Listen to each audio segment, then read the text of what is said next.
You okay with me starting? As long as, are we live yet, NCTV?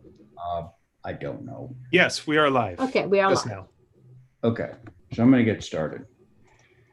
As a preliminary matter, this is Ray Pohl, Chairman of the Nantucket Historic District Commission. Permit me to confirm that all members and persons anticipated on the agenda are present and can hear me. Members, when I call your names, please respond in the affirmative. Diane Coombs. Here. Thank you. Val Oliver. Here. Thank you. Abby Camp. Here. And this is Ray Pohl for the record. Do we have Stephen Welch on yet? Not at the moment. Okay. I texted him though, so. Okay. Moving right along. Staff, when I call your names, please respond in the affirmative. Kathy Flynn. Here. Holly Backus. Present. Okay. Anticipated speakers will be named as they come up in the course of the discussion. Good afternoon. This open meeting of the Nantucket Historic District Commission is being conducted remotely, consistent with Governor Baker's executive order of March 12th, 2020, due to the current state of emergency in the Commonwealth due to the outbreak of COVID-19.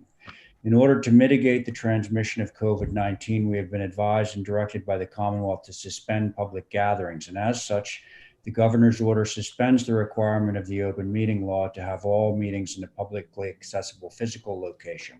Further, all members of public bodies are allowed and encouraged to participate remotely. The order, which you can find posted with agenda materials for this meeting, allows public bodies to meet entirely remotely so long as reasonable public access is afforded, so the public can follow along with the deliberations of the meeting. Ensuring public access does not ensure public participation unless such participation is required by law. This meeting will not feature public comment. This meeting, Nantucket Historic District Commission is convening by video conference via Zoom app as posted on the town's website, identifying how the public may join. Please note that this meeting is being recorded and that all attendees are participating by video conference. Accordingly, please be aware that other folks may be able to see you and to take care not to screen share your computer. Anything that you broadcast may be captured by the recording. All supporting materials that have been provided to members of this body are available on the town's website unless otherwise noted. The public is encouraged to follow along using the posted agenda unless the chair notes otherwise. We're now turning to the first item on the agenda. Before we do so, permit me to cover some ground rules for effective and clear conduct of our business and to ensure accurate meeting minutes. The chair will introduce each speaker on the agenda. After they conclude their remarks, the chair will go down the line of members, inviting each by name to provide any comment, questions, or motions. Please hold until your name is called. Further, please remember to mute your phone or computer when you're not speaking. And please remember to speak clearly and in a way that helps generate, here comes Stephen. Let him in, there we go. Speak clearly in a way that helps generate accurate meeting minutes. For any response, please wait until the chair yields the floor and state your name before speaking. If members wish to engage in a conversation with other members, please do so through the chair, taking care to identify yourself. Finally, each vote taken tonight will be conducted via roll call vote. Okay. So first. Excuse me, I'm sorry. Is your car ready? Do I need to pick up your car? Oh, shit, yeah. Sorry. Okay, Ann and I are going to go grab it. Sorry. Okay, let's see where we are. The first thing we want to do is have a motion from someone to approve tonight's agenda. So move. Thank you, Diane. Going down the list. Val.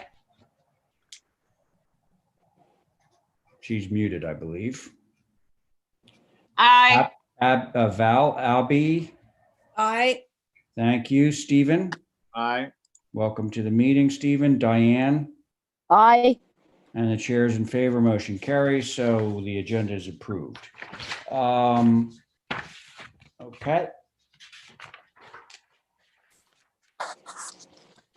First, we'll go to consent. Let's see, Val, you need to recuse from, I need to recuse from consent, as does Val. So we still, unless one of you other folks has a conflict of some kind, we still have a quorum, do we not? We have Diane, Abby, and Stephen that would be able to approve the consent agenda. So Right. Motion Diane, to- hang on, I just want for the record. Diane, could you chair that, please? Yes, yes. Thank you. So we'll take the consent 2 through 4 and 8 through 13. Hey, excuse me, Yeah. Diane, Madam Chair, you can basically approve all of the consent items. So myself and Val, we are both recusing. So your board on this would be yourself, Abby, and Stephen. Right, okay. Okay? So yeah, I have a motion to approve the consent agenda. So moved. All right, thank you. Stephen, Aye. Abby, Aye. and me, Diane, Chairman, aye. Okay, great. Thank you. Consent with conditions, I believe we can all sit on this one. Mr. Chair, Yes. based on HSAB this afternoon, I do have one to add on with consent with conditions, if that's okay. Sure.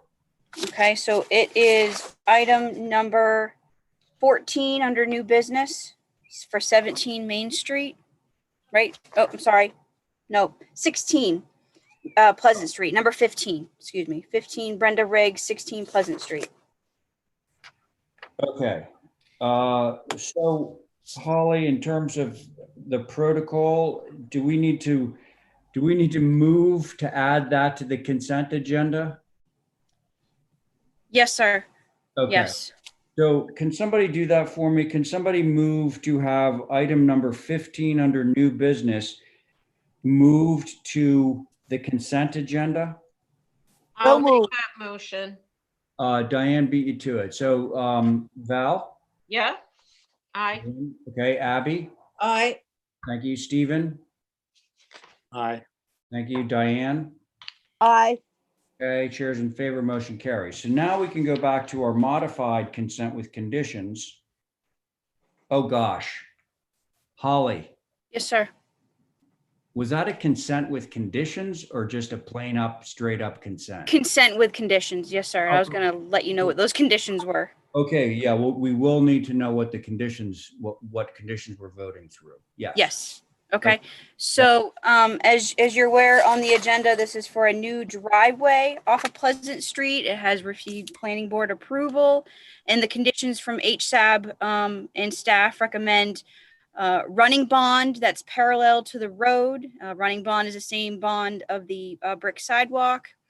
That the flanking corner returns on the fence are about 1 foot to 2 foot in, and that distressed granite is used on the driveway itself, and reuse the brick as appropriate.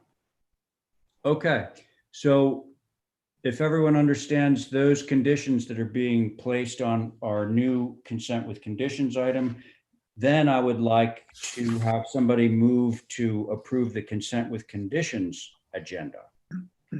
But it's just a question. It's not like a second curb cut. It's like just the one. Okay. All right. I'll make that motion. Sorry. Thank you, Abby. So Abby, you've made a motion to approve the consent with conditions as modified. Diane, Aye. thank you. Val, Aye. Stephen, Aye.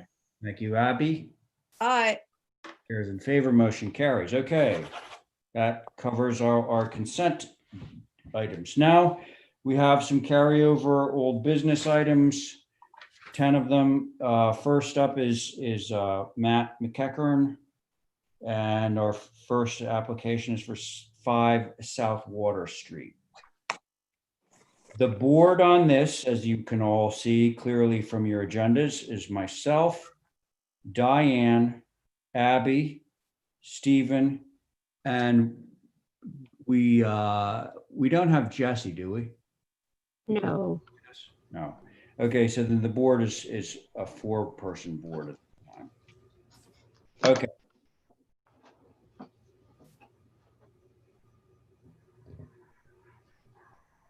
How are you, Mr. Chair? I'm doing fine, Matt. Thank you for asking. If you like, I can just give a brief, a recap of where we were. You haven't seen this since pre-COVID. Wow. Yeah. If you recall the location, I think probably what I'm guessing is, obviously you haven't seen this in a while, and so I think it's good just to kind of recap where we were, where we left off, and where we are now. I know you have a long agenda, so I'll try to keep my comments brief.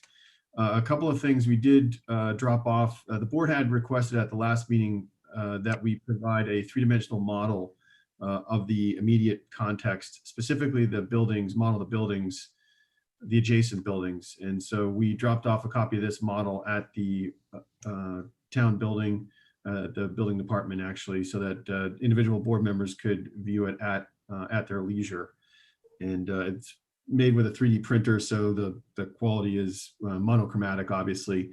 But we did go through the adjacent buildings, and with all the available resources we had, specifically existing condition drawings at the building department, we feel that this is a very accurate three-dimensional model. So I think that it was helpful. You can actually see that while this building is a large building block to begin with, it's a pretty large footprint. Contextually, in terms of its height and scale, there's a lot of buildings in this immediate area that are of the same height or taller. So I would encourage anybody, if you're in the building department, to check it out. It's there, and it's there for your use. Secondarily, I'm sorry. I just said, okay, thank you. Yep. And then also we provided, which I thought was really important, was to do some street perspectives of the building with a lot of the adjacent buildings as the backdrop. Again, these are SketchUp renderings, so it's not 100% perfect, but I do think that it indicates the street materials, sidewalk materials, scale of the building, and some particular elevations that I think the board has discussed. So I would just encourage everyone to get a chance to look at them. Some of the scale figures you get in the software are a little goofy, but they do offer a sense of size and scale and perspective. And so the intent here is to just help visualize what the experience will be when you're walking around this structure, which on two-dimensional drawings and at quarter scale, the building can look a lot more massive than it is. But I think what these perspectives do is they help you visualize what the scale of the structure is and what it would be, and that hopefully the goal here is that you're not noticing a significant variation from what's there now. Again, all of the first floor fenestration stays the same, so there's no change to any of the storefronts, trim. There is some embellishments in terms of entablatures and some quote unquote banding to help mask the scale of the building, but so I just encourage everyone to take a look at those, because I think those are the most helpful. Thank you. Sure. Hey, Holly, if you're guiding that, could you just take it a little bit more slowly? I'm trying to just sort of digest the various views, if you don't mind. No, I'll just keep going if I could, just in terms of, we actually were able to get Historic Structures Advisory Board comments probably, I think it was a couple months ago at this point. July 6th. July 6th, thank you. Yeah, well, how time flies. Can I ask that they were on the revised submission that we're going to be reviewing, or on the original submission? I think Yes. it was revised. Yes. Was revised. Yes. Okay. Good. And it was helpful. We actually were able to provide these perspectives, and it was helpful to talk through the process with them. And I did receive some comments that I thought were helpful. I did not make any of those changes. I thought it was best to get the board's comments, but in the interest of in the chance that you may share those suggestions, the historic structures, again, it took a second to kind of digest the project, because there's a lot to it, and I think that these perspectives were very helpful. And so most of their comments revolved around the west elevation, specifically the third story dormers. you may want to scroll up to one of the earlier shots, Holly. Hey, And Matt, but yes, rather than have you go through what the discussion with HSAB was, I'm going to turn it, after you've done sort of the initial presentation, I would like to turn it over to Holly. sure. Holly will, literally read what the HSAB comments were, so we have everything in front of us before we begin our discussion. Yeah, that makes great Okay. sense. Sure. Okay. So from July 6th, I'm sorry, Holly, Matt, have you finished with your presentation? Because we haven't really talked about what has changed, right? Yeah, that's true. Yeah, sure. I can run you through some of the changes since the last time you saw it. And again, it's been so long. It was March. So I will just run through those quickly.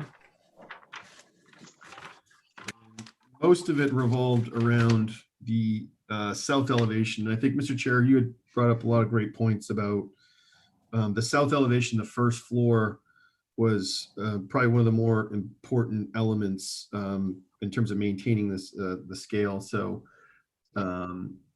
what we did, we made a bunch of exterior trim detail changes per the board's comments, kind of simplified it where it made sense. I think HSAB actually asked us to remove the skirting, or I believe it was actually the board, I'm not quite sure, but we were asked us to remove the skirting, which I'd actually prefer to keep, but we are showing it being removed. I think the next page, A2.4, which is actually 2 pages down, is probably the most helpful, because that's where I think a majority of the changes occurred, other than the general trim detail changes. That's the back side, and I think one more sheet, A2.4. So this is, in the previous iteration, we had a secondary deck projecting into this roof line. There is still a deck here just by nature of the H-shaped building. So you've got these 2 parallel gables, and then you have these this connector piece in the middle, if you will, that's set back pretty far. So just by nature of that, we actually create a kind of a concealed recessed deck, but it doesn't actually reveal itself along this edge. So we did omit that. We also minimized the scale of this deck. It was coming out a little bit deeper. We made some minor fenestration changes to the flanking windows to account for the higher roof height. And then previously, Mr. Chair, we had we had basically brackets at these intervals, which is something that's not there now. Brackets where, Matt? Along the first floor here. I'll show you real quick. Here. Okay. Yeah. Kind of, and the idea was that it was a little bit more rural, if you less formal. So Yeah. we did those. And I think those are the majority of the changes, Mr. Chair. And just, yeah, and then Holly can read some of the Historic Structure Advisory Board comments, which we thought were actually great suggestions, but before doing them, we thought it most appropriate to get the feedback from the HDC. So that's all I have, Mr. Chair. Thank you. Can I ask you a question, Matt? Sure. One thing that I couldn't help observing on any of the elevations where there isn't like a freeze board running between the first and the second floor, there seems to be a very wide, very tall amount of space from the heads of the first floor windows up to the sill of the second floor windows. What's to account for that? The first floor ceiling height is tall. I want to say it's north of like 10, 11 feet. It's not, okay. All right. it's a really tall first floor ceiling. And you're keeping that. Yeah, and again, the approach here is not to disturb, to what extent possible, any of the first floor tenants. There is one tenant that will probably be affected, but the idea is that both in terms of existing fenestration, door locations, everything, that we're not making any changes or alterations to their retail. Like Pollock, for example, he's going to like stay in that space while you do the renovation. I don't know if he's going to stay there the entire time. The idea is to get a majority of the work, the more invasive work, done during the off season. All right. And So, But yeah, that does it is- explain, okay, so the windows are probably at 7 feet or something, and then you're saying that there's like several feet between that and the ceiling. So that Yeah. explains it. Thank you. Okay, Holly, I'd love to hear what HSAB has to say. Okay, these are from July. Thank you, Mr. Chair. And I think some of these comments really guided Matt and his team to provide this 3D streetscape, Mhm. because there were concerns on the height of this proposal in relationship to the Pacific Club right here. Mhm. Way too much drastic changes to the streetscape. Too inappropriate, massive. Well, that, again, those were prior to looking at this. Overwhelmed site, bigger than larger on South Water. Keep roof line what it is. Second floor with dormer. Need to be redesigned and different. There was a comment about the decks overlooking. Don't want to have that on Main Street. Keep private spaces with private and not in the public eye. Articulate shapes on the north, no balcony over the street. Can we go to the north elevation, Holly? I know I'm Yes. trying to, I'm multitasking you right now. That's okay. But just so that I know what that comment is with respect to the north. Okay, there's our north.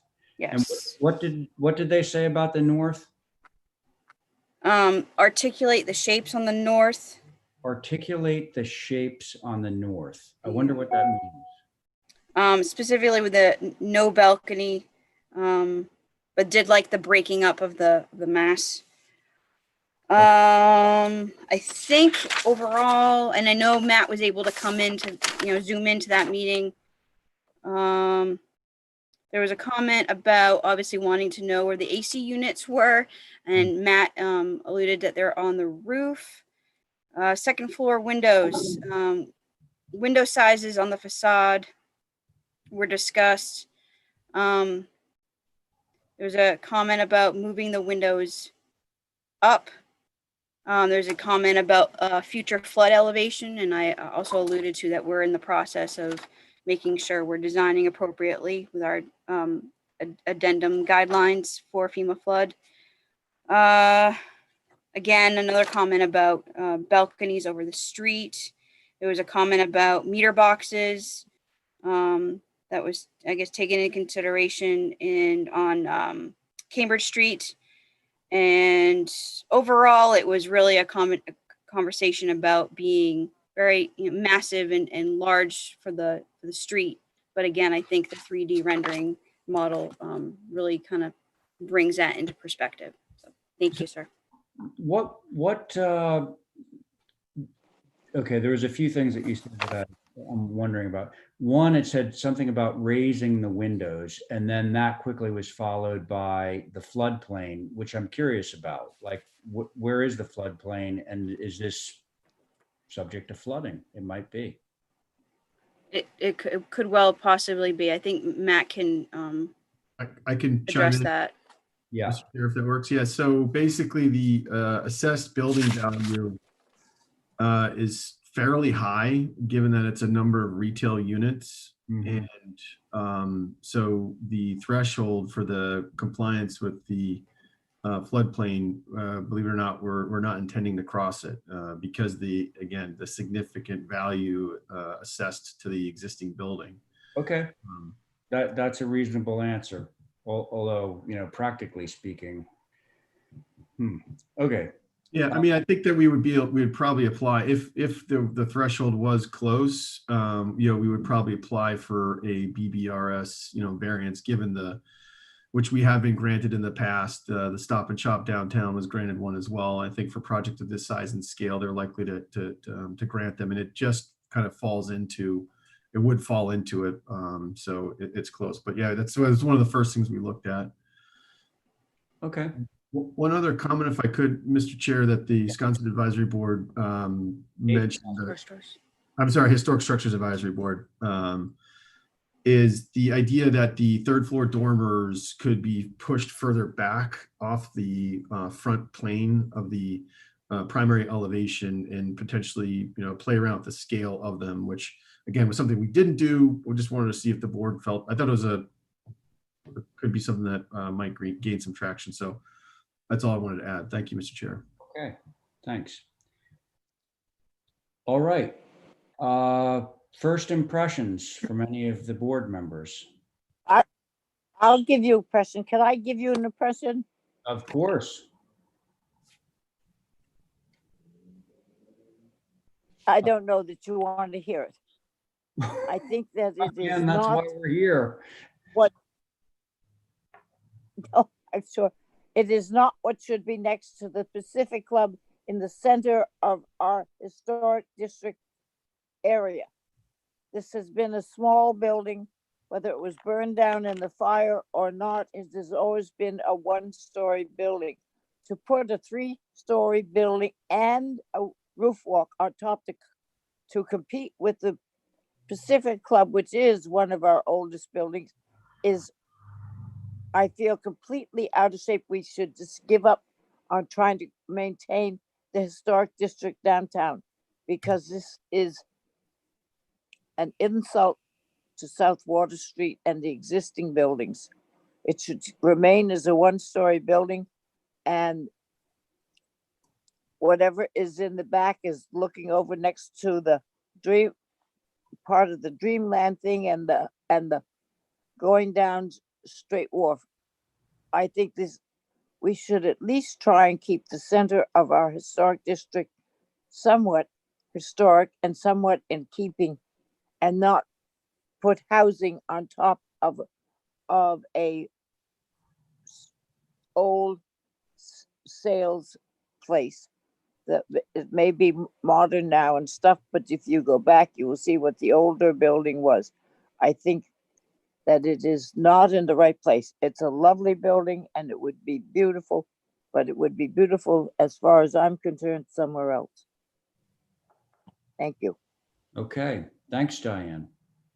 Abby? Oh, gosh. Well, I was going to go completely the other way. I mean, I can't believe how complex this is and how much you got into it and how good and appropriate I think it is. So I'm sort of taken back.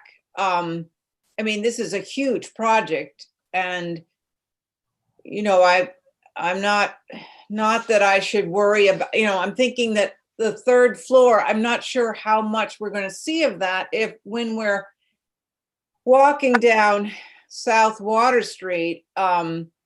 These dormers are back up and away from view. The Pacific Club is like bang right at the bottom of Main Street. There's nothing, there are streets to give it its identity, and it's I don't think this is taking anything away from the Pacific Club.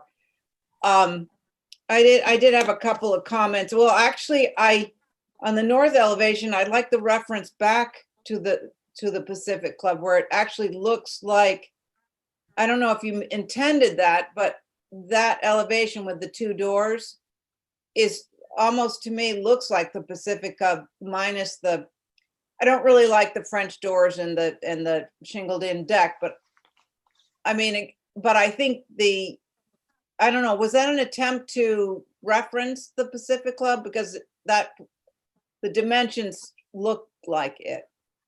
Yeah, I mean, yeah, it was more of a coincidence. I'd love to take credit for that. But, Well, the existing so- fenestration and the massing, so. I mean, just look at this north elevation. It's so complex. I mean, and you've broken it up so that it's, I mean, I guess a lot of people would say there's too much going on. Maybe it should be simplified, but as a first go around, I'm very pleased with it. So it's a huge project, sensitive project. I know there's going to be a lot of people talking about this, especially when it gets underway. But I think it's amazing. Thank you. Thanks, Abby. How about you, Stephen? My comments are much of what they were at the last meeting when we initially reviewed this. I have a lot of agreement with the HSAP comments, a lot of agreement with Diane's comments. I agree with Abby to the extent that this is very complex and a lot is kind of pushed into place here. My biggest concern at this point is, and I think it'll get to the substance of the matter a little later on in this. I don't anticipate this is going to be a one meeting and done review. Is I think we need to be looking at the existing structure versus what is proposed. And specifically, I would like to see on the elevation sheet. Yeah, Holly, could you stop there, go back a little further down? So what I would like to see is the existing elevation in a full 1/4 inch scale as opposed to the proposed, as opposed to what was previously submitted. I think that that's an important element. And on the west elevation, I think there'll be a dramatic change. Holly, would you mind scrolling down to the next elevation? These are just going to be completely different buildings. The mass is going to be tremendously larger. This will be for the north, the south, and the east. So I think that would be very helpful, Matt, is to have those existing versus proposed at full 1/4 inch scale, north existing and north proposed, and each of the cardinal elevations on one sheet. So north existing and north proposed on one sheet, south on another, and so on. I think the other thing I would say at this point is that the outdoor decks, I believe, are inappropriate. That is a reiteration of comments at the last meeting. And then I think the other thing that would be helpful is if you were to look, I don't know how you'd replicate this. I believe it was Joe Topham who's done some Photoshop stuff out in Codfish Park recently that were just, I'm mentioning those because they were excellent representations of proposed structures in an existing setting. While these 3D illustrations are very helpful, I think they actually illustrate the points I'm concerned about, and some of the others who have voiced concern. I would like to see so right now I'm on the Google Drive, so I'm on Google Maps, and I'm in the where you can click as a pedestrian and walk through, and I'm looking down at the east elevation, and I've looked at the south elevations.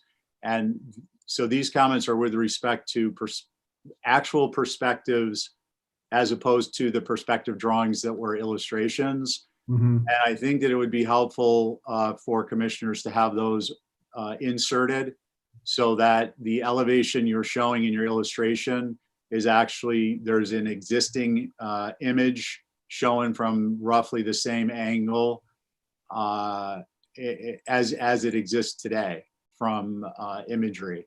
Not suggesting you have to use Google's, but I think that that's an important element. And Matt, I'm not necessarily, I want to be really clear up front. I'm not necessarily against making modifications to the structure. I think that they need to be sensitive to the structure itself and the historical setting within which they sit. And what I mean by that is not just the Pacific Club, but the structures on the backside towards the wharf and the other structures in the area. I know that I'm going to be very careful with this application with respect to how any proposed changes relate to those areas. I hope that's helpful information. Thank you. Yeah, thank you. Thanks, Stephen. I certainly agree with the comments that have been made with respect to the decks. These shingled parapet decks, I don't think are appropriate for downtown, certainly not in that location. Matt, one thing that keeps striking me is you have like this hipped roof thing that almost is reading from certain angles like a turret. And so you have the entire rest of the 3rd floor that you're developing is all basically dormered. And then you've got this like turret-like form. Let me see, the north elevation. Could we go to the east elevation? Maybe we see it there. Yeah. Yeah, okay, stop. Okay, there you go. Okay, that troubles me. I Okay. mean, the vocabulary of this thing is pretty straightforward, architectural vocabulary, that is, with the exception of this, like that form, just seems to tower, like literally tower. Staying on this elevation, this is the other issue that I had that I asked you about. Like, if you look at the area where that first floor porch is, and then Mhm. above that, you see from the top of the porch to the underside of those windows is there's a vast amount of space up there.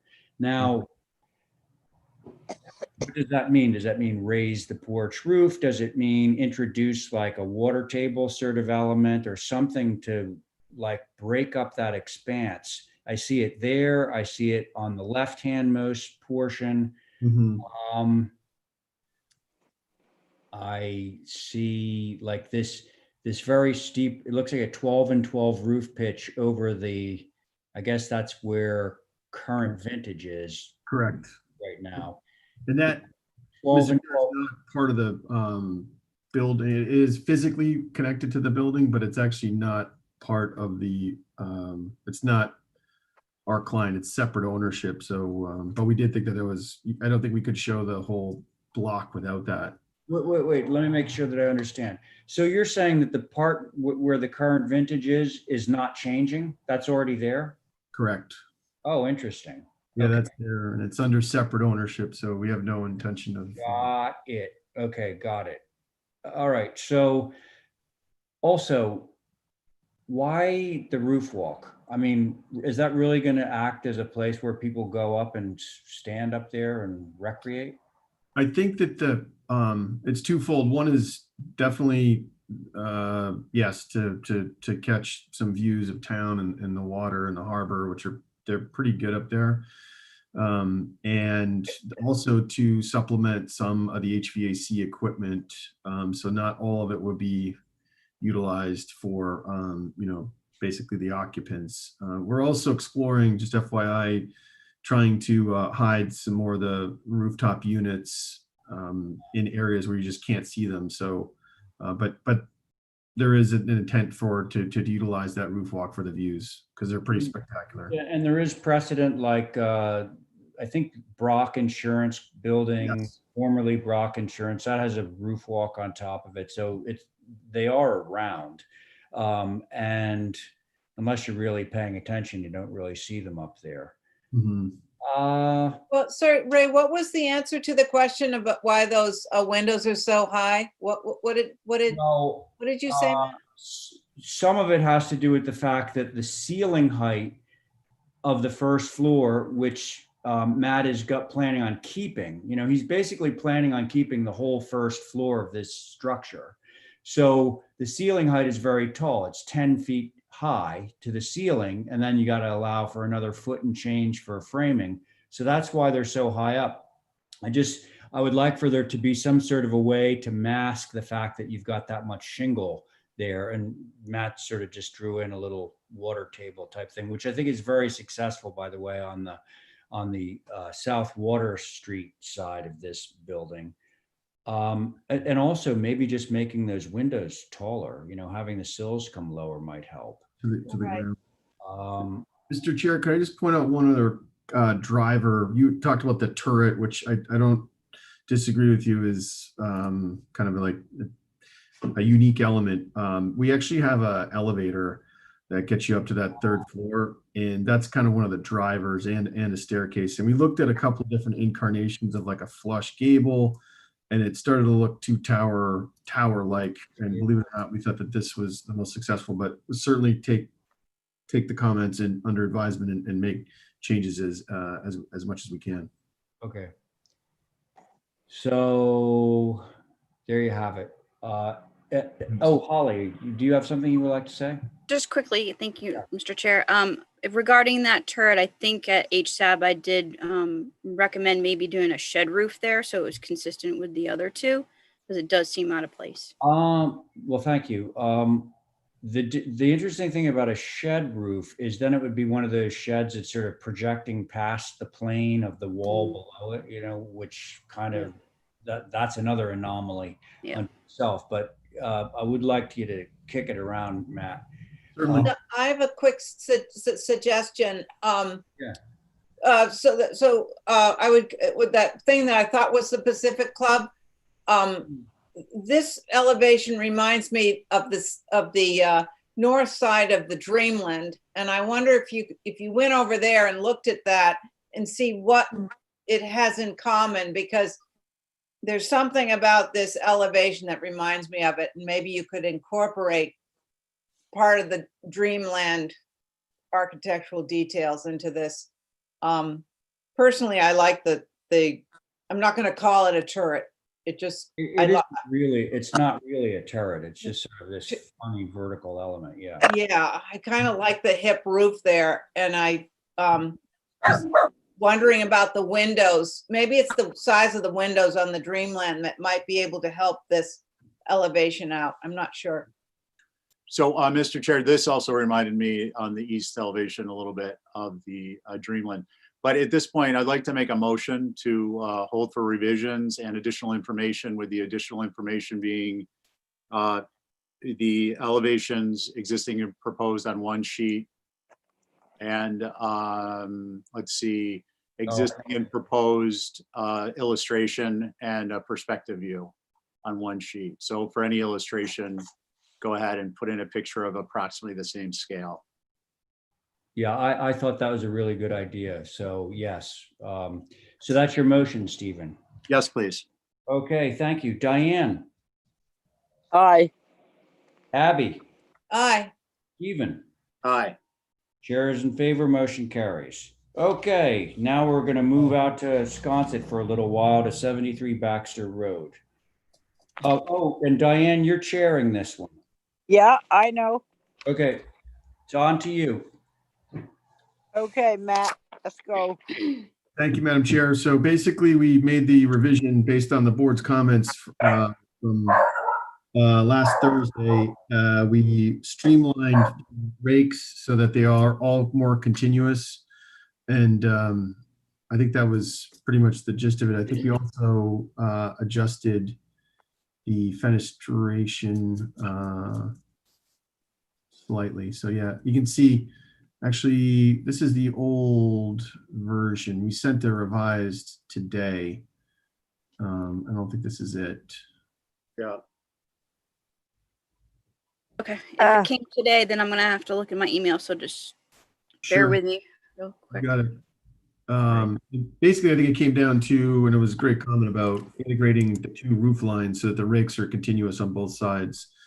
And that's what we've done. And I think we also included some schematics that showed the three-dimensional relationship to the main house.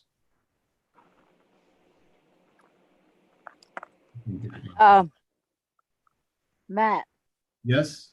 can I ask you a stupid question? In Sure. the last drawing we had up, which would be the west elevation, you have the old garage in front, and then you have the building in back, Mm-hmm. at which time you have a straight eave. Would it be possible to take the corners off those eaves so it wasn't a straight eave the full length? It didn't look like a pop-up sort of. That's what he's supposed to be changing. Yeah. That's what we did. How come we're not getting them till today?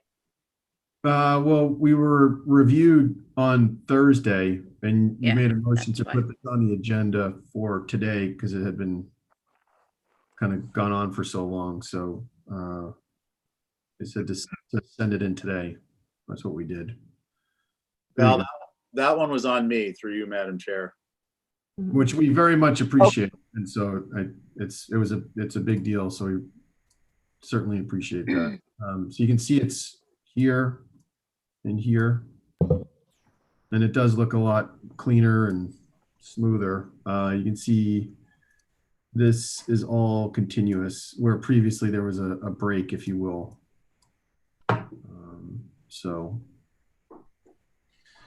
And again, we will be using the garage, the front section of it. The primary purpose is for bicycles, beach gear, et cetera, et cetera. So it does still facilitate its intended use. Right. Yeah. One other thing I want to point out is that inside the structure of the existing garage, it had clearly been, the original is actually shorter than it is in reality. There was an addition to it later. So anyways, we're retaining the garage. And so we withdrew the demo and hopefully, and again, we dropped it. It was 2 stories. It's no longer 2 stories. The clear story on the backside is helpful. Again, this is primarily an office for the owners, and so it needs a place to work, and that's what the intent is. View is much better from the second floor, so it is kind of a disappointment to not get that, but just based on the comments from the board and SAB, this is what we propose. So that's all I have, Madam Chair. All right, thank you. Val, do you want to start? Yeah. So just having this moment to look at this, the way that Matt achieved that was to just do these huge rake overhangs to tie into the front section. It didn't really drop the building height down at all. If that's just a 1-story structure,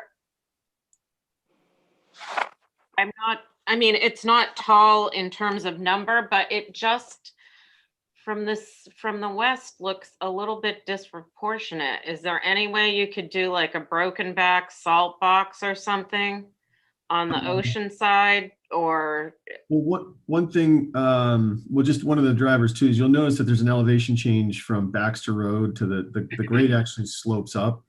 And so the garage portion, the storage utility portion is actually at a lower elevation, and we're kind of really struggling to, just by nature of the topography, sloping up, that's what's kind of setting the height. So, would prefer to, not do that, because again, you can see the height that we've dropped it from originally to what it is now. So, I mean, if it was the difference between getting an approval tonight versus not, well, we would do it. But again, it's not a tall structure. It's a 1-story. One of the benefits is that we're not, we don't have a second floor. We're kind of losing that killer view. The trade-off now is that you've got kind of more of a cathedral airy space in the office itself. And again, it's primarily a driver of that existing topography sloping up. So. Okay. Does that answer your question, Val? yeah, I just think it still looks kind of tall, and I don't know. I don't know. Okay.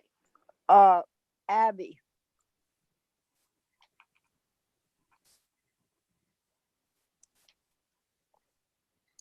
Abby? She's muted. I have no control over Sorry, that. the dog was barking. I'm having trouble with this. We've saved the cottage with the garage, but now we can't seem to get something right. And it's like 2 different things fighting each other. We've retained the garage, the old garage, but it doesn't really go with the height. And it's just like 2 different buildings. I'm just having trouble with it. If I need to take some height out of it, like, would like a foot do it? No. I don't know. Well, the other thing that's bothering me is this heavy gable coming forward on the whole site. Like, it's not, I mean, I prefer the shed dormer, but that has nothing to do with salvaging the garage. So I'm not making any sense here. So I think maybe taking height out of it probably would solve it, in my opinion, because it tends, my hope is that the gable forward of the garage, the memory of the garage is there.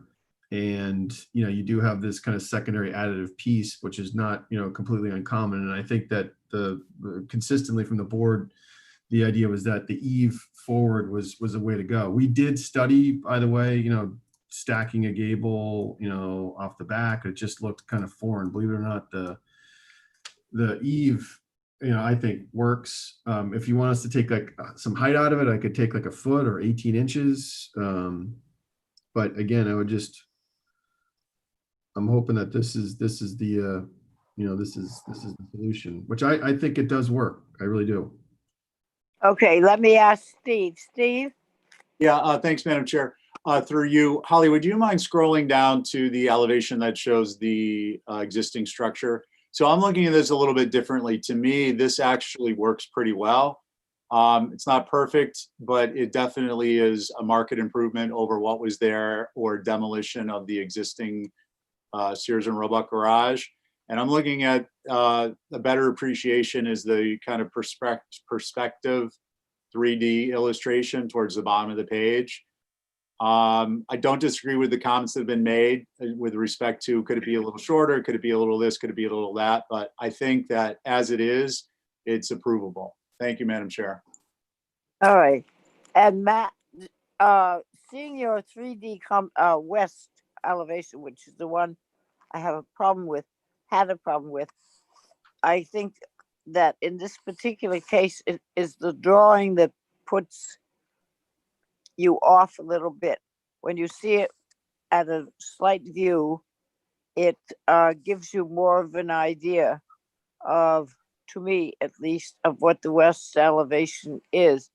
And as far as I am concerned now, it would be approvable. So let me get a motion and see if you could possibly bring it down. What's up there in that second floor? Is it just the opening of the garage and stuff? Yeah, it's actually it's the office space, and again, because the elevation, the topography steps up somewhere in the range of 3 feet. Essentially the building is at that grade elevation on the back towards the back of the property, and so that's kind of one of the drivers. We don't have an overly tall plate height. And then we also want the roof pitch to be conducive to the main house. So we try to match a lot of the trim details, et cetera, et cetera. So how much do you think you could take off and still keep all your points? I could probably try to take a foot out of it. Okay, well, that's what I would propose, but let me get a motion and see what anybody else does, okay? Hey, Sure. what are those dormers, what are those in that front gable? No, never mind. So I'd make a motion to approve as submitted through staff with a reduction in the height to 20 foot 9 inches at the ridge. Okay, all right, that sounds good. Val, Aye. Abby, I'm gonna pass on this one. I'm going to Steven? abstain. I'm an aye. and I am an I with that particular proposition, in that you will reduce down to the foot if possible, okay? Okay. Thank you, Madam Chair, and thank you, All board. Thanks for working with us on that, Matt. I know it took a while. It was a long one. Yeah. Yeah, thank you. Very, very patient Yeah. architect. Mhm. We are very patient, Diane. You're right. You are. With the architects. You guys are incredibly patient. Yeah. No, it's no, I understand. It's the process it is a process. So Thank you again. We'll see you with the rest of these. You have 2, 4, 6 more coming. yeah. Yeah. Okay, so moving right along, now we're at 24 Bartlett Farm Road. We're a pool. The board on this one is quite small, getting smaller. It's myself, Diane, and Abby. We Right. all remember this project. Where do we leave off, Matt? Well, so this actually, we submitted a pool. Wasn't a really developed landscape plan. It was just more for the pool. Obviously, the board wanted to see a more developed landscape plan. We were able to ask Julie Jordan to help us develop a plan that was reflected a lot of the board's comments about the need for a natural vegetative buffer. And so that's what we have provided. I think Julie is here, but I don't know if she's I am. I'm here. Hi, Julie. Hi, guys. So I don't know if Julie, if you want to take it from here, or I can. Yeah, I'll just explain to you a little bit what I did here and how we're trying to mitigate the grade change from Bartlett Road. Okay. I think that Matt changed the sill to a mud sill, which will sit the house down in the grade a little better. Mhm. And there is a step down in the house, and you can see in the back porch there that the deck is just one step down. And I've used a 24-inch New England flat rustic built retaining wall, 5 feet from the property line and about 7 feet from the road, buried in a meadow mix along the road. And then behind some vegetative cedars and evergreen plantings on the corner of Moxie's Way and Bartlett Farm, that retaining wall, in order to do the work to get the homeowner up to the house, it does have to go to 2.6, but not while it's along the road, which I think is crucial. The driver for all of this grade change, if you look at this section on the bottom, is a septic field that has to be because of a high groundwater. You can see, if you can zoom in on that, you can see that there is a set grade above that septic that needs to happen on the section. Yeah. Zoom in just another hair so everyone can see it.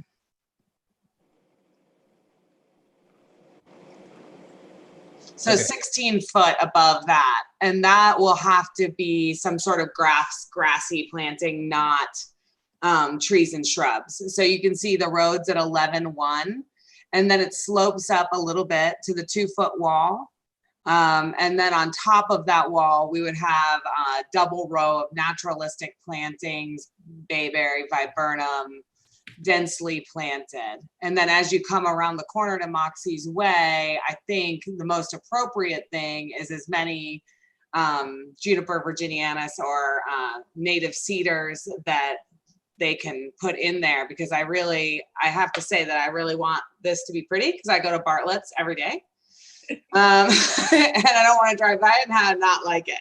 So I think that the New England fieldstone for that area, I mean, I'm open to discussion as far as what the board would think would be the most appropriate. I don't know that I put a photo in, but I can certainly submit a photo of what I was thinking. Then further, for hiding the pool, I have the pool set down from the grade that has to be at above the septic. So the pool is nestled down into a 8-inch curbing. So, the hope is that you would never see that. It doesn't look proud. You don't see people in there. And the same with the shed. I hope that it would, disappear with that little bit of inset, because the grade goes up, stone wall, up again, and then it goes down back towards the house, and then steps down into the pool area. Is everyone following that? Yep. Yeah. Okay. So, and then just to review the driveway, I'm also using granite curbing to hold and mitigate that the house doesn't look too tall. It's a 12-inch curb around a sloped parking area off Moxie's Way. You'll step up 12 inches to fieldstone or bluestone. There'll be a regular bluestone path, and then there are 4 rises to the front door. Walking around a little gentle path to the 2'6" wall, which would have 3 granite steps, antique granite steps set in it. Okay. All right. Thank you, Julie. Okay, I'm going to remind you guys, we're a 3-person board on this, myself, Diane, and Abby. Abby, you want to start? Sure. I think we're in good hands here. Just going to go every day and look at this. So that was a good point. I think the New England fieldstone, I think around the, that farm area, it shouldn't be that sort of those flat ones, but more rounded stone That's wall. New England. The flat That's one New is England, okay. Pennsylvania fieldstone. Okay, thank you for clarifying that. The only other thing I think might be a little hard, surface, I don't want to see a sharp edge on that granite curbing. If we could soften the edges of around the driveway, that would make it a little bit more naturalistic. I think I using appreciate street curb would be appropriate if you do. sorry, what? Julie? Using used curb. Yeah, salvage. Yeah, Right. yeah, that would be soft and nice. Anyway, I appreciate the way you've made the berm and everything, and I think it's going to be great. So I'm in favor of it. Can Thank I you. just clear up the wall stone though? New England can be round and it could be rounded flat. So there's round New England, and I'm proposing like kind of the bubbly flat-ish, but it's rounded wall stone, but it lays flat, but it's not skinny flat. You're rustic. talking about flat on the surface. I believe what Abby was talking about was Pennsylvania fieldstone is that, sort of layered flat horizontal flat. Right, but then there's also cobble, which can be called New England. This is not cobble. Right. Okay. Okay. Yeah, like just an old-fashioned stone wall that you might see in the neighborhood. Actually, it's what I would go for. But I don't know if you have access to those. I mean, you can find. What would be really nice would be if we did have some sort of, larger rounded stones that really look like they dug them up in the cornfield or something. Just threw them all over there and made a stone wall. I think the best thing to suggest when you want it to look rustic is I spec 2 sizes of fieldstone, so you can buy them in large and you can buy them in medium. Yes. And if you do it in 2 sizes, then you get enough variation that it does look old fashioned. Nice. I think that would be very sensitive to the area. Great. Okay. Thank you. Thank you. Diane. Yeah. What is going to be the pool cover? The color? Cover. What I is think it? it's an auto. I think they are planning on an auto cover. It doesn't show the vault here, but there would be one end would probably have a little bit of extra bluestone for a auto cover vault. Okay, because it doesn't show any fencing around the pool area. So I was wondering, I don't know what that is. Is that a curb or what is going around the whole shed, lawn and pool area? That is a curb, and now the Mass state law is if you have the high grade auto cover that you can go without fencing. Right. Right, so that's not fencing at That all. is not fencing, correct? Nothing's going to denote the lawn and the shed in an area.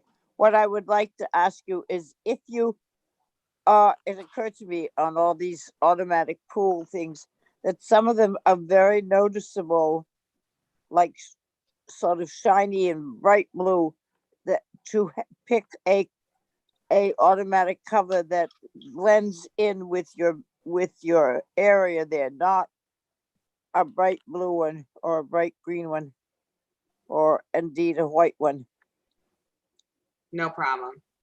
That would be great. And then your cedars, I would love to see them not planted in a row. Can you stagger them so they look more like they grew up? You know how they look out there. I'll edit the planting plan because I'm unsure like if they're gonna sell this while it's thing. So I'll edit the planting plan to show them staggered in different sizes. Yeah. And submit it as a revision. Well, that would be great if that's what you can do and get them in different sizes. I think that makes a big difference. Thanks a lot. Sure.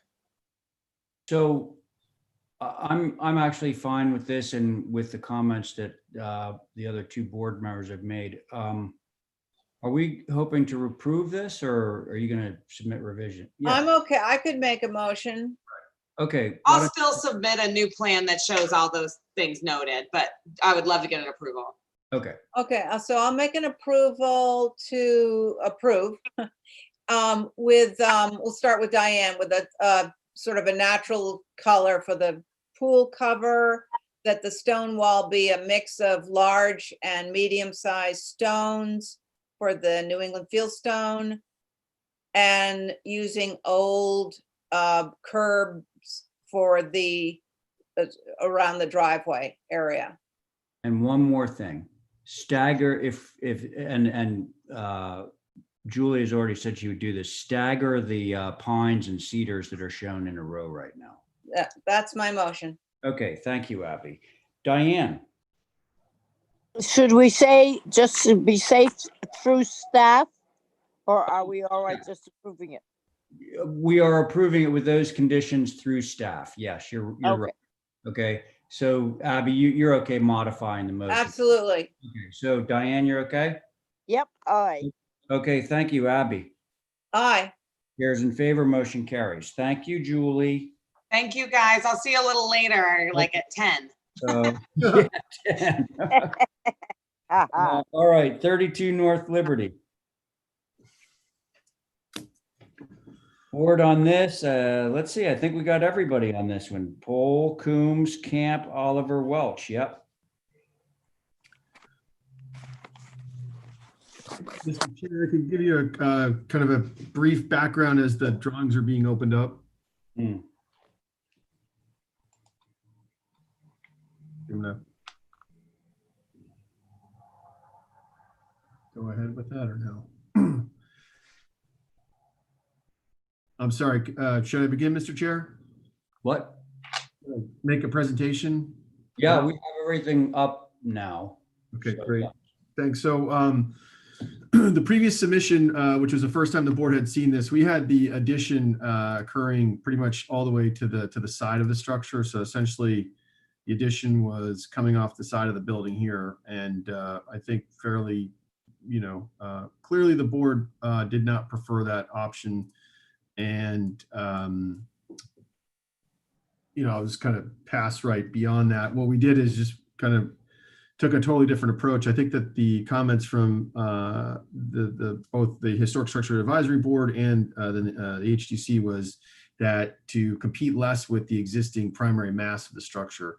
The existing primary mass is actually obviously a 1.5 story structure, so it was a bit of a challenge. So he essentially came up with a complete new design where the addition occurs entirely behind the existing structure, so that from the facade, there actually is no visible change, which we thought was a decent approach. The roof style is a gambrel, so this is a great shot here. So this is the east elevation. So this is reflective of the proposal, Mr. Chair. And as you can see that it literally sits directly behind the existing structure. So from the street facade, the addition isn't visible. Obviously, we see things in 3D. And so the addition out the back is shown here in the south elevation. We did utilize the addition of a gambrel roof primarily because it allowed us to keep the scale of the structure lower than the primary eave line. So the eave line's up here on the existing historic structure, and on the addition, obviously with the gambrel, it's significantly lower. I think that also supports the notion that additions to historic structures typically, from a preservationist perspective, should have a separate language, so it's clearly identifiable where the original is and versus the proposed. One other thing that I wanted to point out about this too is that is it possible to go back, Holly, to the site plan really quickly?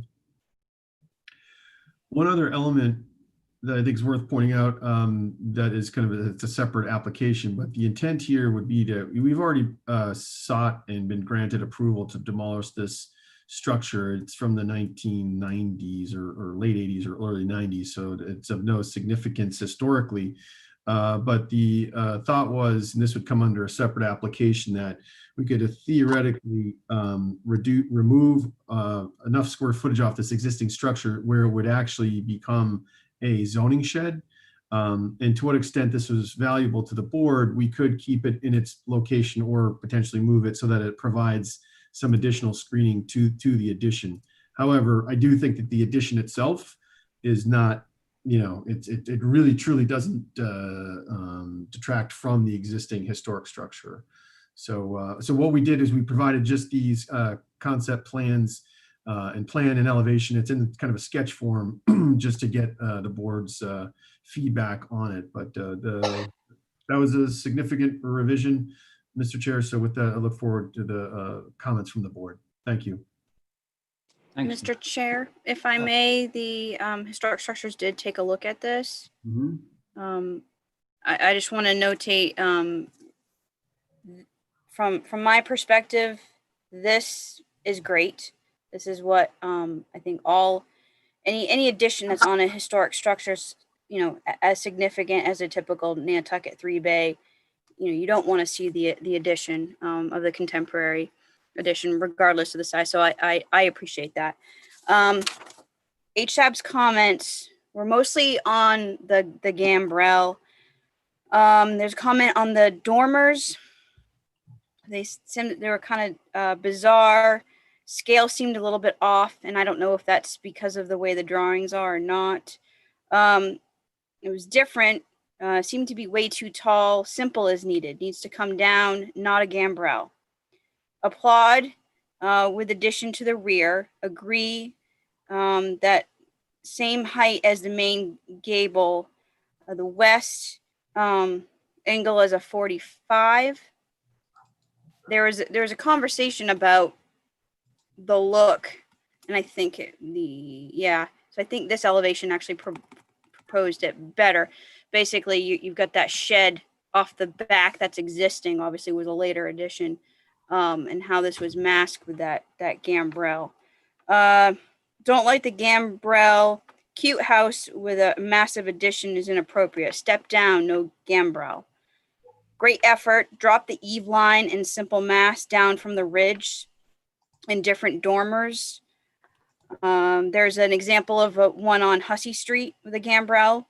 Hussey Street in India. Let's see. Main house is not a 5-bedroom, asking a lot, which I think that was in reference to the floor plan. Again, there's no purview from the HDC's perspective within the interior. See objective for the head height with the dormer. It's be a simple gable end instead. Dormer is overwhelmed on sides, steep massing in the back, extra bedroom in the back. So again, it was mostly on that, on the size of the gambrel. But Matt, I do appreciate you annotating the reason for it. So thank you, sir. Thank you, Holly. Okay, board members, and we're all on this one. Could we see So- all the elevations at once? Have we got something that'll set up north, south, east, and west? Instead of by the time you get to one, you've forgotten the other. That's part of my tactic. The beauty of Zooming, isn't it wonderful? Yeah, I'm not sure that we have that ability in this case because it's sort Okay. of, yeah. I could certainly reformat it for the next meeting. But Did you have something that you wanted to say, Diane, about it? Yeah, I actually, one of the things was to drop the roof of the elevation of the new addition down to break it going across and bring the shed dormers down from the very tip top of the roof. I don't know, there's no way you can separate those two because they are right above the others. So I don't think that we should actually spend a lot of time hiding the addition. I think this addition, when it's finished, will be worthwhile looking at. I think it's hard to hide the addition. If we had to hide it, it shouldn't be there. I think this will fit in well with a few revisions on it to make it work. I have a little difficulty understanding what they're talking about on the west elevation. What HASHAB is talking about. They don't like the proposal, or they The don't fit roof, the gambrel. the gambrel.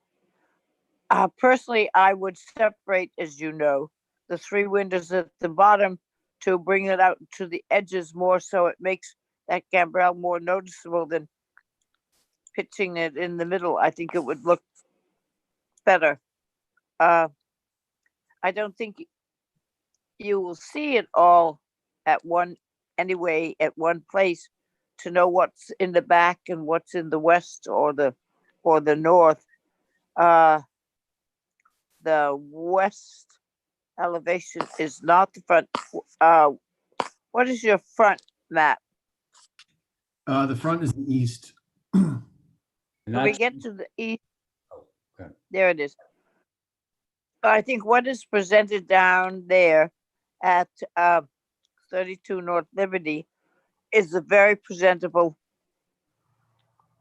elevation. And I think what goes back up the hill there is you're working with a couple of different levels. It's not flat. At least I don't think 32 is flat going back.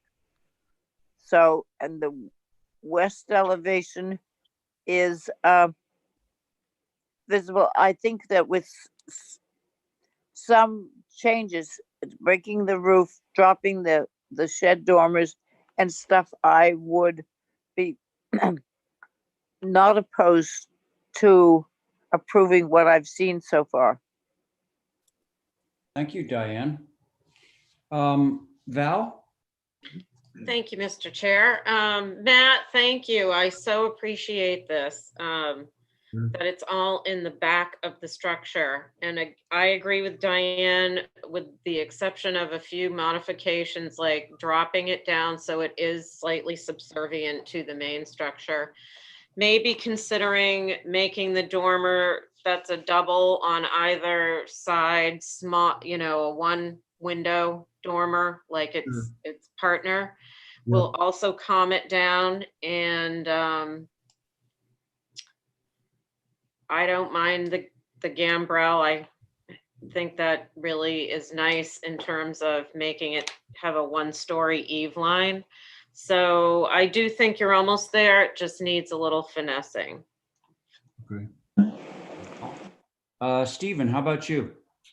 Thanks, Mr. Chair. Yeah, I agree with a lot almost everything that's been said. I think if you can lower that down a little bit, the main ridge, maybe adjust the sheds down slightly, all those comments. My biggest concern with this, with those items addressed is, Holly, would you please go to the west elevation? Actually, could you go to the site plan? Matt, I understand it's been a while since this was in front of us, but one of the things that the concern for me, the addition is approvable, I think subject to some modifications. Okay, there you go. This bay window that's shown is, and if you could, Holly, flip to the east elevation perchance. It's gone. Yeah, I'm sorry, the one more. There you go, south. So the bay window there is, it's really I think it's a key element to that elevation as the structure exists currently. And do we have any images of it? Yeah, if I could, Mr. Chair, just that bay was a later addition. If you look at the historic photos, the earliest historic photos, the bay is not there. Okay. That looks very different. But we're making history today. Yeah. Oh. Holly, actually, do you mind? I'm just going to share an image I have of it. Absolutely. I think I know where you're going with this, Stephen. Okay, so Make it a tower. Huh. No, I think he's going for the evolution of this. yeah, Oh. can you see that? Yeah. Yep. Okay, so this image actually shows two things. One, to the applicant's favor with that gambrel. If you look to the right, just the size of the gambrel structure there.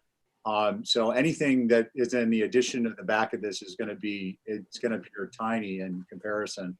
But I do agree it should be secondary, at least slightly secondary to the front mass, which is the primary mass. This bay window to me reads as a story of the development of the structure where they bumped out. And then as Matt has said, they've come along with the gambrel and they're making a new addition on the rear. So for me, and I just want to be clear that I'm a no if that bay window is not there. I think it's an important element as you're looking at this from the streetscape. I understand this shed will be, this structure will be removed. I think that this is actually like a bit of a transitionary element with respect to introducing you to the side of the structure as opposed to just introducing you to a bare gable end that's, you know, a story and a half, almost 1 3/4 story tall. So I just wanted to share that. And with that, I'll close the share. Thanks, Stephen. How about you, Abby? Thanks a lot for throwing a wrench in there, Stephen. Hey, that's what I do. So I hadn't even, you know, I saw that on the plan, but I thought it'd been so.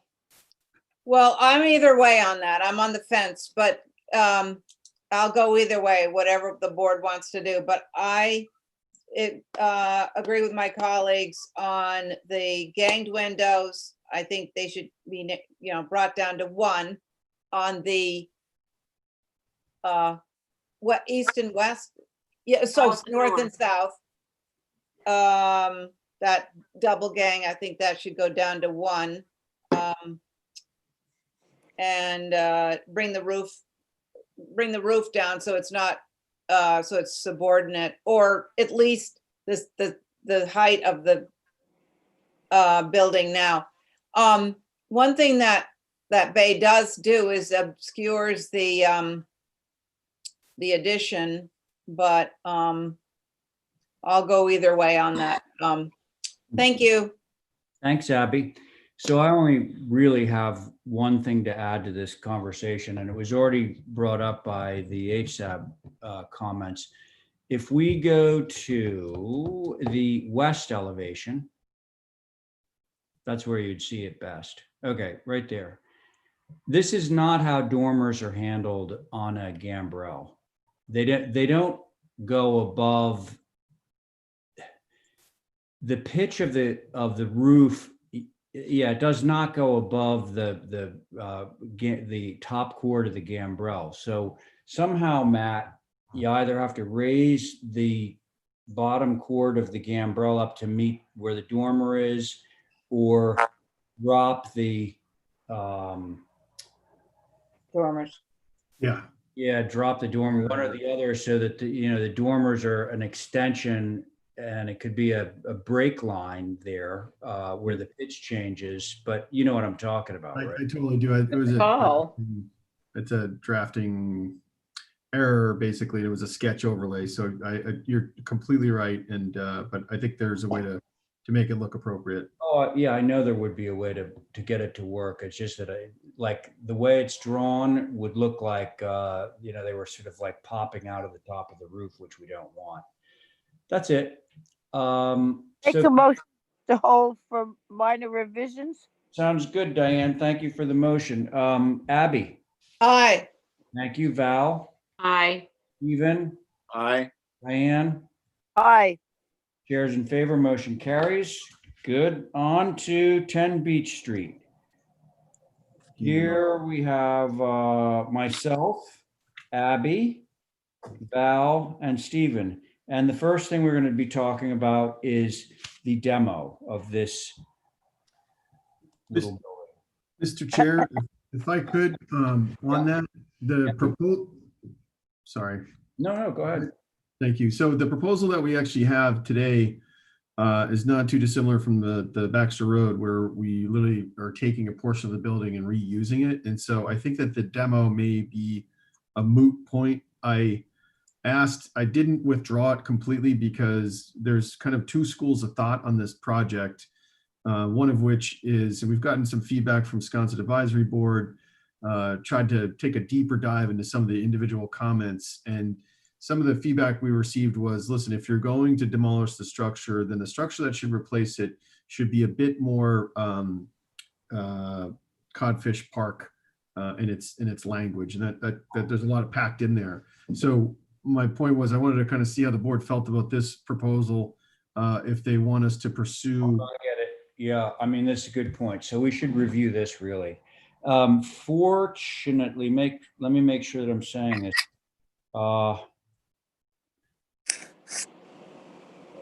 Full Camp Oliver Welsh. Okay, same board on both of these applications. So why don't we just move forward to this? And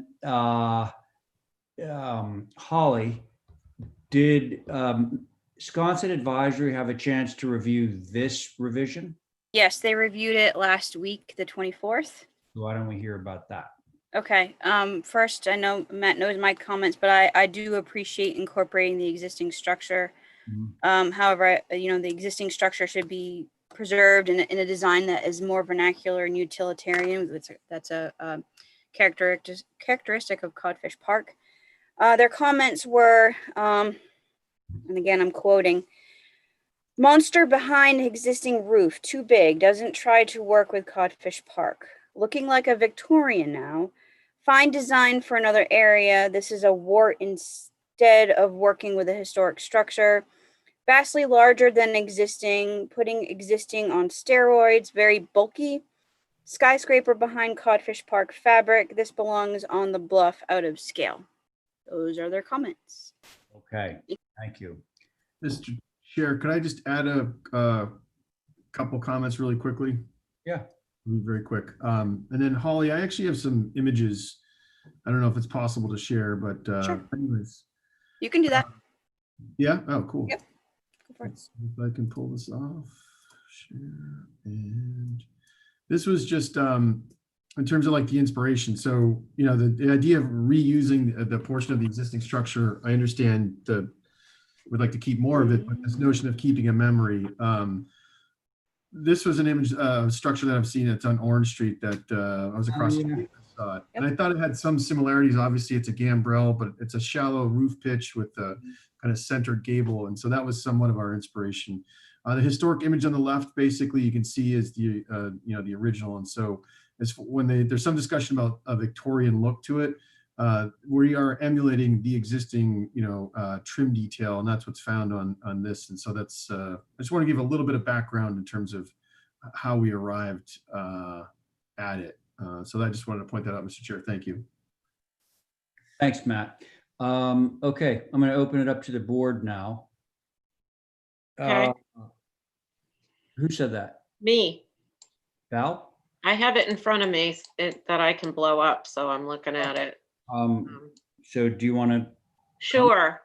I do appreciate, Matt, the trying to reuse the little bit of the structure to give a nod to the past.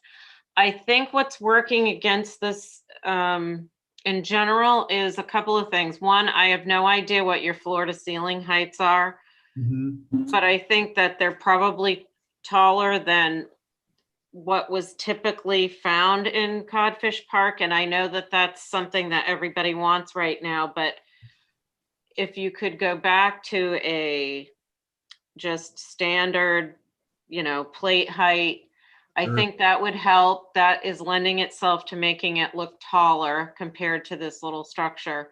And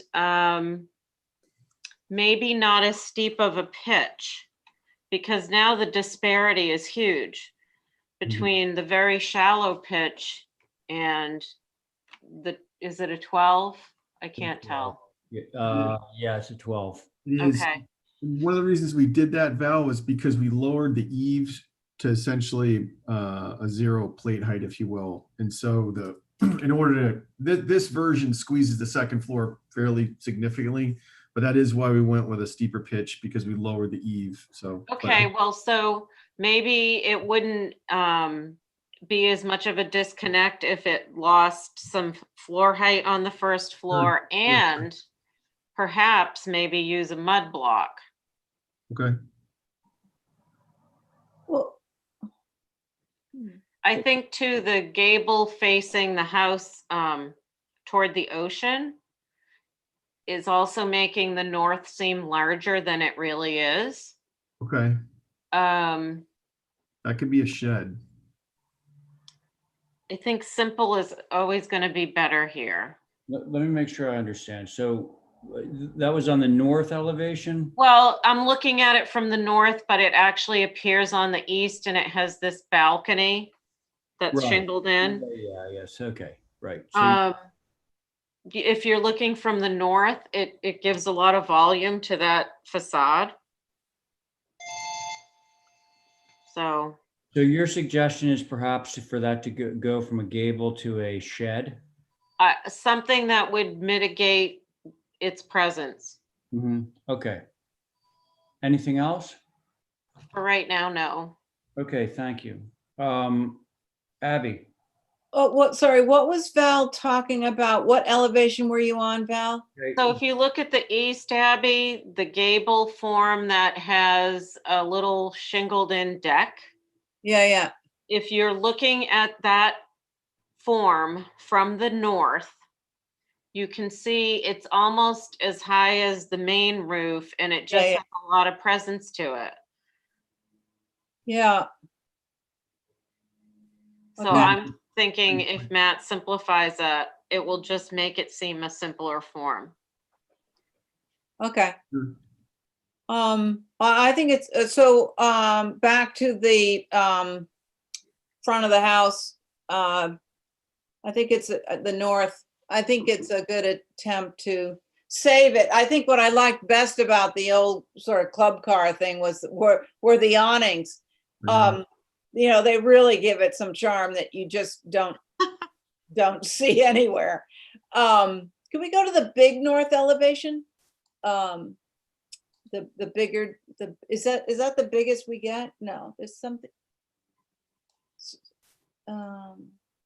Yeah.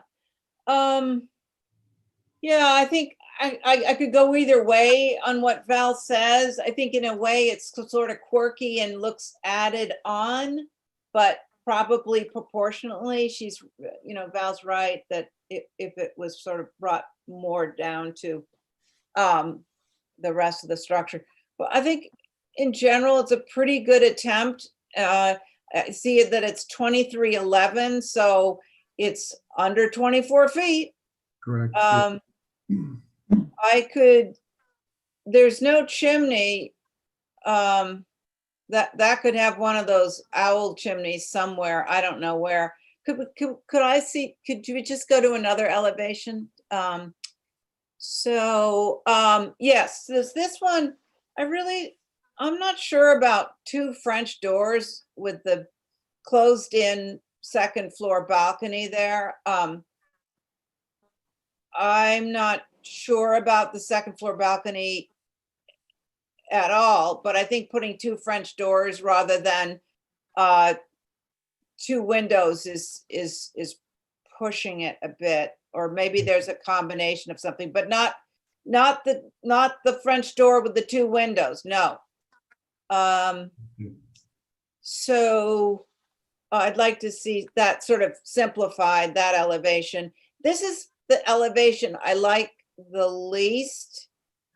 It doesn't have the charm of the other elevations, but it is simple, so. If there is a house that's right next to it, that's actually pretty tall, you've probably seen it, it's fairly vertical with a hip and a fairly underdeveloped, porch. So I feel like that west elevation, again, while not the most exciting, it's pretty close to the adjacent house. So for what it's worth, sorry. Yeah, there's something very sad about that elevation, Matt. The west. Brighten it But up. I appreciate the other things. So I think you're really getting closer. Okay. Thank you. okay, thanks, Abby. How about you, Stephen? Thanks, Mr. Chair. So, Matt, I think I still have a lot of concerns about this. I think Codfish Park Road is primarily where you're going to see the two, well, there's two, I think it's one's Cuckoo's Nest, one's Fairwinds, that are in the mid 20 foot range with outdoor second floor living space, other than having second floor dormers. I think all the side streets out there are really what we think of when we think of Codfish Park, which are somewhere in the 17 to below 20 foot height. So that's a size concern. I think echoing Abby's concerns about the French doors, personally, I think on these side streets, in order to maintain the identity of that area, there wouldn't be outdoor living space on the second floor. I also think if you look at the dormers, the fenestration on this, first of all, it's a really nice design. It's just not a Codfish Park design in my mind. I think retaining the structure in the front goes a long way. And I think the example you gave of one, I think it's 110 Orange. Do you have that image still? Yeah, I can pop it back up if it's Would you okay, mind? Holly. I'll be brief, but I think it's important. You know, that gambrel, I think it's the gambrel and the size of the structure itself. Yeah, so the lower right inspiration Yep. is, for me, that's a much more acceptable approach, because if you look at the perspective drawing above the inspiration drawing, you can see where you've gotten these dormers in place that, again, nice design, but for Codfish Park, I think, as Val said, simpler is better. Simple is more. And I think that gambrel has very simple type dormer solutions. And again, the overall size of the gambrel on the backside of that low gable, it really reads to me more like a Codfish Park structure than the expansion of the footprint and the second floor that's shown that you've proposed. So I don't fault someone for trying, but I just don't think it would be appropriate. Thank you, Mr. Chair. Thanks, Stephen. I really have nothing to add. I think all the comments were good. You know, I do like this gesture, adding this piece.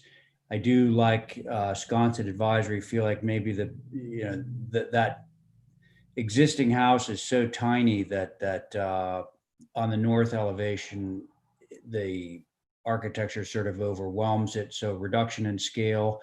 I have not loved the deck on the second floor for all the reasons that the other members don't love it. So yeah, I'm on board with most of the comments that were made. So Could I ask one more question about something, Ray? yes, you certainly can, Abby. On the east elevation, those two French doors, would those be east? That's the side of the ocean side, right? Yes.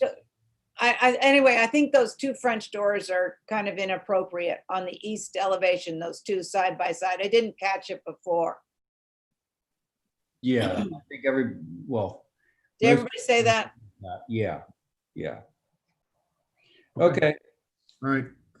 Shall we look for some revisions on this? And what we can also do is have the demo.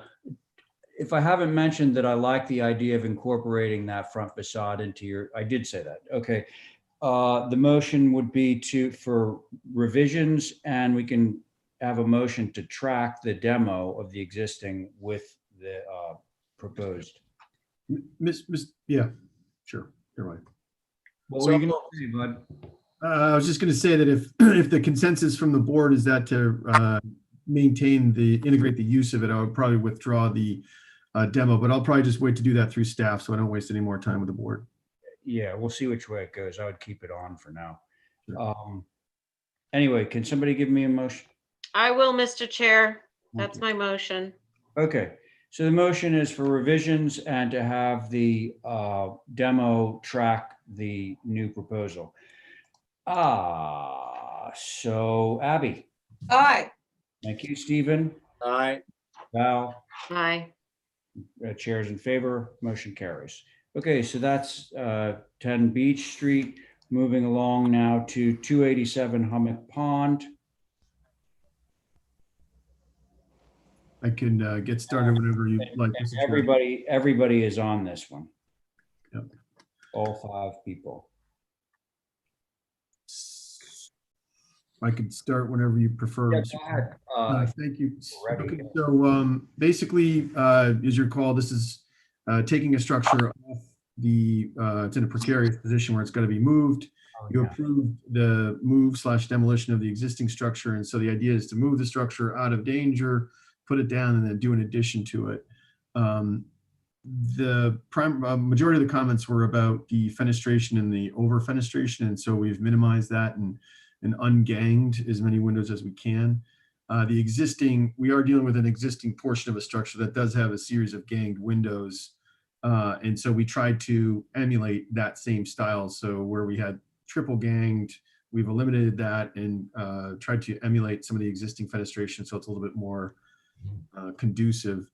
The board did ask us to look into making the front gable front gable entry portico a shed, and we looked at it originally, and it just didn't look like it worked. And so, yeah, this is a grid sheet. I think that the visibility on the facade is over here. So basically, you asked us to look at a shed entry portico as opposed to the gable. And at first, I couldn't really make it work. But I did do a subsequent study that I thought was successful, and I can maybe show that to you in a second.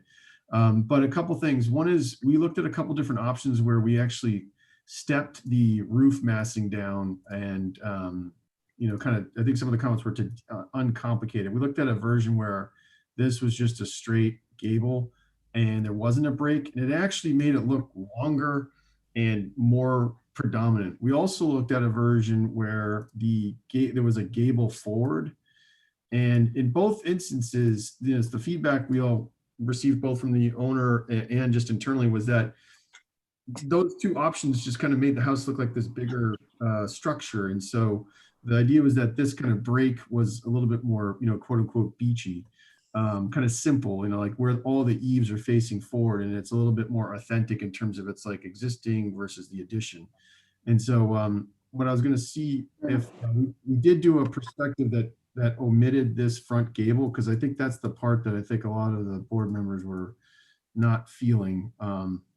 Just to reiterate really quickly is we had we had a whole gang of 5 across. We just broke it down to double because that's what's on the existing, and did the same thing on the second floor and just completely pulled them apart. These 2 center ones are molded, but the 2 ones on the flanking sides are secondary. The windows themselves are slightly smaller. We thought that was important for a secondary additive mass. Holly, I don't know if it's possible. Could I share just a study image that I think the board might find helpful? And this is the shed option, Mr. Chair. It's still not 100% perfect. I could actually avoid this roof line altogether, but I just thought this was a somewhat convincing image about the kind of simplicity and the consistency of the eaves facing forward as opposed to some of the gables, which is what the board had suggested. Again, this is another version which just feels more appropriate to me. And the other thing too is that all of the trim is natural trim. The windows are the Terratone, so this is not white trim, white sash. This was a suggestion that the board had made, and again, I think I could actually make it work so that it doesn't clip the roof the way it's shown here. I could actually drop the pitch so it's lower, so it's more of a cleaner transition. But it was something that the board had suggested, and I thought it was successful. So, Matt, yep. it just occurred to me, why don't you your sort of knuckle in between the existing piece that you're moving and the new piece, where you have the entry, why don't you justify that to the front, also known as the south, so that that's just one roof plane, so you don't have that little step down, and then everything would be much more simplified. Is there any reason you can't do that?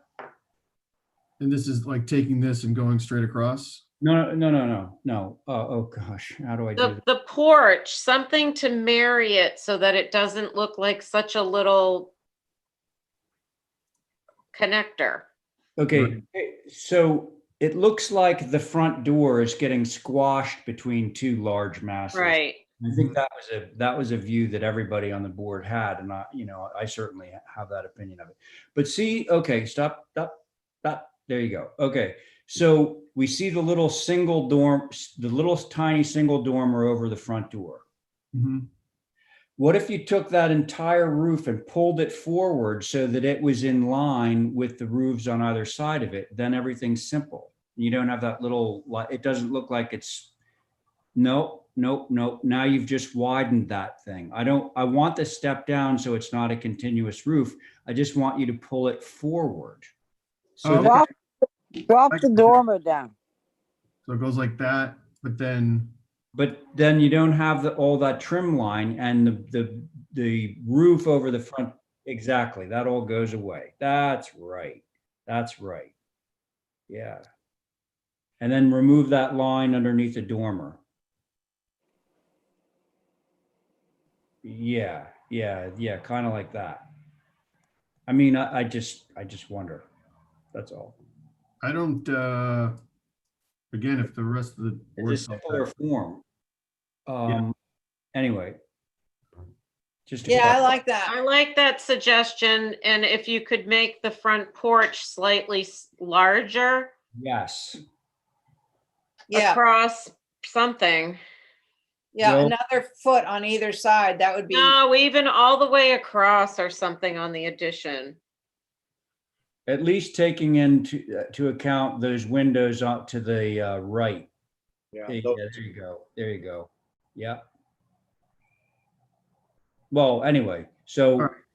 I think that's, I don't know if I'd go both ways. I'd go one way oh, good idea, Val. so that it looks like a building and then an addition.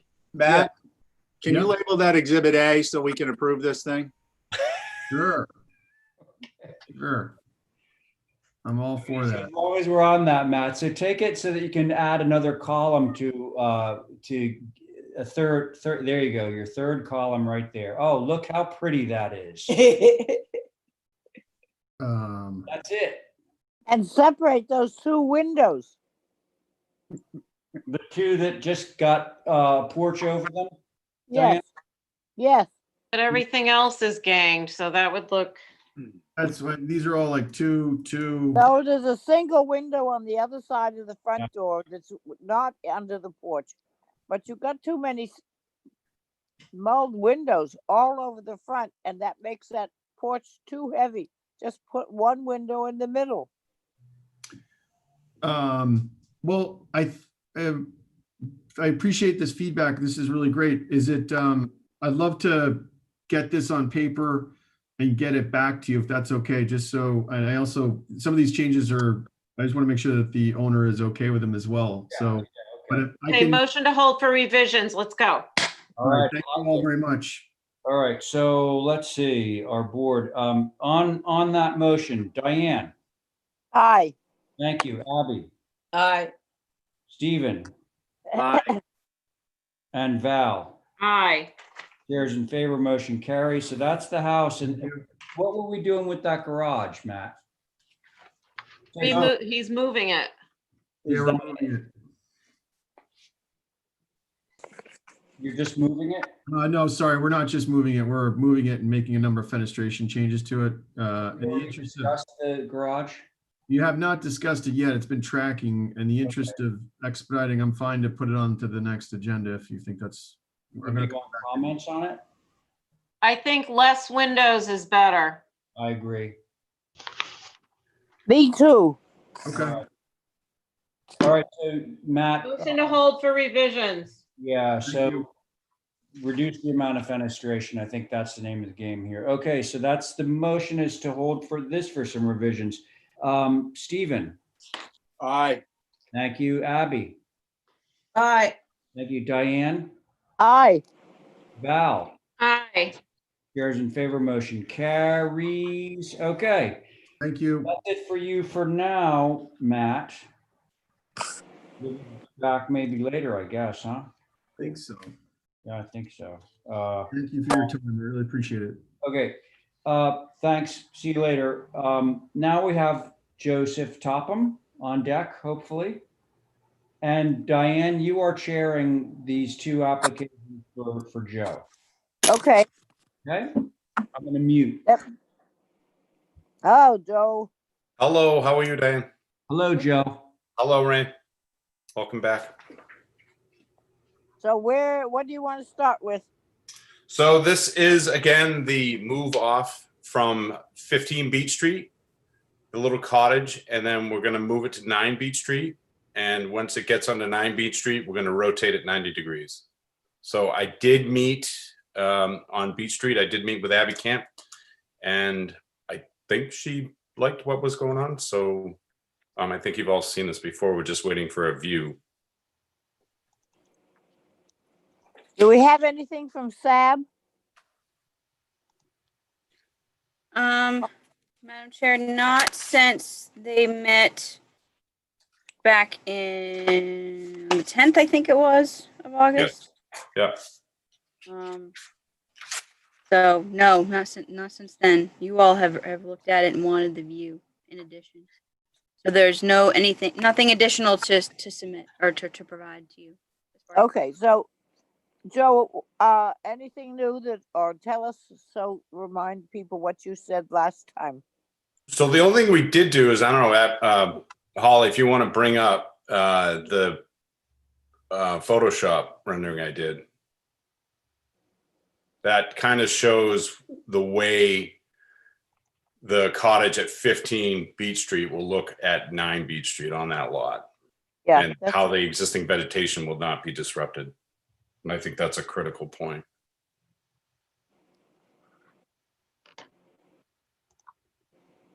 So, thank you. Going left already to your screen, you could still see 15 Beach Street Cottage, the little gable end. Then in between that is 11 Beach Street. That's gone native. That one was confused last meeting. I think that's what got thrown in, and I believe someone made a reference to Facebook comments. That is not being touched. I have nothing to do with that. It just sold. That's the only thing that's occurred lately as far as that project. Then moving on, 9 Beach Street, what I have done is I drew 15 Beach Street Cottage on this lot, and this is a Photoshop rendering of it. The one thing I will say is the eave lines of 9 Beach Street Cottage are the same height as 7 Beach Street Cottage. So it's very low massing. This is also going to be 20 feet off the street. And that privet will be removed once Toscana brings the structure in there. And then we're going to sit it down. The other thing, we just spoke to both my clients today, and they want to take all the overhead wires that go across the street, and they want to go underground and even try and get the pole that is in front of 10 Beach Street removed and have everything go underground that way. So if you look at it in the street, it's quite disorganized, all that wiring, and they want to clean that up. So. And what about the hedges? Is it going to go back when you finish? The hedges will go back, and all the hardwoods that you see to the right, and I believe there's 9 of them, 8 or 9 of them. A couple limbs will be pruned by Bartlett Tree. They're also going to refertilize them, clean them up a little bit, but they're going to stay within that line going down between 9 Beach Street and 7 Beach Street lot line. Very good. Thank you. Thank you. Problem. All right. I will start with the commissioners. Abby? Yeah, thank you for meeting me out there. What is that 9 Beach Street now?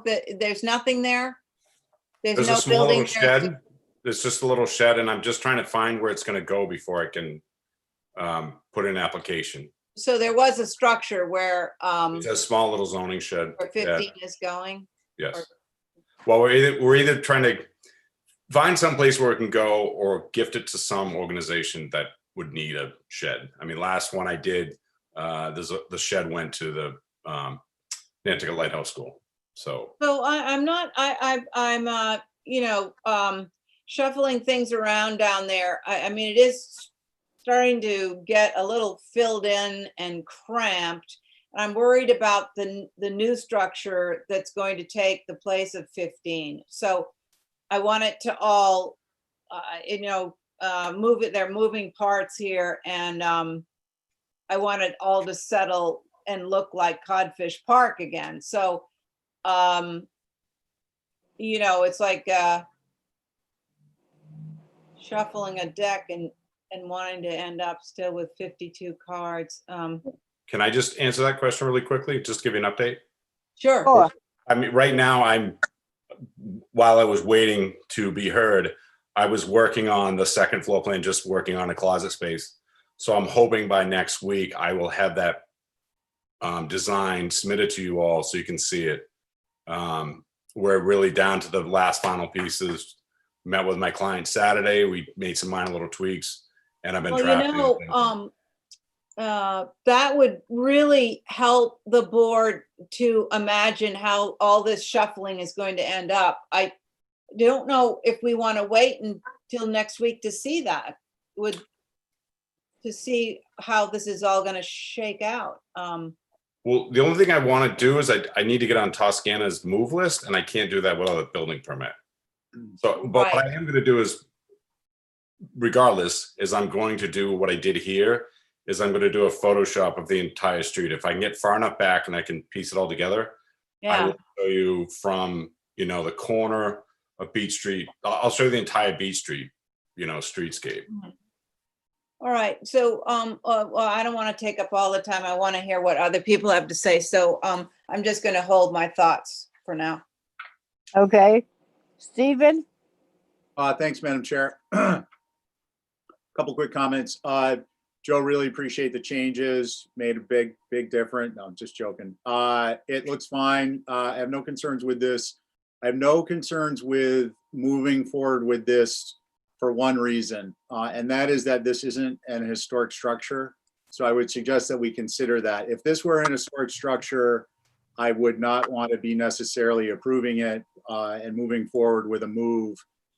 Certainly not a demo. And I do agree with Abby's comments about the Codfish Park area getting a little denser rapidly. And I think Joe was probably listening in the background. He heard our comments about second floor outdoor living spaces and second floors and side streets in Codfish Park. So I'm hoping that will help him and save us some time when we do review 15.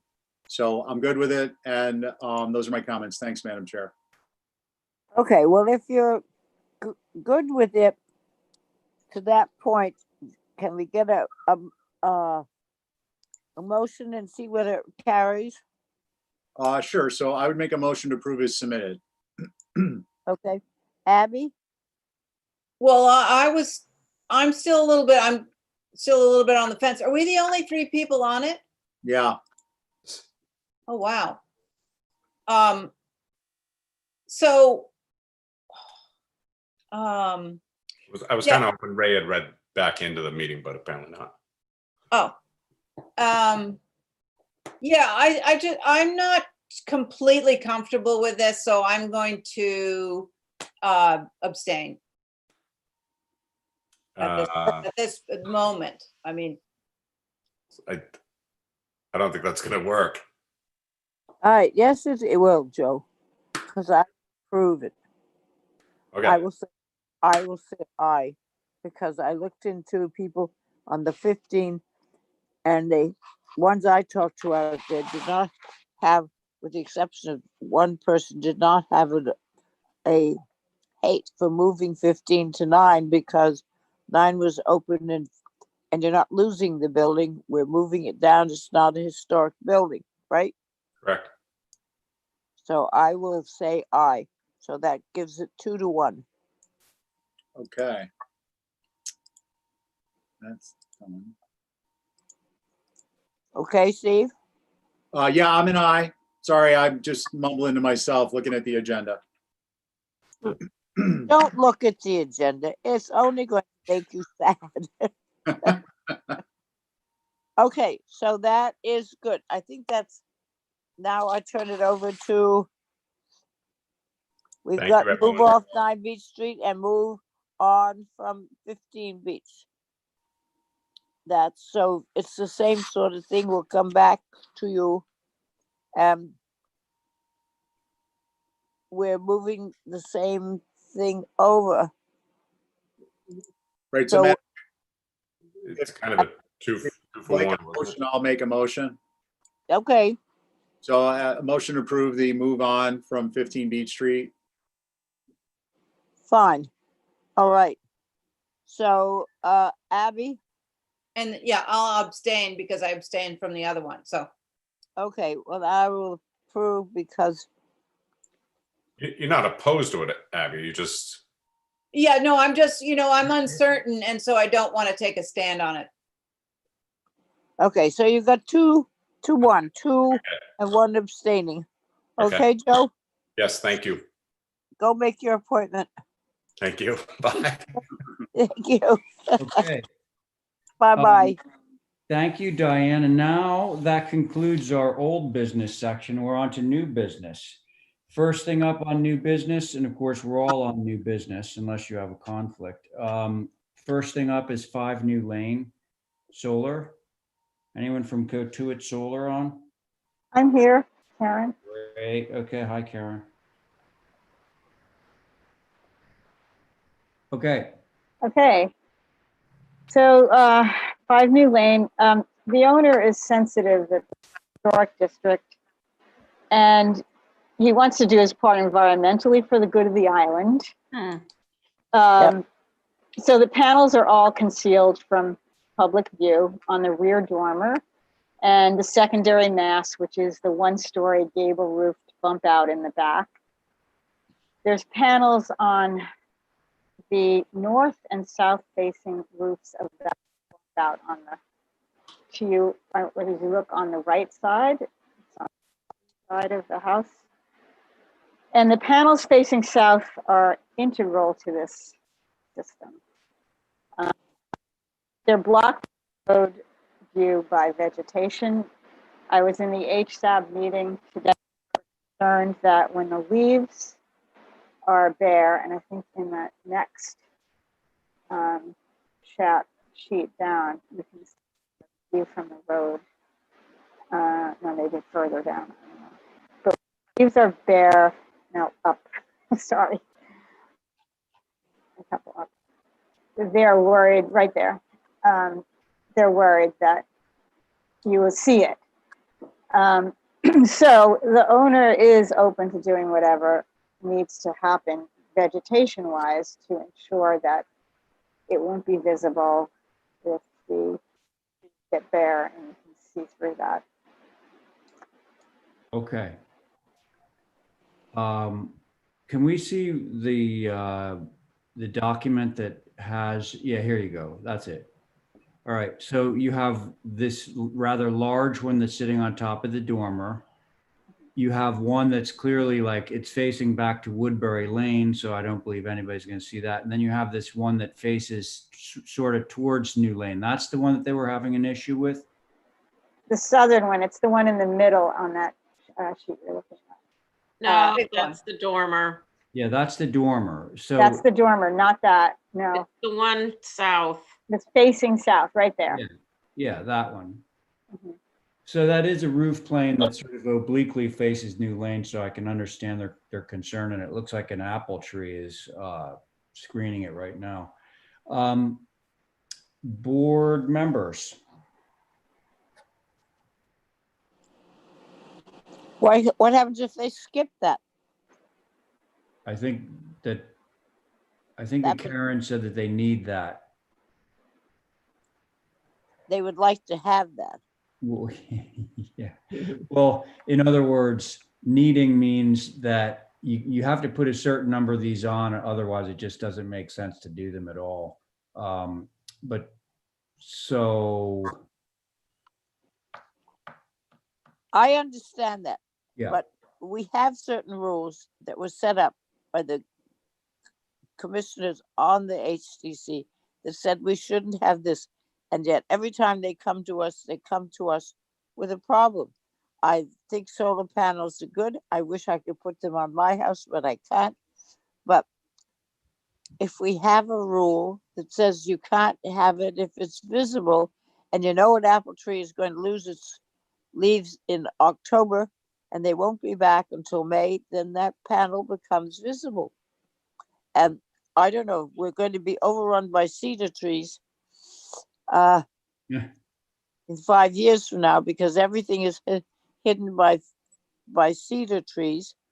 But we have to make some provision that panel is hidden and not open to view, which is against our thoughts on solar panels. Okay. Thank you, Diane. How about you, Val? Well, so that I'm consistent, it's the wrong colored roof, number one. I do think that the dormer is going to be the most oblique, and the one on the north, it's the panels on the south. That would be my most concern, and I would like to see those screened, but I'm still not really convinced that the color of the roof is going, I really think they're going to stand out on this color roof. And I have a question for Karen, and that is, can the panels, this is just a question, on the north and the south have more consistency, i.e., can they all go the same direction? So maybe they should go horizontal instead of some vertical and some horizontal as they are, because there's two little cheeks left exposed. If you look at the way she has on page 6, I think it is.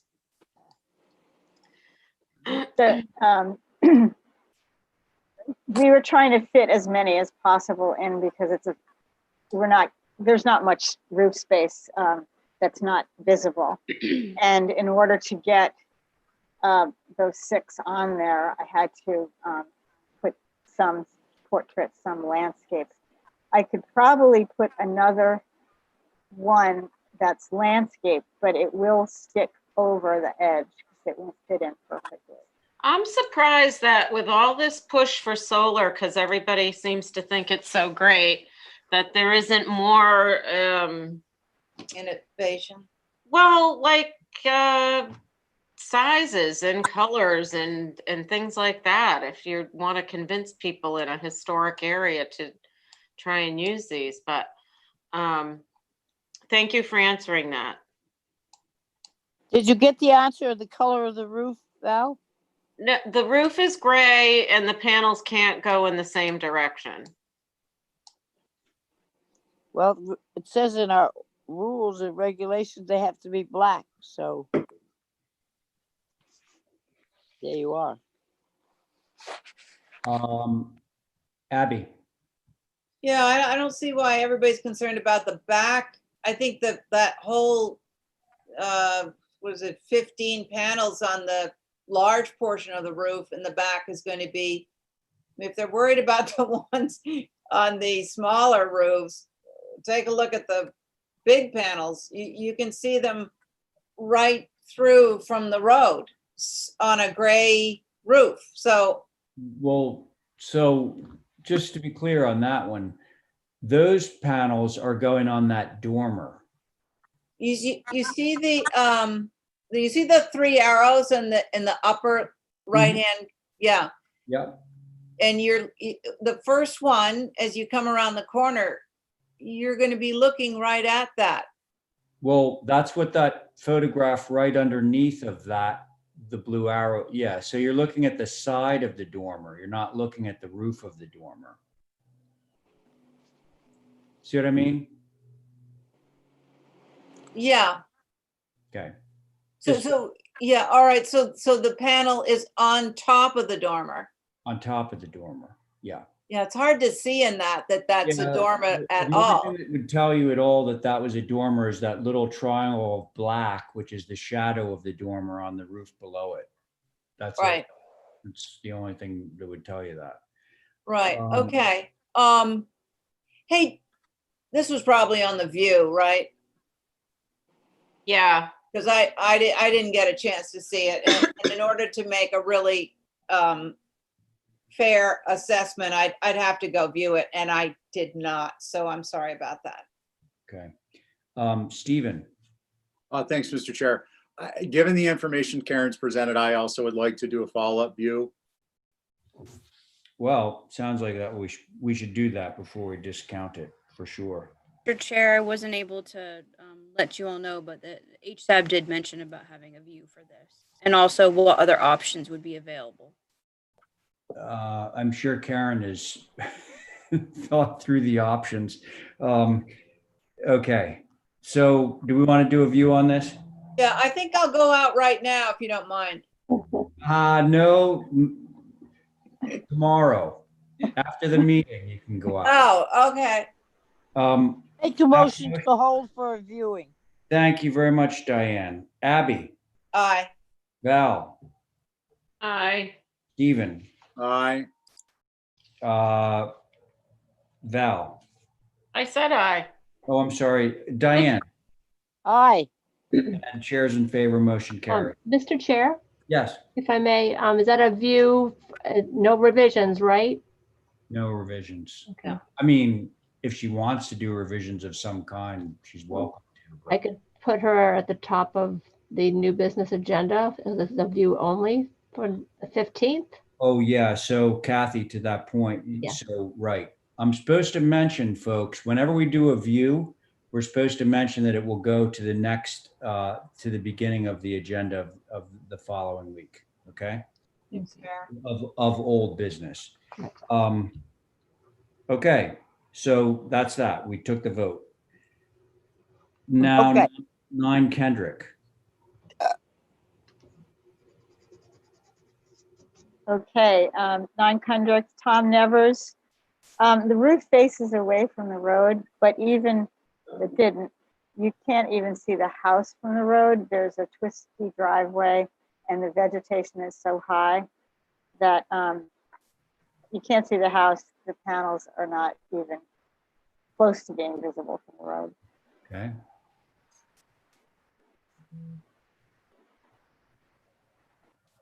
I think this is a good example of what we'd like to see. I'm not quite sure of the roof color, but because the house can't be seen, it does look like it's dark. The roof color. May they even said- be black. I have no problem with this application. Okay, thanks, Phil. What were you about to say, Diane? I was just saying that it says in the application that the roof color is gray. Yeah, I see the aerial photo there. Yeah. Yeah. There's more issue with the conduit on the side of the building. Right. Oh, See it? well, yeah. Right. We'll get them. Well, I mean, if it's not visible from a public way. Right. Diane, you want to, So Give- if it's not visible from a public way, then I don't have a problem with it. Let's just keep the vegetation though. The vegetation would have to remain just like it does on a pool. okay. And that's your input, Abby? Yes. Okay, how about you, Stephen? Yeah, I agree. No, not visible at time of inspection or thereafter. Sounds good. You want to turn that into a motion? If you have no further comments, that's my motion. I have no further. Okay, so Stephen has made a motion to approve this subject to the vegetation remaining in place at the time of inspection thereafter. Did somebody just talk? No. No? Okay. Diane, Aye. Val, Aye. Abby, Aye. Stephen, Aye. chairs in favor, motion carries. There you go. Thank you. Okay. You're welcome. Ethan.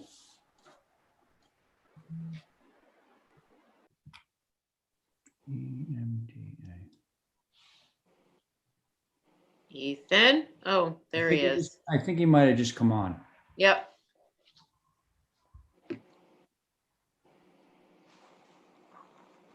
Oh, Ethan, are you with us? You're muted, Ethan.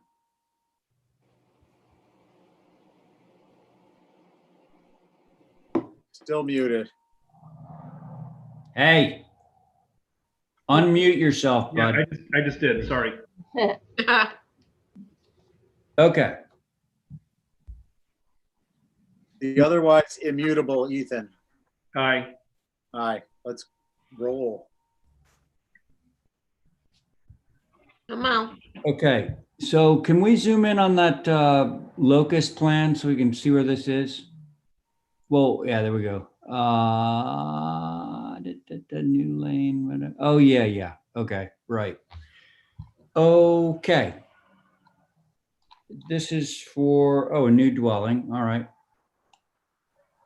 That's the cleared lot, I guess, a photo of the cleared lot, Ethan? Yes. Okay. There's the house. Okay.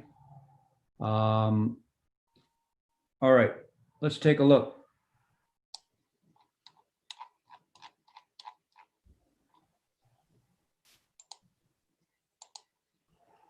It's quite large for Meadow Lane. Oh gosh, look at that. Wow. Do we have a picture of the one we did just in front on the other side of 11 Meadow Lane A? If this is 11 Meadow Lane B?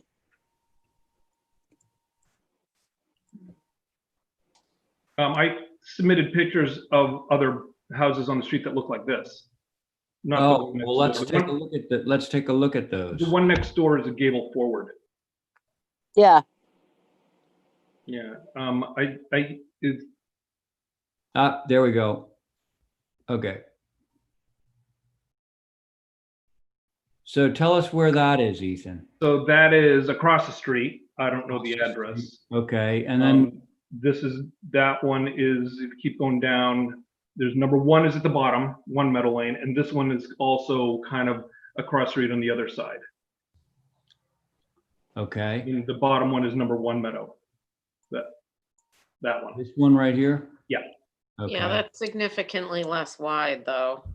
Ugh. Well, yeah, and then there's another one Oh, across the street on the Ethan. corner, but it's on New. Ethan, It faces New Lane, but it's also a big 2-story we got about thing. 2% of what you just said.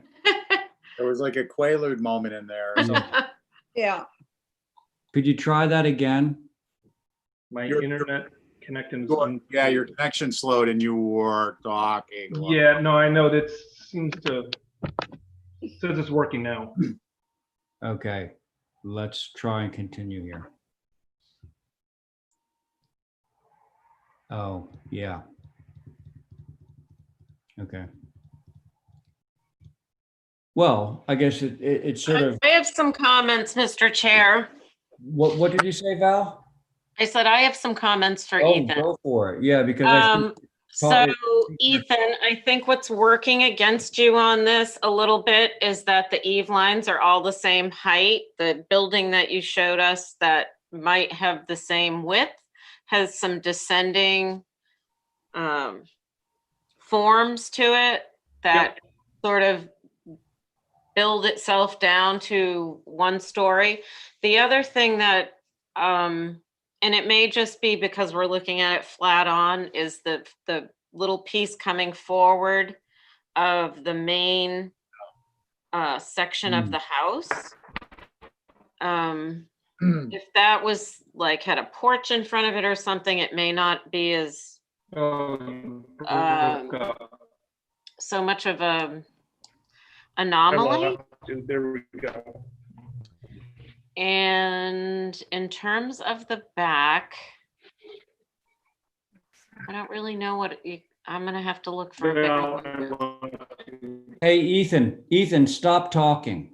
We can't hear you to begin with it, and I just want to hear from the board members. Okay, so Val, have you finished, or do you want to say more about the back?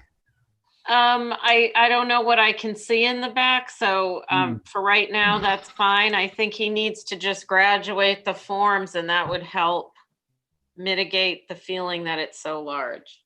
I think those are good suggestions. Thank you, Val. How about you, Diane? I would like to see some additive massing. They have that long thin lot there. They're big, they're huge. There's no additive massing, no 1-story thing except that forward gable on the I lost it. I don't know what elevation, north elevation. I think there's too much fenestration on the north elevation. I don't know whether you can see anything of the north elevation going over the background and down that road. but I'd like to see it dropped. It's just a big rectangle, actually. And the building next to it, which I believe is the other 11 Meadow Lane, which is project A or so. Is this the same distance from the street, or is this set back further or closer to the street? I can't get. Is it right on? Because the other one set back a fair amount. I can't see the site plan. I don't have a site plan. It would be nice if we could have a site plan. Height. So, and I would also like to see in the next application where I believe this other 11 Meadow has a pool also, and I would like to know how close it comes to this proposed pool. This piece of land goes from sideline to sideline. And then the pool practically, and then goes back into the 50-foot no build area. I'd like to see it extended something so you had some dropping to bring it in from the sides. Meadowview is really not set up so the houses go from property line to property line. I think I have no particular difficulty with the front of the building.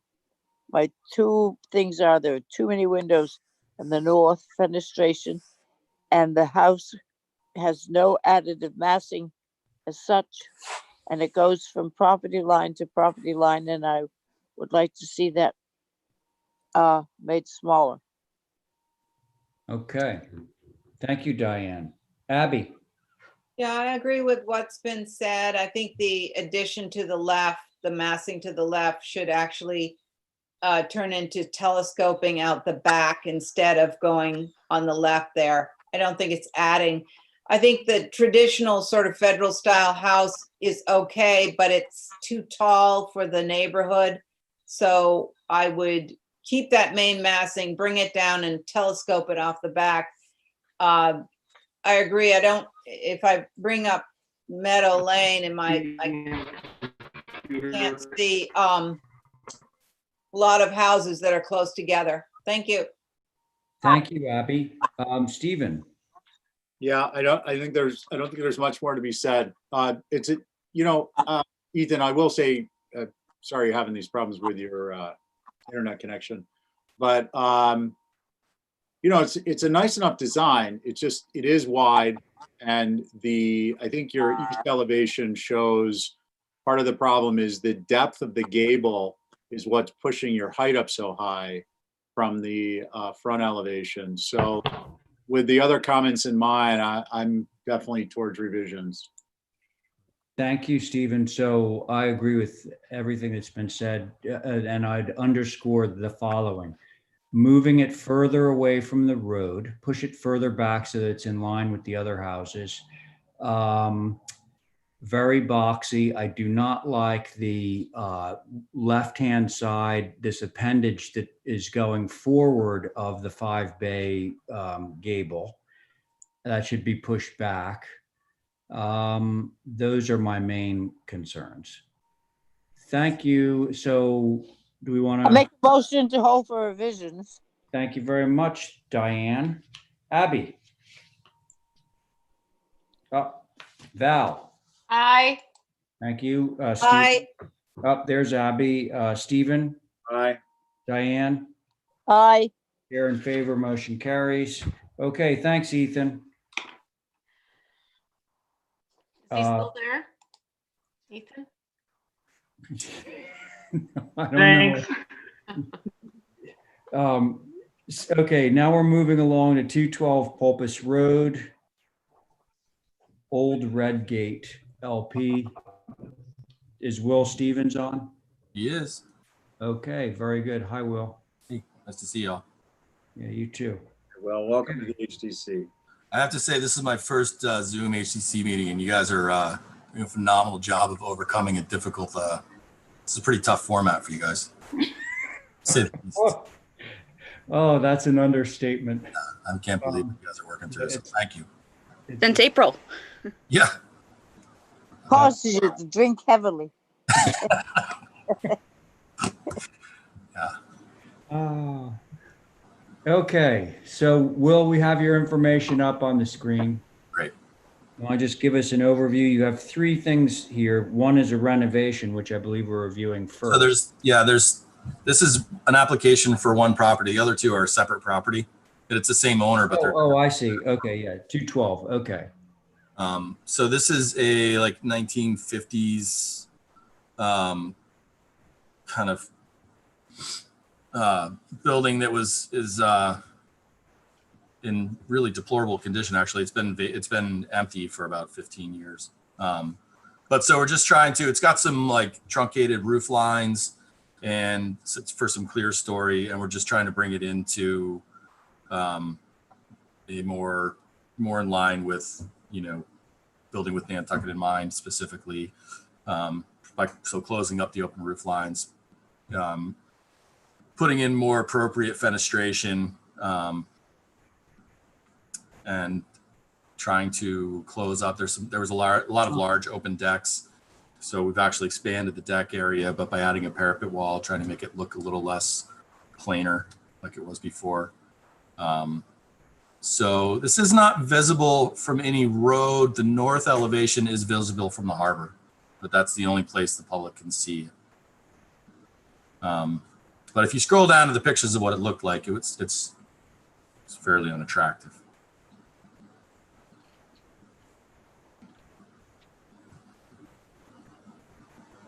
Yeah, there we go. So here's a good view of what it looks like. Large plate windows. Oh gosh. It's Wow. crazy clear story. Interesting. That you can see in the middle of the lower of the two rows. These kind of like big horizontal planking deck frames. So large eaves. I mean, it really kind of looks like it was plucked out of Santa Barbara in 1963, right? So trying to pull all that stuff back, pull the eaves back to a more traditional exterior trim design. Okay. I can go pretty fast on this Yeah, one. me too. I mean, let's get this going. That is such a great improvement. I'm all for it. Yeah, great. Okay. Val. I say the same thing. Okay, thanks. Diane. I also. All right. Stephen. Motion to approve is submitted. There we go. All right. Stephen's made a motion to approve as submitted. Diane. Aye. Val. Aye. Abby. Aye. Stephen. Aye. Chair in favor, motion carries. There you go.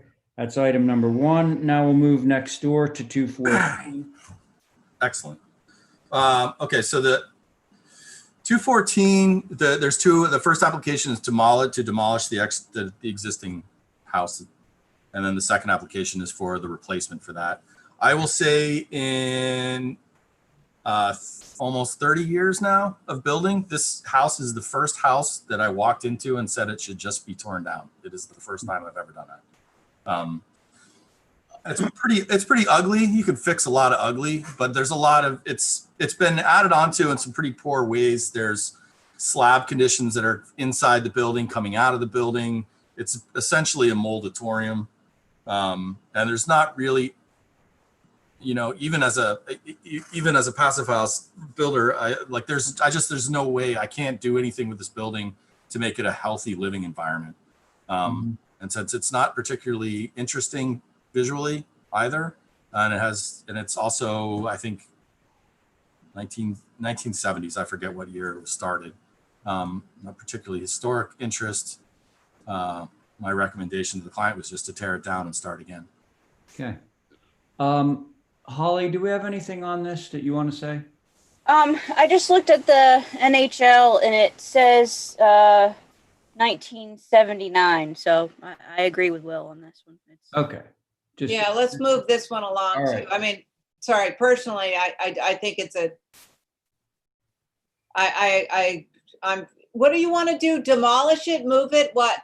Just knock it down. I mean, we'll have to offer it for our 30-day offering, but it's really difficult to move. It's not, you probably won't get moved. It's very Okay. unlikely anyone would want I'm it. in favor of the application. Would you like to just make a motion? I think that this. I'd like to make a motion to, as submitted. Okay, to approve as submitted, the demo. Okay, thanks. Stephen, Aye. Val, Aye. Diane, Aye. thank you, Abby. Aye. Chairs in favor, motion carries. Okay, now we have a new dwelling to take its place. So this is actually, excitingly enough, will be our first net zero build, which is pretty exciting. It's the same square footage, but it's regularized into kind of a more traditional Cape style or colonial style. So that's the view from the road. Again, you cannot see from any public way at all. This is not visible from the harbor. It's not visible from, you can't see any other house from it. Where's the driveway on here? Yeah. I'm not sure how to show you, but if you go to the queue of Quay's Pasture Road, Yeah. you just go past that and to the left a little bit, the white driveway. So you would take that up towards the harbor. It goes past, sorry, that you've gone past it already, but I think. What? I'm sorry. There was one that shows the lot more clearly than this. Yeah, sorry. You do go past it and you go up. Your cursor's right next to a large house that you would drive by, and Yeah. the small building past that's right there. That's the house. That is the one that we just approved a demo on. Correct. Yeah. So it is quite a distance from the harbor. Yeah. Okay. So I do want to include the groovy van. Yeah, it's nice. Yeah. What is the material on the wall? Is it shingle? It's all, yeah, it's cedar. It's a painted white trim. It's a yellow cedar roof, cedar sidewall. Because the 3Ds show like cottage corners, all white.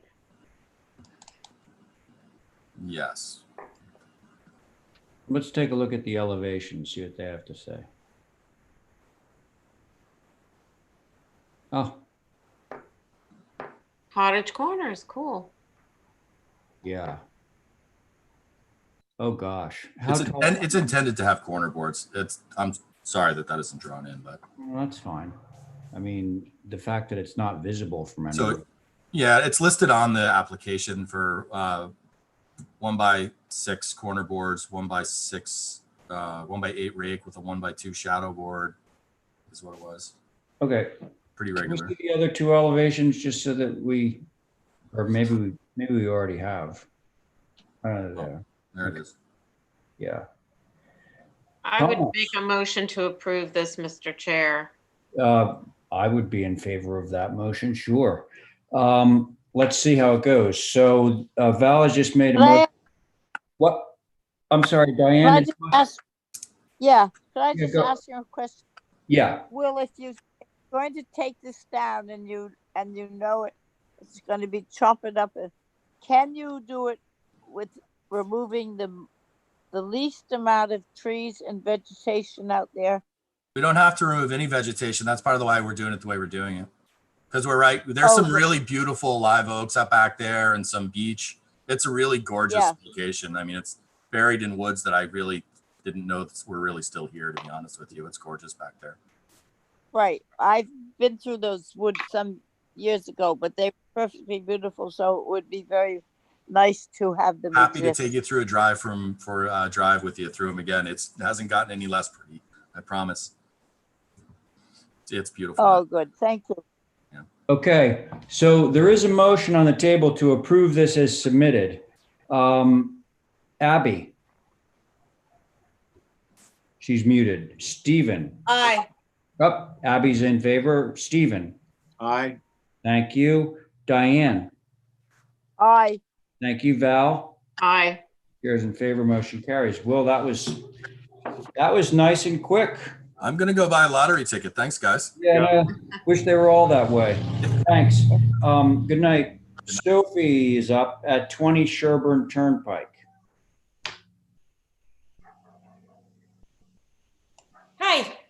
Aye. So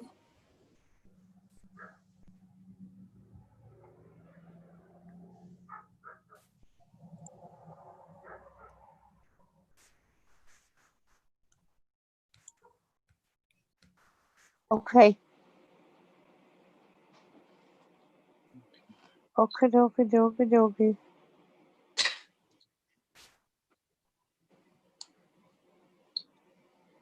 So this is sort of a shared road, shared driveway that doesn't exist right now, but it's called Foldrel Road, and it goes right off of Sherburne Turnpike. Uh-huh.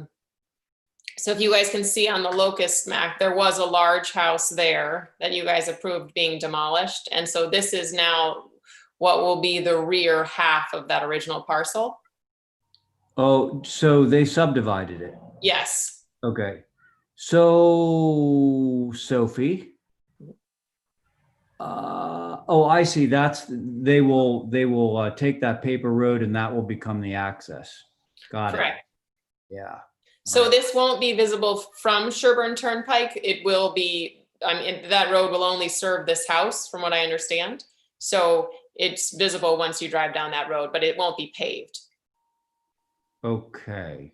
But it will be visible until another house is approved and built between Sherburne Turnpike and your house, right? Correct. You just be able to look across an empty lot. Okay. So let's take a look then at the elevations.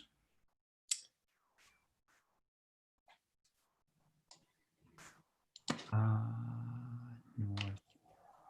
Yeah, that's facing Folger. Correct. Mm-hmm. So this is the side, this west elevation is what you'd be seeing if you could see it from Sherburne, if no vegetation were to go up. Right. Okay. Oh, the front faces the little way? Yeah. Yeah. Oh.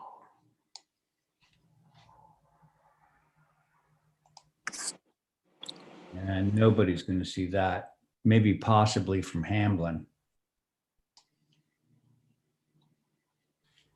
Okay.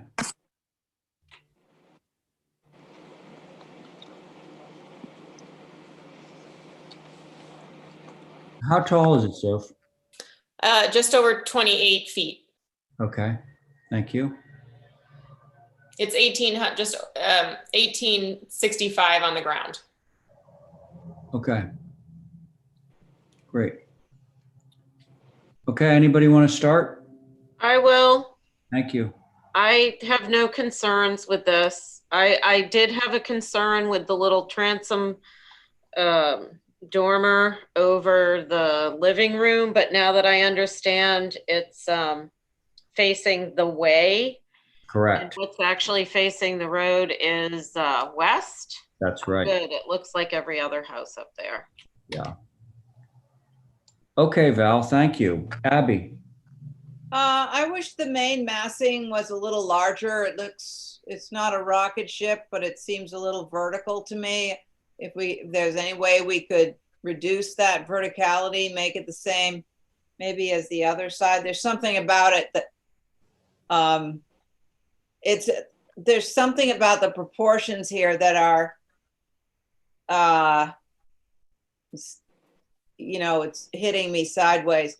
Yeah. I don't mind the far left. I think that's actually one of the good things about this drawing. So if we could widen that main massing, I'd be happy with that. Okay. Thank you. Stephen. Thanks, Mr. Chair.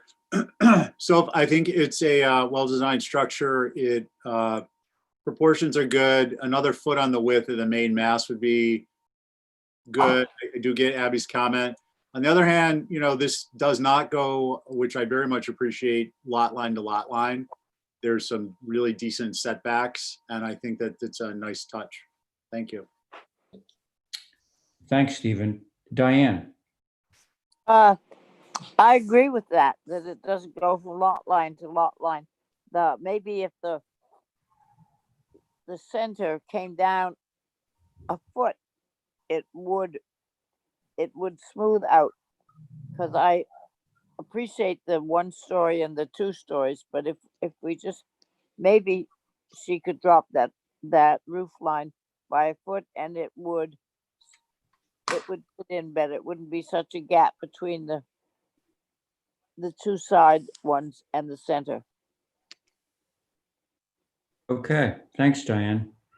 I actually agree with that. Like, in an ideal world, that main gable would get a little bit wider and, or to Diane's point, a little less tall, so that the proportion was a little less vertical. That's my only concern. I'll make that motion if you want. The motion being for some minor, very minor revisions. Or if you wanted to go through staff, if you wanted it a foot off the top and a foot off the main massing, I could. Okay, well, Can I ask a question? Because a foot, I'm already in an 8 pitch. So can I just widen that main mass by 1 foot? If you don't think that makes the house too wide, just widen the mass by a foot? I think that would be good. I agree. well, then I think yeah. Well, should we give that one a try? In terms of Yeah, and everything gets centered back to normal. Just, yeah. Yeah, just make it a foot wider. Was that your motion, Abby? Yeah, just, yeah, and then everything moves, so the left-hand massing also gets re-centered and everything. Yeah, okay, yes, that's my motion. Okay, so Abby's motion is to, through staff, simply widen the main gable by a foot. Let's see. In favor of the motion, how about you, Diane? Aye. Thank you. Abby? Aye. Actually, not Abby. Val? Aye. Stephen? Question. When Yeah. you say the main gable, you mean actually the primary mass on the north elevation as opposed Yes. to the Yeah, gable on yeah. Okay, thanks. You're right. That's the way it should have been phrased. Correct. Yeah, I'm an aye. Okay, Stephen's in favor. So now back to you, Abby. Aye. Thank you. And chair's in favor. Motion carries. All Thank you. right. And now looks like we might have a garage on the same piece of property.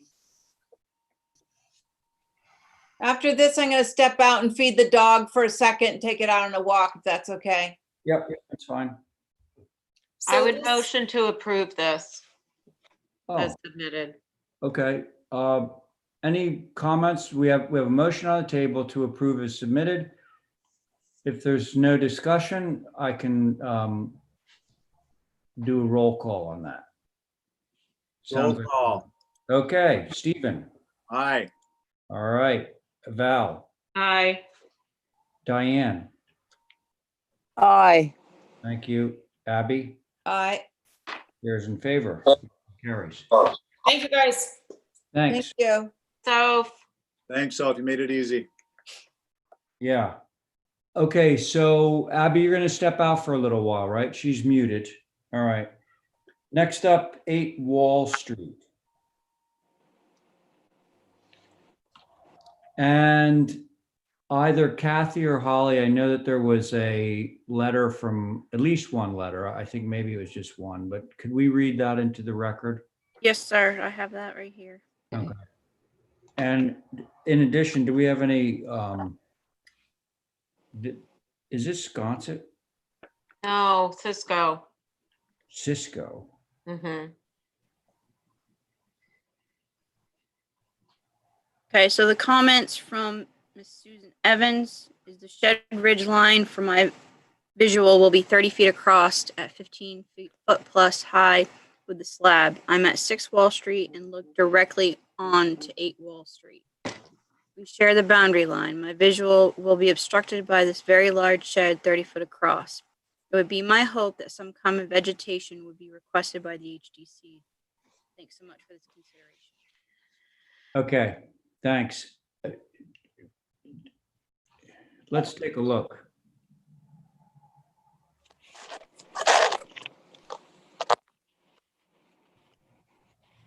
I kind of can't believe the shed is 30 feet wide. I I know. was gonna say, since when does a shed become 30 feet? Yeah, that's wide for a house. It's a cheap shed. Hey, by the way, do we have somebody to represent this on board? Oh, yeah, there you are. Let's Yeah, see. hi. Um, uh, in regards to her comment, I think we sent a photo which is labeled 9A, which looks directly from the neighbor's property, which you would be looking at the back of this house. And if you could see in the photo that that existing, that's the old shed that's kind of pushed up basically where this shed is going to be. So it doesn't obstruct any of her view other than the. Well, just to be on that point for a second, you know, this board is not charged with maintaining neighbors' views of various things. So, you know, we review and discuss things as seen from public ways, not private ways. But so we should probably return to, so that's the existing shed there? Correct. And the thing that we just saw is going in its place, correct? Exactly. That shed has actually been moved from where it was in the original location because there was Nice shed. discussion about keeping it or not. Okay. Okay. So can we go back to those elevations?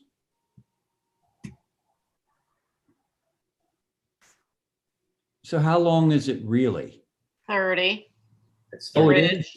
Yeah. Is it really? The shed It is with 30, yes,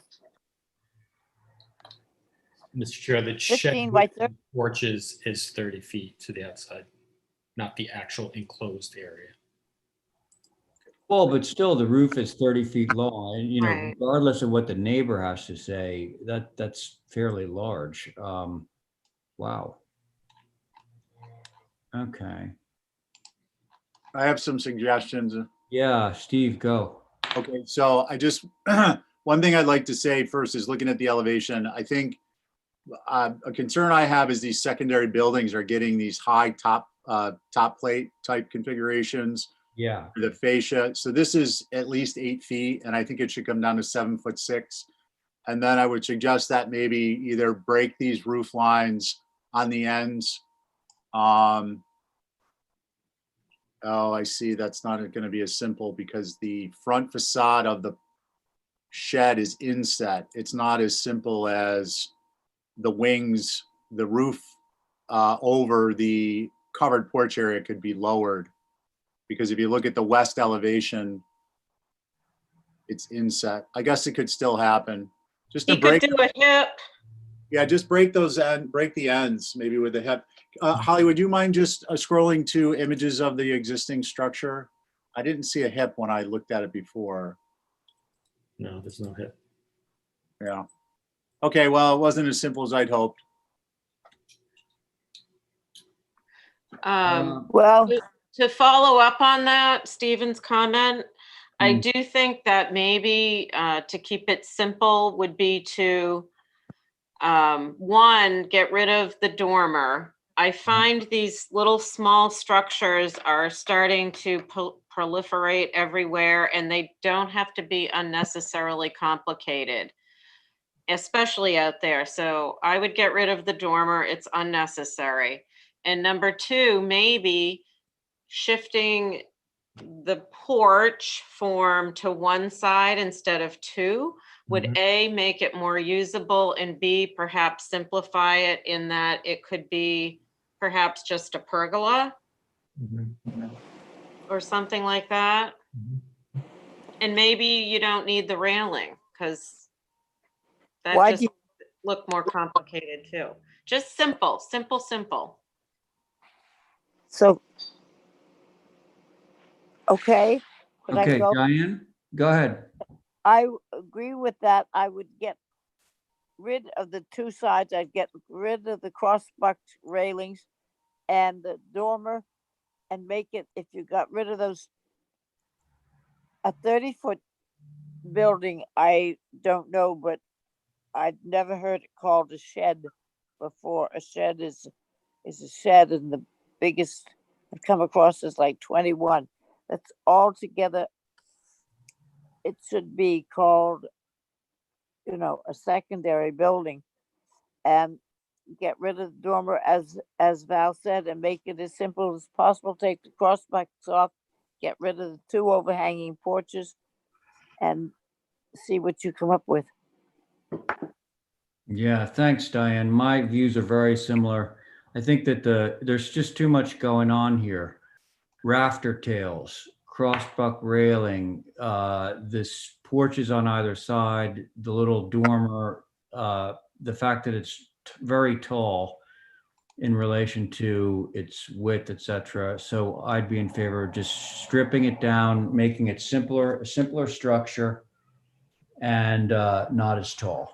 And also doing what you could to mitigate the length of the ridge. Can we have a motion? Motion to hold for revisions. I have one question though. Yeah, go ahead. What is the chip that says cashmere? What is that color for? Oh, That was for the window, the little dormer window. Oh, okay. Yeah, motion to hold for some revisions. great, thank you.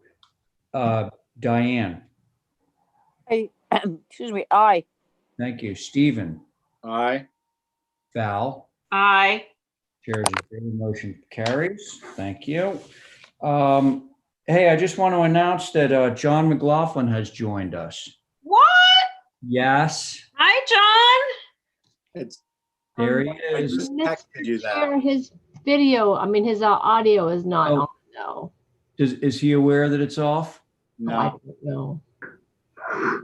Hey, John, if you can hear us, you have to turn your sound on.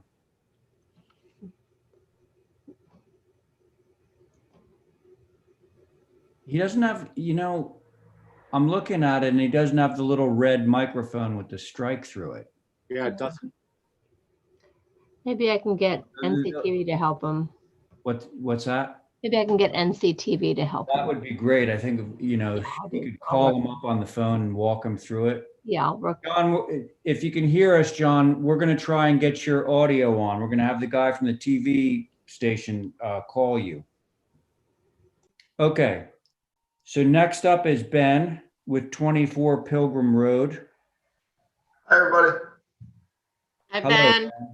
Hi, Ben. Hey, Ben. Good to see you all. You too. Okay, what you doing, buddy? So this structure was originally actually 2 structures, and I think it was around 2004 through Mickey's office. The 2 buildings were connected through this kind of large addition.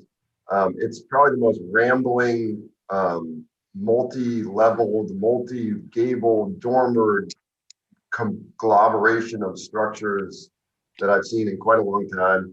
And it seems every couple of years we do something a little different to it. And this year, working at home has become a big thing for the Hallie and Lamb family. And so we are looking to add 2 private offices above the garage wing of the house.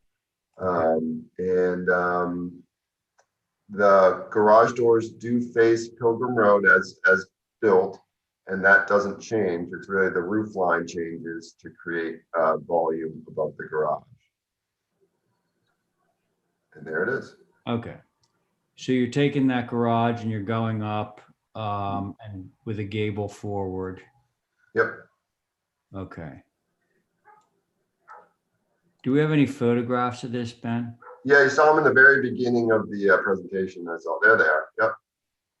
So that's the view from Pilgrim Road. So now your gable is set back a little bit from the front face of that garage, right? That's right. So there's a front porch, and you can kind of see below those that shed dormer there on the main mast. Yeah. And that shed roof plane is going to carry across, and then the dormer is set back roughly 6 feet. So there'll be a nice little shed roof that pitches down and drips over the garage door, and then the new gable form will be set back. Okay. Thanks. And the ridge of the new gable we should see is it the same height, less than, greater than? There we go. It's a Yep, little- it's slightly less than, and then there's a cricket that's much lower that connects it. Yep. Okay. Got it. All right. What do you think, folks? I'll make a comment. Go ahead. There's a lot about it I appreciate. I think, again, simple is better because the basic main form is simple. I nix the transoms above the doors. I don't think you need those. Maybe just facing the street. I don't know what the visibility is of the back, but anything you could do to sort of mitigate the deck impact as well would be good. The deck on the front. Yeah, shingle it Mhm. or something. I don't know. Because it is quite close to the street, isn't it? It is. Yep. That's my comments for now. Okay, thanks. Diane? I agree with the windows above the French doors on the garage. Doesn't this property drop off down Yes. a Oh, lot yeah. as it falls through? There's So- the back, Diane. Yeah. Ben, I don't think you can see that north elevation. Can you from anywhere? Absolutely not. No, it's grown in very thick on the side of that house. Yeah, I didn't think so. So that's all. I just take those out and keep it simple because that leaves the only ones over the front door, which makes the front door more prominent. That's all. Okay, thank you, Diane. Stephen? Nothing to add. Okay, so I'm fine with this. I do like the idea of nixing the transom in looking for simplicity and perhaps shingling that rail for the reason that Val said. Is this, the house is all natural trim, is that right? Painted white trim, but it's a natural roof. Yeah, so like if this was a railing, this would be painted white and be very conspicuous. So yeah, I'd be in favor of that being shingled and getting rid of the transom. Could that be a staff approval? I would make that my motion through staff. Yeah, okay, so no transom and shingled railing above the garage doors, right? Yes. Okay, Stephen, Aye. Diane, Aye. very good. Val, Aye. I'm in favor. Motion carries. All right, well, thank you guys very much. Okay, thanks. Have a good evening. You too. Hey, how are we doing with John? I just spoke with Matt and he's working with him right now. He's trying to call him. Okay. So I wonder if he can hear us. he thinks he just doesn't have his microphone on. Well, you know, sometimes there's like a little mute thing on the keyboard. Oh, okay. Yeah, he's calling him right now. I gave him both numbers. All right. Okay, next up is 15 mizzen mast.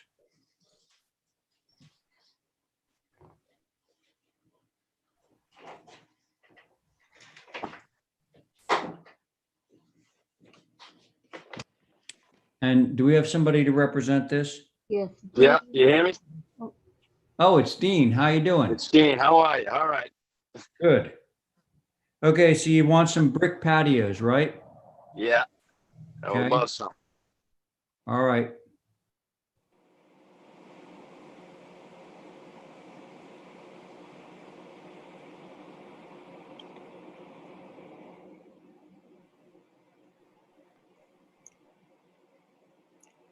Dean, where do you want them?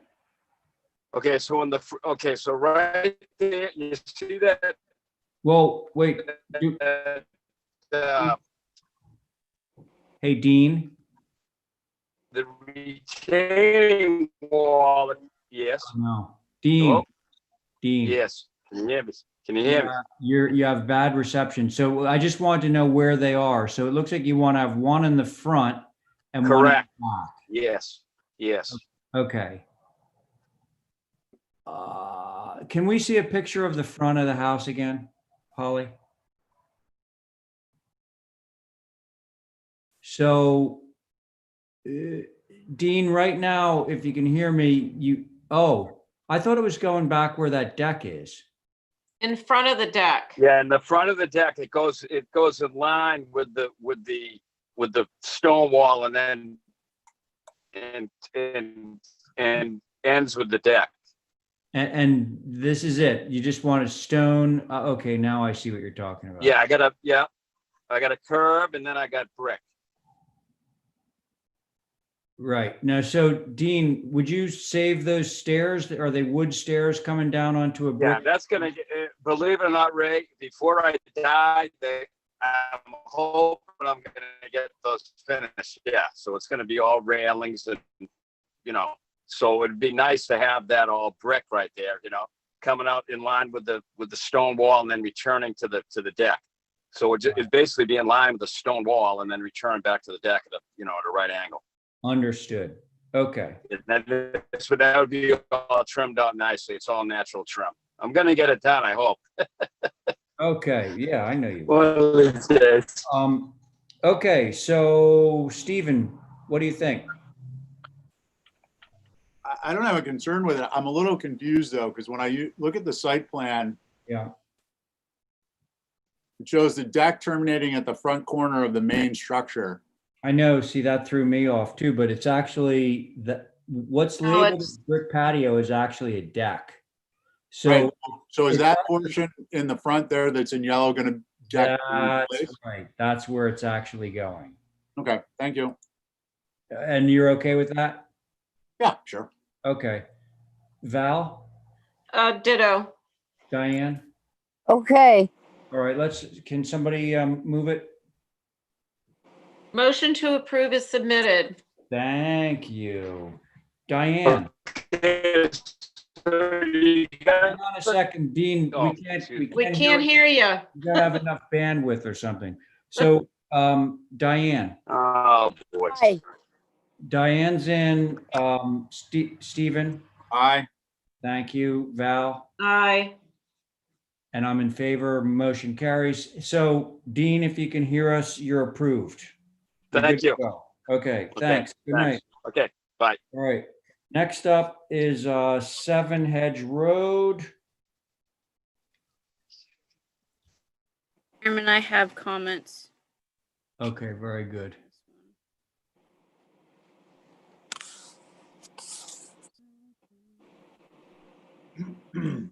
Fenestration pent roof. Okay.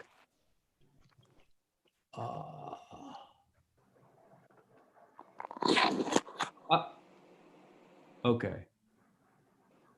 Steve, why don't you walk us through these revisions? Sure, Ray. Thank you. Good evening, everybody. Steve Roski for the applicant.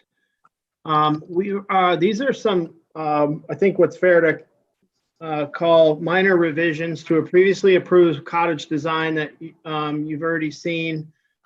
If you're interested in comparing the previous approval with these, we provided that on the full-size sheets. Holly's got us zoomed in on the reductions, but either way, it's fine. This is the front elevation. This is the elevation that does face Hedge Row, which is a cul-de-sac at this point. I can tell you that really this entire structure is barely visible given a small garage structure that sits well in the foreground. So just based on the elevation at Hedge Row and the position of that structure in the foreground of this particular elevation, I do think there's very limited visibility, which is not to say I think that this is a bad looking elevation. We actually have taken that front elevation is previously did not have a front door on it, and we've added that and that simple little pent roof that you see. Beyond that, we eliminated a couple of small windows on this side elevation that sits in close proximity to an established hedge that's probably 8 to 10 feet tall. None of the first floor would be visible here. We rotated the outdoor shower. And if you care to move through the other two, we centered this double French door underneath the gable and eliminated a smaller flanking window that we had on either side of it. I changed a column or two And there's one more elevation, Holly, right there.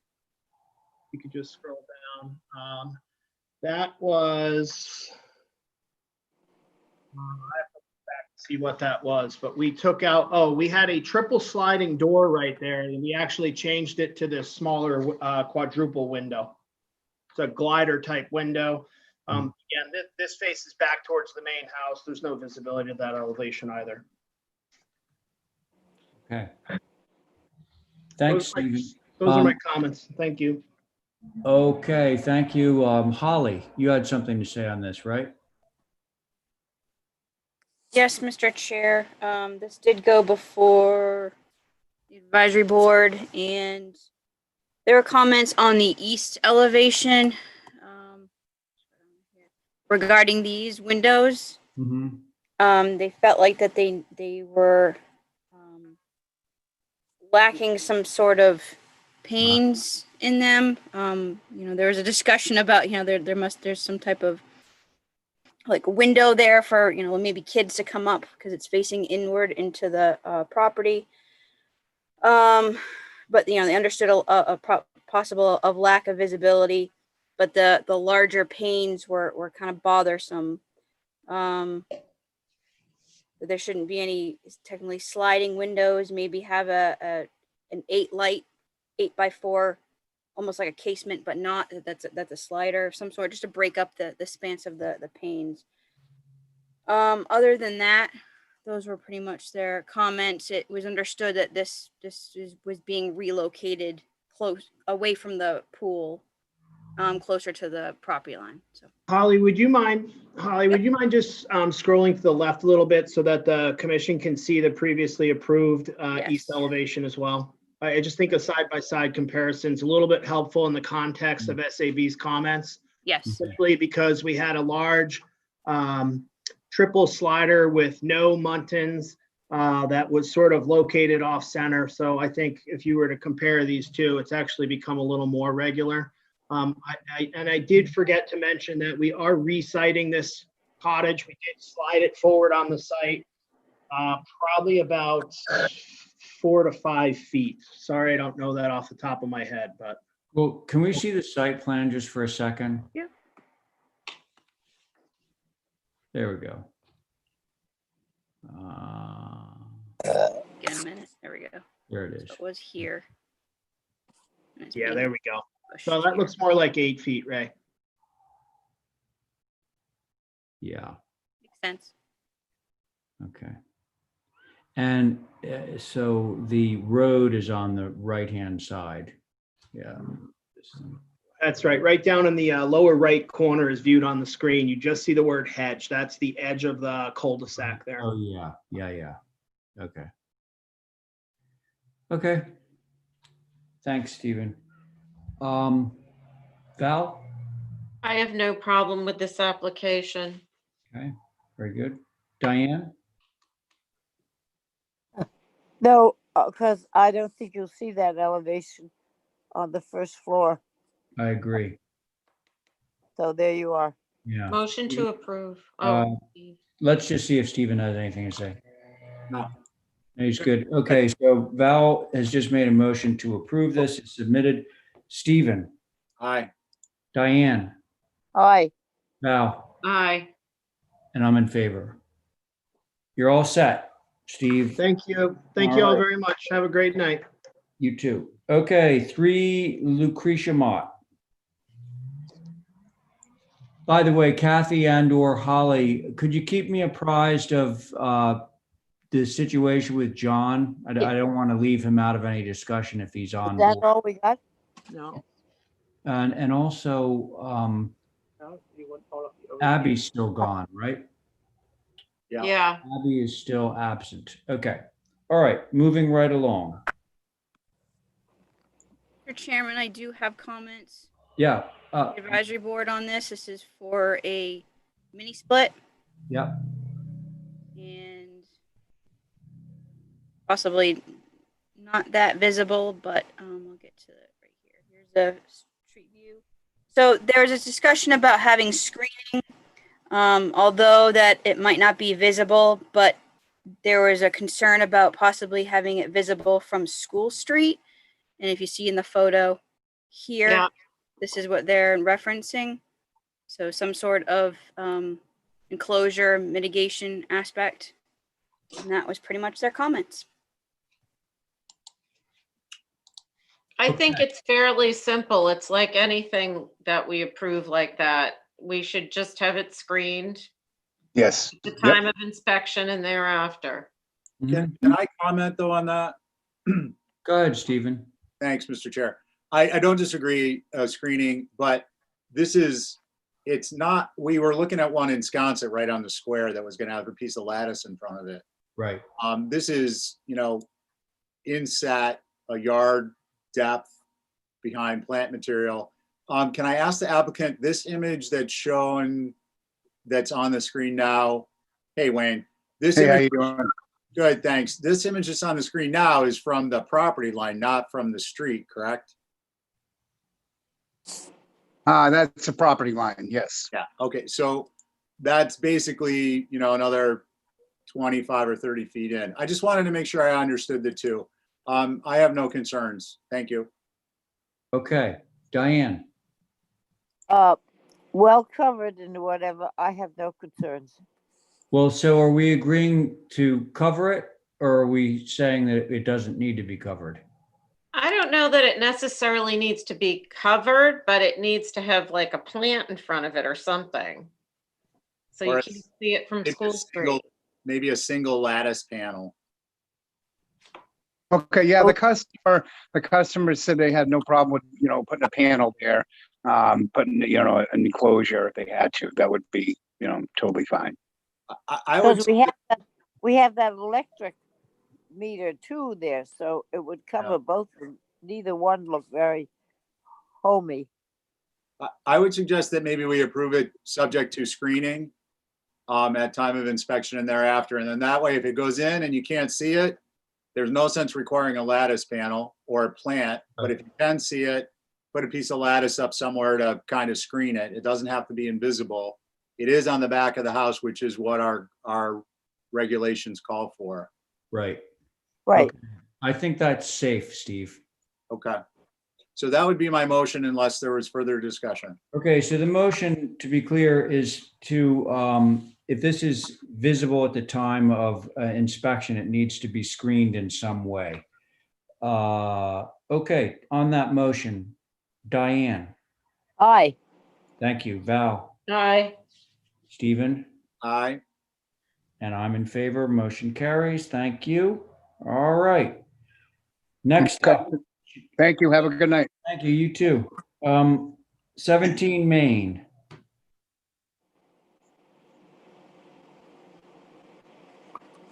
Doing.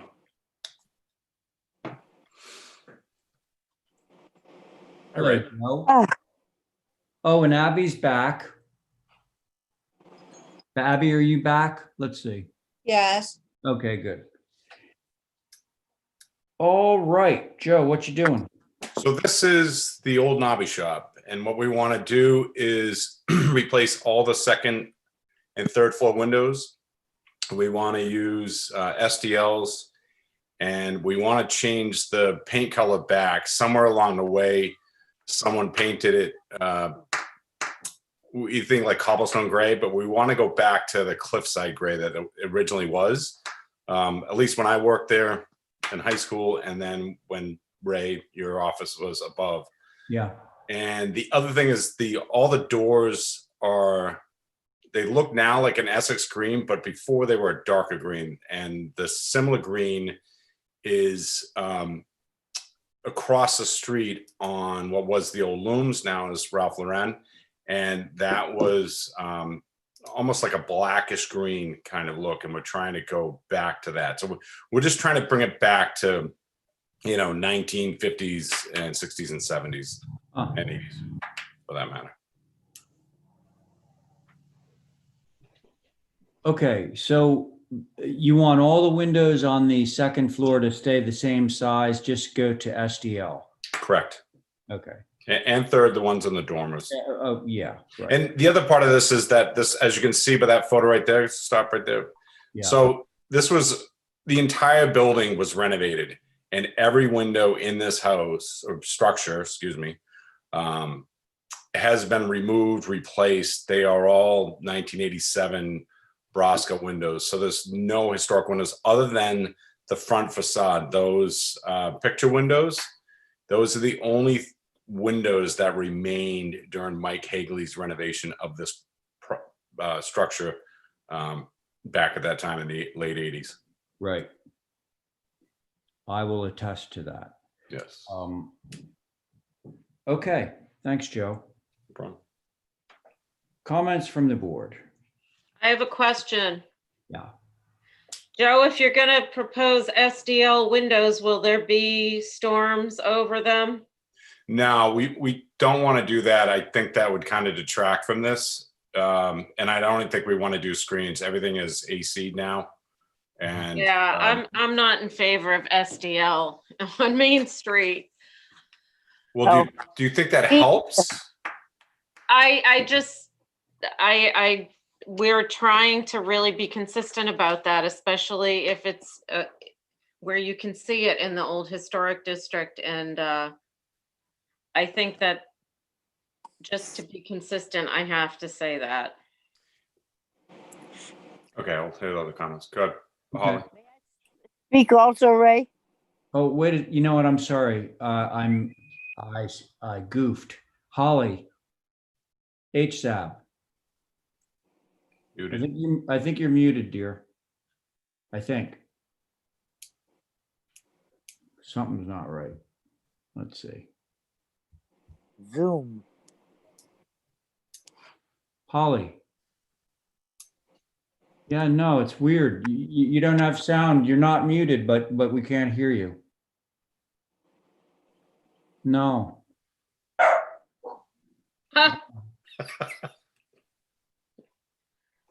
Yeah. Oh, what to do here? I can take over. Can I just offer one bit of advice to Holly? So Yeah. this happens sometimes at Concom, and Jeff Carlson has to get out of the meeting, then come back in and resets his computer. Just advice. Yeah, I've had to do that every now and again. Kathy, do you know what Holly is attempting to tell us? No. No. Let me see if I can get back in here. Sorry, 17. Can she put their comments up on the screen? Oh. Yeah, Holly, if you can hear us and then you're able to put the comments up on the screen, that would. Can you see it? Well, this is you, right? Yeah, this is. Yeah. So this is the application. Oh, Holly Holly went off and now she's getting back on. Okay, well. She needs a whiteboard. She can write a comment. We need to start meeting in person again is what we need to do. I am back. I vote against that. Okay, I'll get out. Okay. You want to take over, Hall? Sure. I know you guys can't see me now, but anyway. Weird. Okay. So, yes, HSAB looked at this today. They were more interested in the traditional Essex green.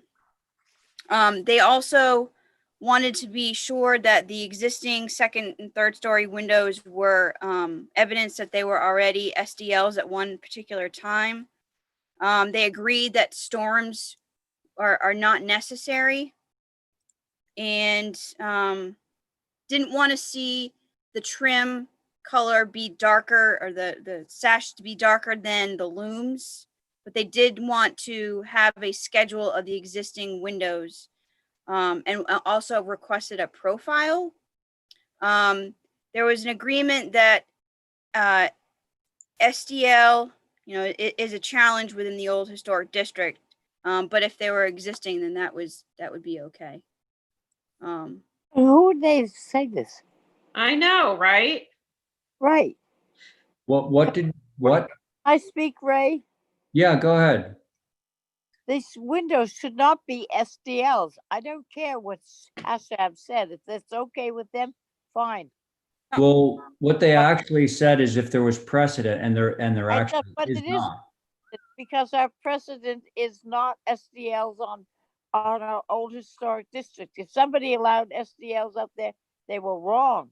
Do we continue to propagate a mistake, or do we say that was wrong? We should go back to what we had printed in about Nantucket. Let me rephrase that if I may. Just the HSAB would definitely obviously want to have TDLs in our old historic district, but if there was evidence that they were existing, then of SDLs. Nope. But that's why they were asking for a window schedule. If They were it's wrong, why don't, and we have a reason to change it, why don't we change it? Why do we accept it because it was a mistake? Whoever allowed SDLs to go up there on Main Street, Hey, Diane, yes. Good. I'm telling you for sure, absolutely positively, there were not SDLs in that building. That's correct. Okay. Right now, they're cheap single glazed windows. I don't. So there's no SDLs in there. I went to him for when he used to have a little tiny door that you went in and told him what he wanted. He went and dug it out. So I know, but this is our main street and we need to maintain it as to the regulations we have. Because once, I keep saying, and nobody seems to care, if once we allow something to go by, we'll hear it every meeting and we will be forced to do it because it's precedent. And it's at some time, it's necessary to stop and try and keep what little we have left of our historic district. Joe, I'm sorry, but that's what I feel. You know that's what I feel about. Thank you. Sorry. Okay, thanks, Diane. Let's see. So Val, you already spoke, right?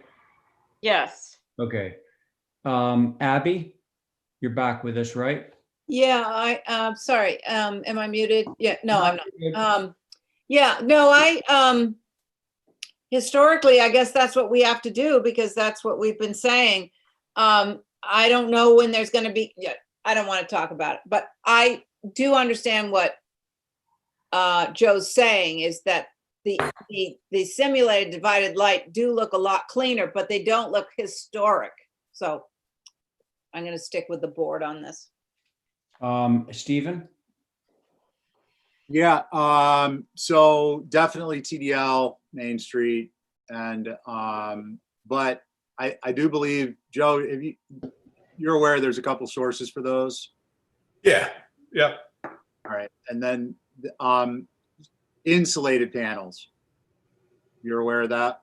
I'd go that route if we could do that. And we just knew there were a couple buildings like the Nantucket Hotel, on Easton Street that has from the second floor up, they're all STLs. So we were trying to get some energy savings, and that's why we were going this route because there is a precedent in town, and that we were just trying to do that. We didn't know those were there. Okay, I think I remember the application because I was at an HCC meeting, and it was when they were doing the renovation to that hotel, that was one thing they came up with and said, because it's second floor, get energy savings. That was the direction. So I just thought, well, that was done.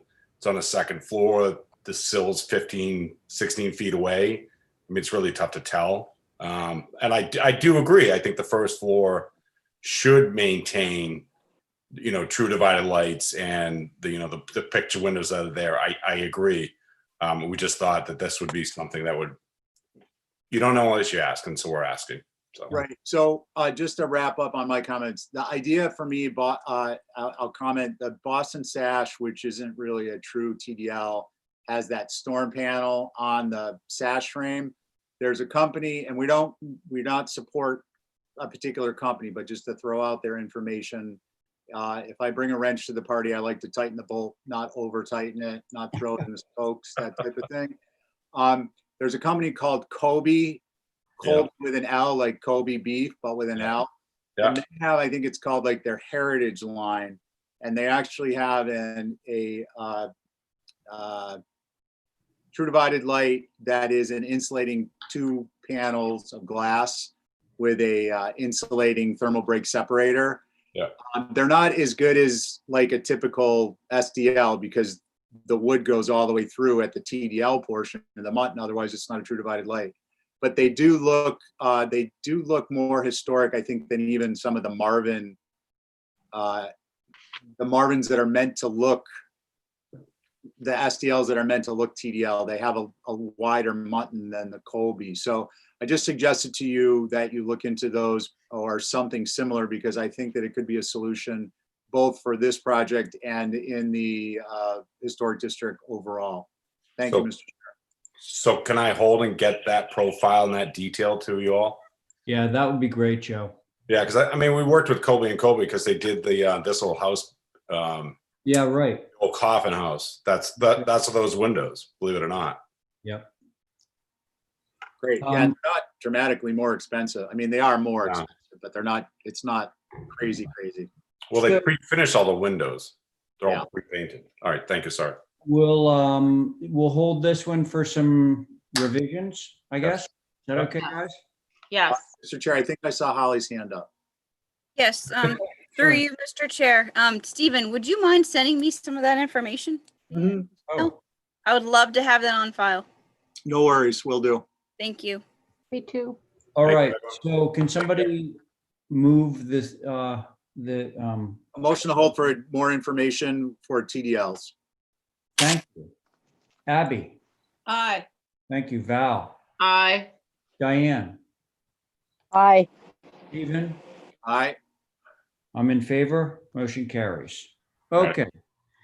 So item number 15 got moved, as you guys remember, we got moved to consent with conditions, so that's done. Now we're going to move along to 11 Miller's Lane. Oh. So that's me. The illustrious Val Oliver. So, Mr. Chair, if I may, 16 and 17, I'm not asking for changes to the structures. I just want to flip the positions and put the main house closer to the road and the cottage in the back, as opposed to the way we had them approved before. So you might want to look at those. Okay, so why don't you say that again slowly? Let's see. So we had the main house and the cottage Yes. in reverse on the lot. The main house was in the rear and the cottage was in the front. I'm asking to swap those positions. And that's 2 applications, right? Yep, yep. Okay, guys. Got it. Yep. I make a motion to Oh, approve. that would be great, Diane. Go ahead. Make a motion to approve as submitted. All right, so why don't we do that? Can your motion be for both of them? Because we're like, it's flip-flopping. So there's 2 applications. On my thing, there are 16 and 17. Correct. And you're moving to approve both of them. Yes. Okay, very good. On that motion, Abby, Aye. Stephen, Aye. Diane, Aye. and I'm in favor. Motion carries. Okay, so that was item 16 and 17. Now we move along to item 18. Right. This is a little Sorry, what? tertiary cottage next to the house that was renovated that used to be brick. You remember it, Eddie Davis's house? Which there's a photo there of the house. This is Wow, going that to the house was right brick? side of it. And there's 4 new buildings in there, which are up in Adam, and Oh, there it very is. cute. Really cute. South is facing the driveway and the other houses, and it's going to have the colors to match the house that was renovated. So it will have Quaker gray trim, black sash, and a black roof. Okay. Is this a modular, Val? Nope. Stick built? Yep. Okay. It's cute. Okay, comments from the board. Are all the, are all 4 houses going to be the same color? No, those houses are built already. They all have different colors depending on the lot. The one across the street is gray and maybe white. The ones in front of this, the two houses in front of this, I believe are Essex green and gray. And this is to match the house that was formerly brick that got renovated because it's on the same lot. That house. And that's, you said, And you black see where the sash. triangle is right there. Right, but Abby wants to know, you're matching the trim of that house, right? Correct. Yeah. Black So what you see in sash the photograph is what you're getting. Yeah. and gray, what is that? Gray, some kind of gray trim. Quaker gray and black sash. Right. All right. Okay. I think it's a little tiny bit heavy for that cute little cottage, but I'm willing to go along with it. It does match the other structure, so that's okay with me. So you're all right, Abby. Yes. Stephen. Is good. Appreciate that you're reusing the stock in the lot in that way. Just a comment anecdotally. Using the what? I'm just looking at the lot overall. Oh. But you're all right, right? Yep. And Diane? Aye. Okay, good. You're all right with it? Diane, maybe you Yep. could make a motion. I'll make a motion to approve as submitted. Great, thank you. Abby? Aye. Stephen? Aye. Diane? Aye. Yep, and I'm in favor. Motion carries. All right, Val, thank you. And Yeah. I need to recuse from the next one, and maybe Lisa's on. I think, yeah, there she is. Okay. I'll be right back. Good evening, Lisa. Good evening, everyone. I hope you guys are well. How are you? I'm good. Not Thank well. you. We've been here for hours. I know. I'm hungry, waiting for my husband to come home. Is he a good cook? Yes, he is a good cook. Although I've cooked. I'm All just right, we're going to do 8 Sakuma. Yes. So this is a relocate on site. Same design, couple of fenestration changes. I'll just wait for Holly to bring it up. So you can see that the building is moving actually a little bit closer to Shakmo Road.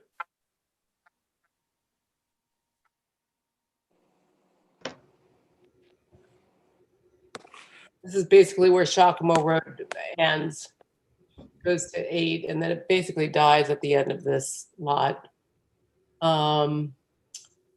So that shows the old location, now the new proposed location. And so on the north, there's going to be, what the client decided was that they didn't want to have as much fill and as many walls. So we're actually allowing the grade to drop off more naturally.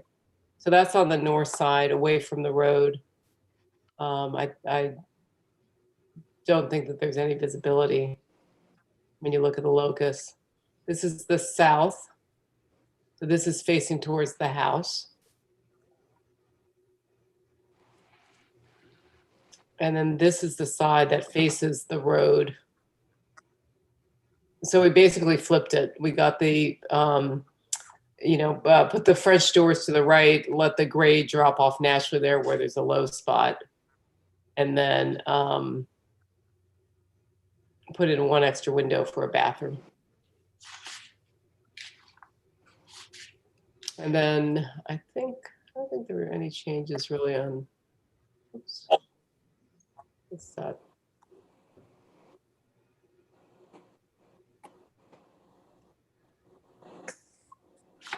Oh, so that's showing everything on one sheet, I guess, all 4 elevations on one sheet to show the differences. The west. Okay. Yeah, if you have any questions about what faces what, we can go back to the site plan. All right. So, Stephen, will you begin? Sure, Madam Chair. Holly, can you zoom in on the site plan? I'm looking at the green area to the roadside. I just want to get some clarification. There's some rectilinear, you'll know it when you see it. Yeah, if you could zoom in on that. Oh, that is, I think that's hedge. Okay, so I was a little uncertain with that's not retainage. No, that's not retainage. Okay, because something wasn't jiving with the elevations and that. Yeah, no, I have a feeling that this is a combination of a landscape plan from Marty and our plan, and I think that that's a hedge around an entry garden. Okay, great. And then just for clarification again, so it's the south or the east elevate? Which elevation is roadside? Well, you know, the road obviously, you know, bends around to the right there. So the south is roadside, but this is where Shockmore Road basically dead ends there because it goes over Brace Young's property. Right. So right after, if you go to the locus, right after his, even though it shows up here, right after his driveway, it really dies down here. I don't even know how I think you get to these houses by Rabbit Run Road. So Shockmore Road, there's really you can walk on it, but there's no driving down there. So the travel is very limited. Okay, and then just Lisa, as you can tell, I'm getting towards what's exposed relative to the existing grade and what would be visible. But in terms of visibility from Shakimo, this east elevation, which is the most exposed height of the basement area or the lower level, if you will, is not visible or highly screened from Shakimo. It is. And then if you look at what was previously approved, it's really the same amount of fenestration and foundation showing. It's just flipped. So the French doors are now on the other side of the chimney where they were previously approved. To the left of the chimney, they're now on the right side of the chimney. So the amount of fenestration hasn't really changed. Fenestration is the same, a little more exposed wall, but again, not visible from Shakimo. Yeah. Okay. Yeah. Thank you. Those were my only questions, Madam Chair.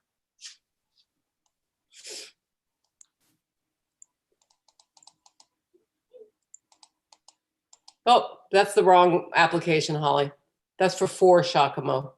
Oh, Diane, you're muted. I'm fixing it. Val?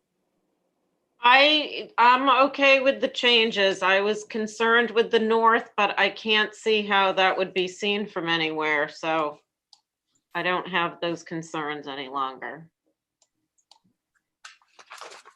Okay, Abby? Oh, I'm okay with it. Okay, can I get a motion? Motion to approve is submitted. All righty, although, Stephen, Aye. Val, Aye. Abby, Aye. and I'm aye. So Thank that's you. good. Thank you. I'll see you in a few minutes, in a little while. So we're hitting number 20 of a 51 run stretch. Oh, Yeah. Okay. Moving right Number along. 24 Blueberry. Sun Wind. Trying to unmute. Hello, Tim Holmes here to represent Nat Lowell for 4 Blueberry. Hey, Tim. Hello, everybody. Okay. And so I put a circle around the locust here because when I pulled up 4 Blueberry, there's 4 and 4R. So we are talking about the building out in the front here. Okay.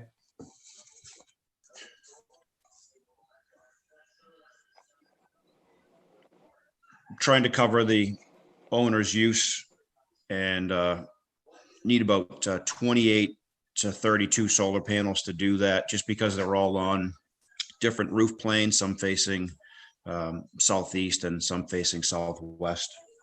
Mhm. Looks like some of them are on the dormer. So do we have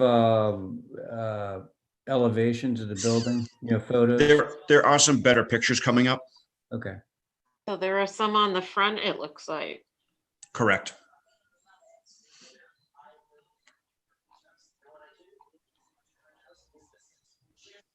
What I did here is we just took some pictures from right up close to the house, and then we worked our way back out towards the street to show that they're highly non-visible. Because Well, of you the can't,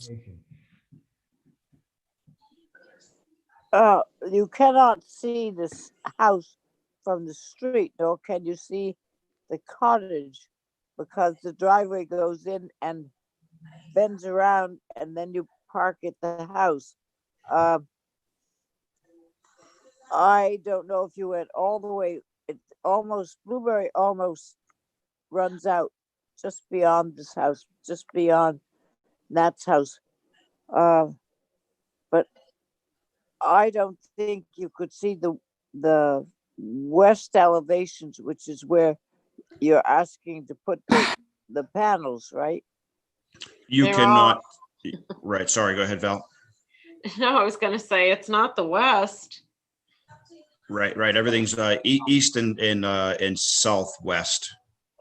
The front is sort of facing southwest, everything else is east facing, which faces another property that the same owner owns. So he'd be looking at them out his window. Why are you putting the panels on the east? Because it's southeast facing rather than the other side of the roof, opposite where the cars are parked. That would be facing northwest, and that gets much less Right, so exposure. you're facing the east. You're Correct. facing everything basically west, right? No, that would be right. east. There's, Mr. Chair, may I comment? Please. There's a ton of tall pines out there. This is highly screened area. And I think subject to, limited visibility approval, I would not have a concern with it being on the primary structure because it's not in a highly visible location. It's not even in a visible location. And I mentioned that in addition to, if you go down some of the, I think maybe it's Abrams is the subdivision out there, which is on a perpendicular street. Yeah. It's the pine trees are so tall relative to the house that you'd have to be a quarter of a mile away to see the rooftop, and then it's obscured.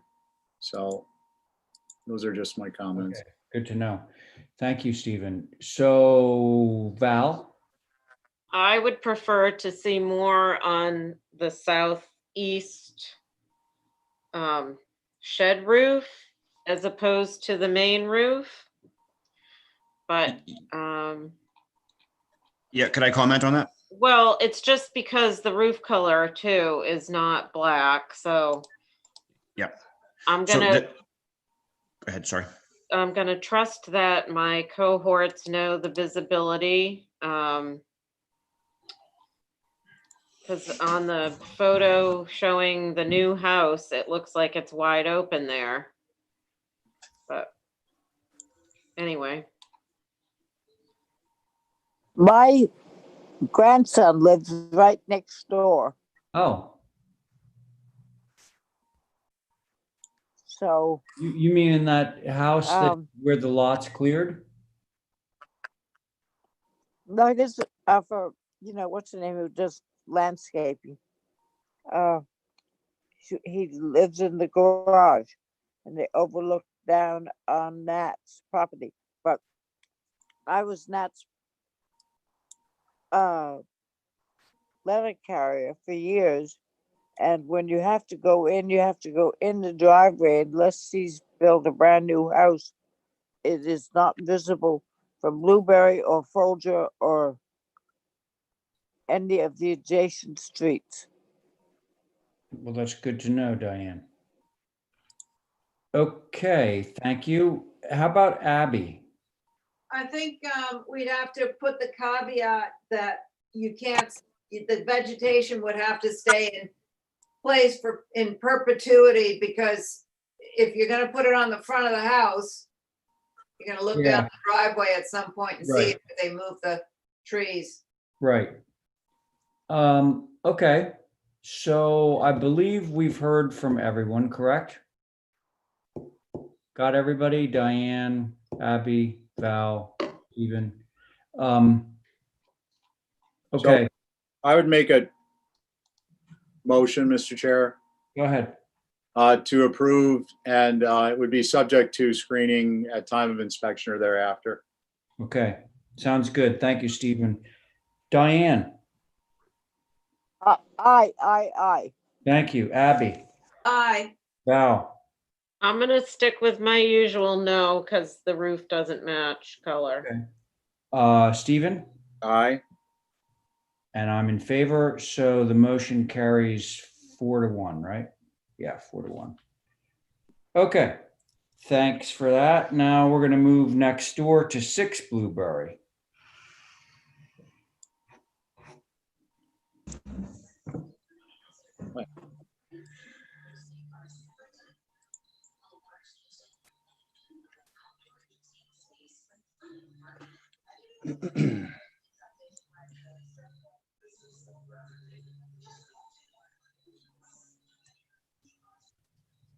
Okay.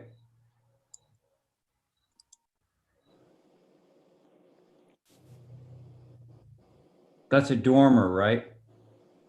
No, I believe that's like an 8 pitch, if I am okay. correct. We can scroll down. I think it's a standard gable roof. Oh, I see. Yeah, okay, you're right. Oh, okay. Facing southeast again, it looks like. Correct. Yep. And so this one was taken from directly in front of the house, all the way in the driveway, just looking straight at it. There'll be 2 rows of panels up over the main roof.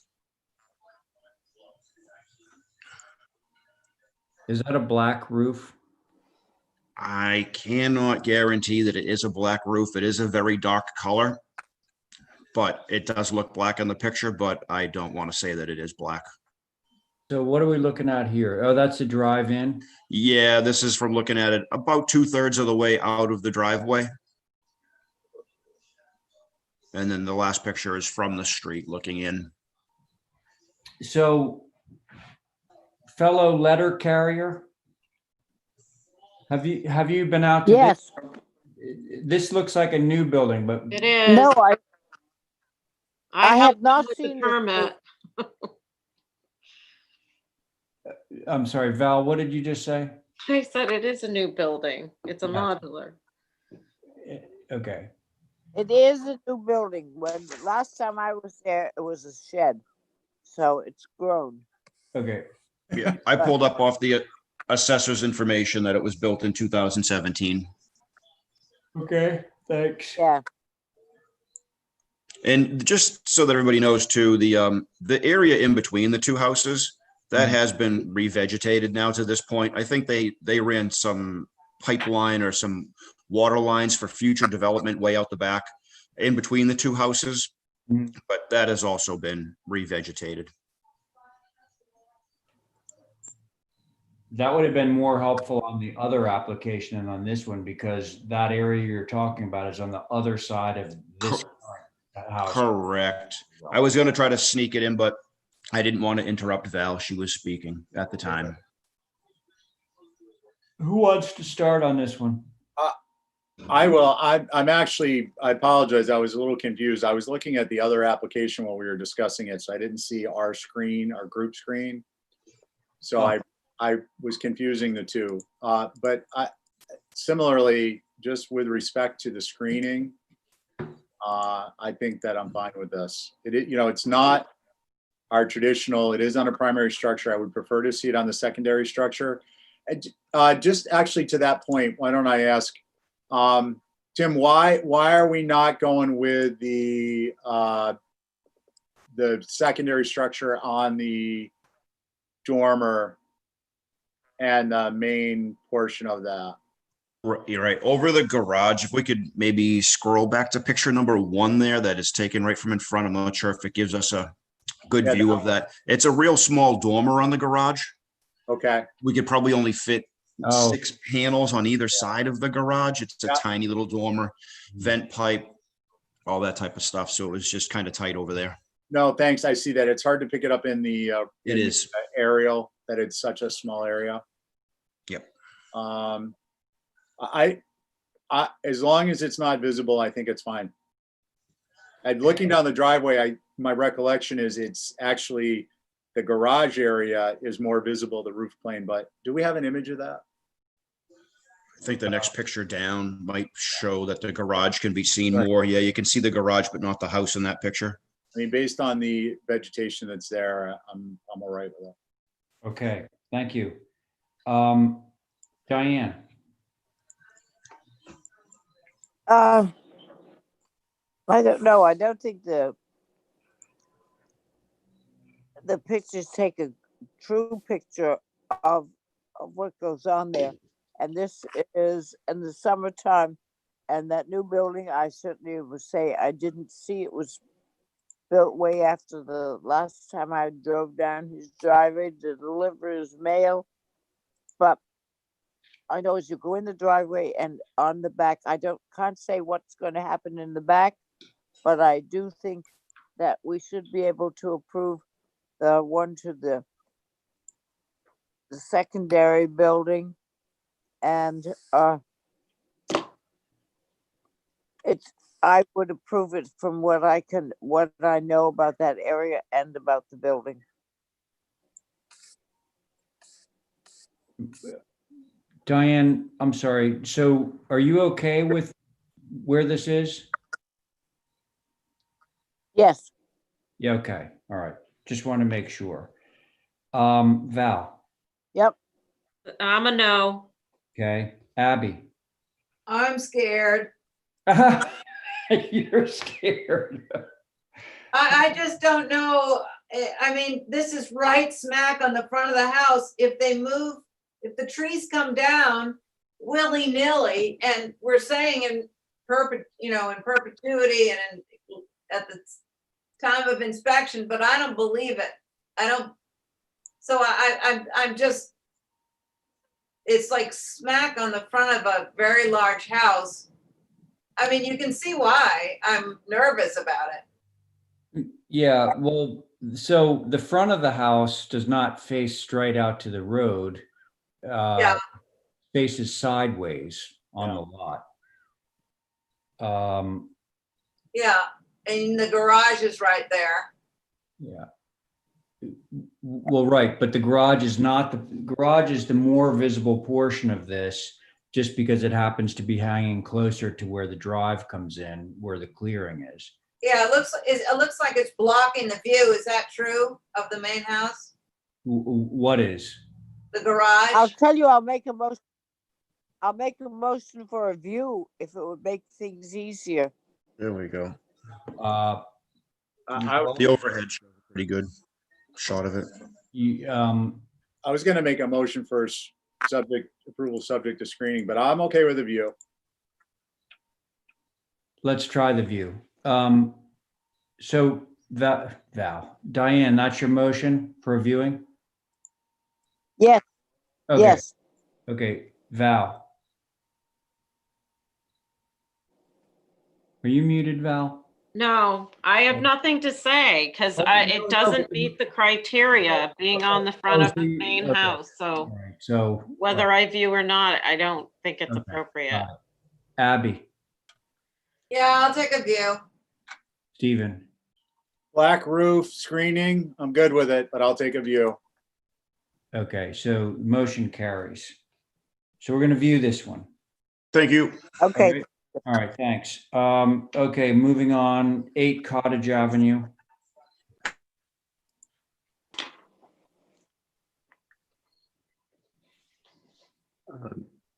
Mr. Chairman, hello, good evening. I'm Tom Laughlin, and I'm the applicant, and we'd like to build a fence.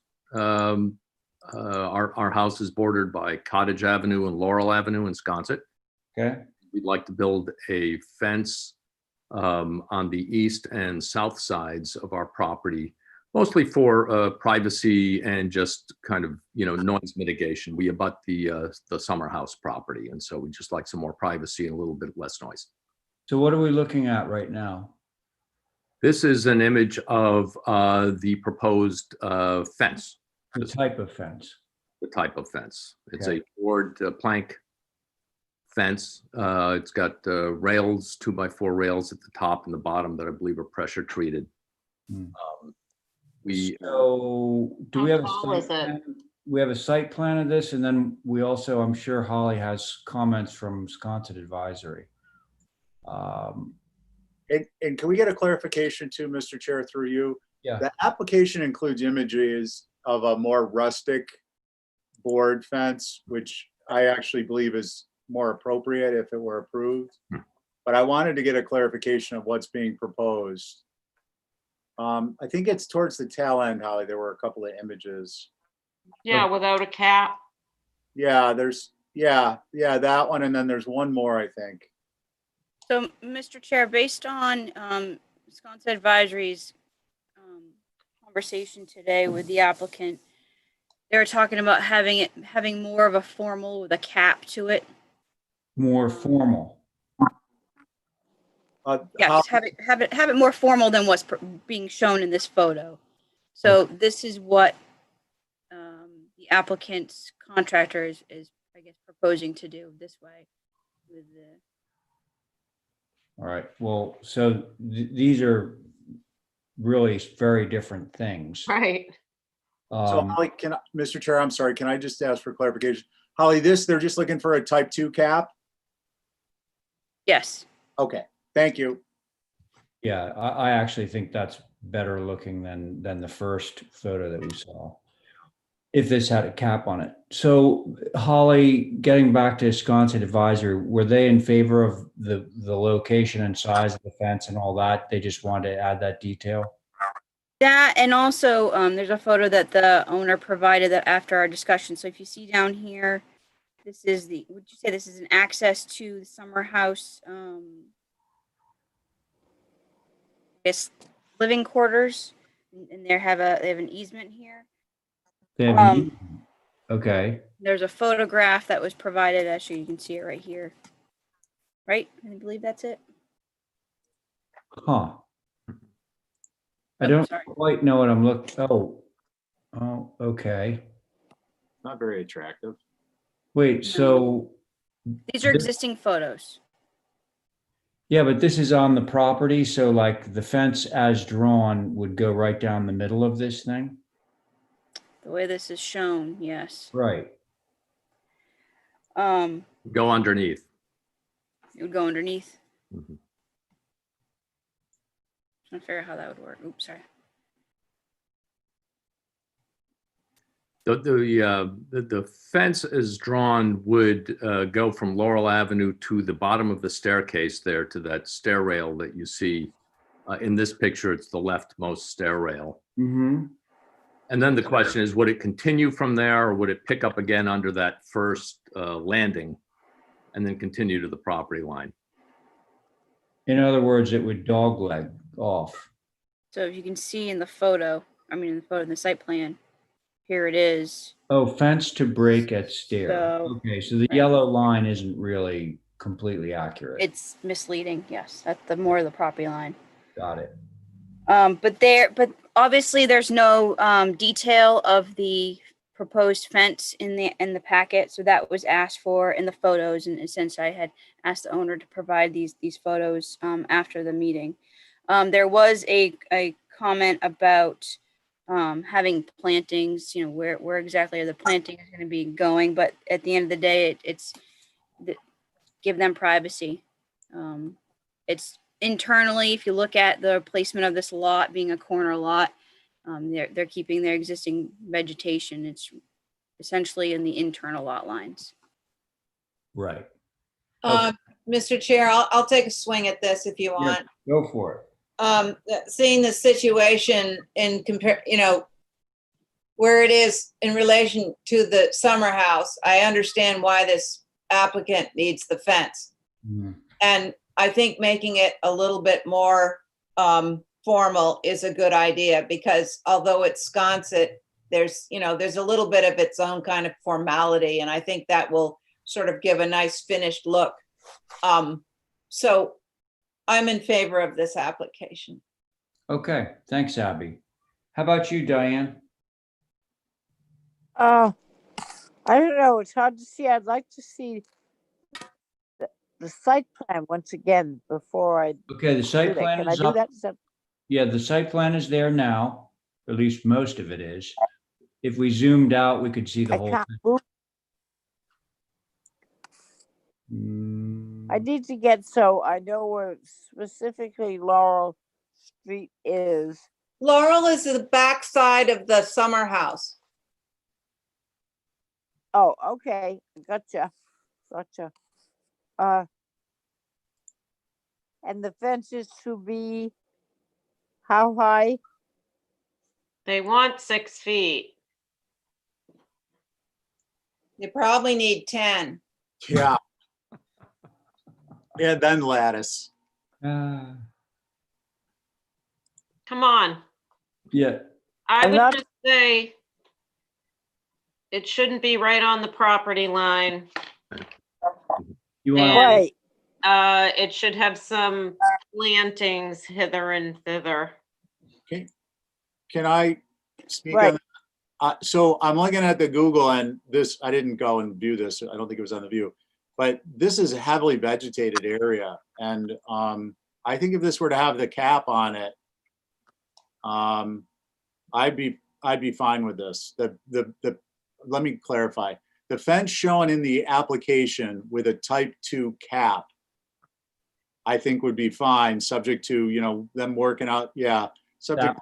Yeah, it's subject to them working out that little detail funkiness at the stair with a supplemental drawing through staff. Okay. All right. Thank you, Stephen. Now, so back to you, Diane. Okay. I think from the sample of the board fence and whatever, it is I am sad to see so many fences going up in Wisconsin, but it is not something I wouldn't approve under circumstances. Yeah, Okay. no, I agree with you, Diane. It's just that this is right next to a commercial property, and I think this is why it's being done. So I'll make a motion to approve with the addition of a cap on the 6-foot fence. Okay, sounds good. Diane, Aye. thank you. Val? I guess it shouldn't be on the property line. We usually make people at least come off a few inches, but It is abutting a fairly substantial hedge. But you're in? yeah. Okay. Abby? Aye. Stephen? Aye. I covered everyone, right? So I'm in favor. Motion carries. All right, thank you. Thank you. And thank you, Holly, who's a superstar. She's terrific. Thank She is. Thanks. Okay, now we're to 10 Delaney. 20 minutes left.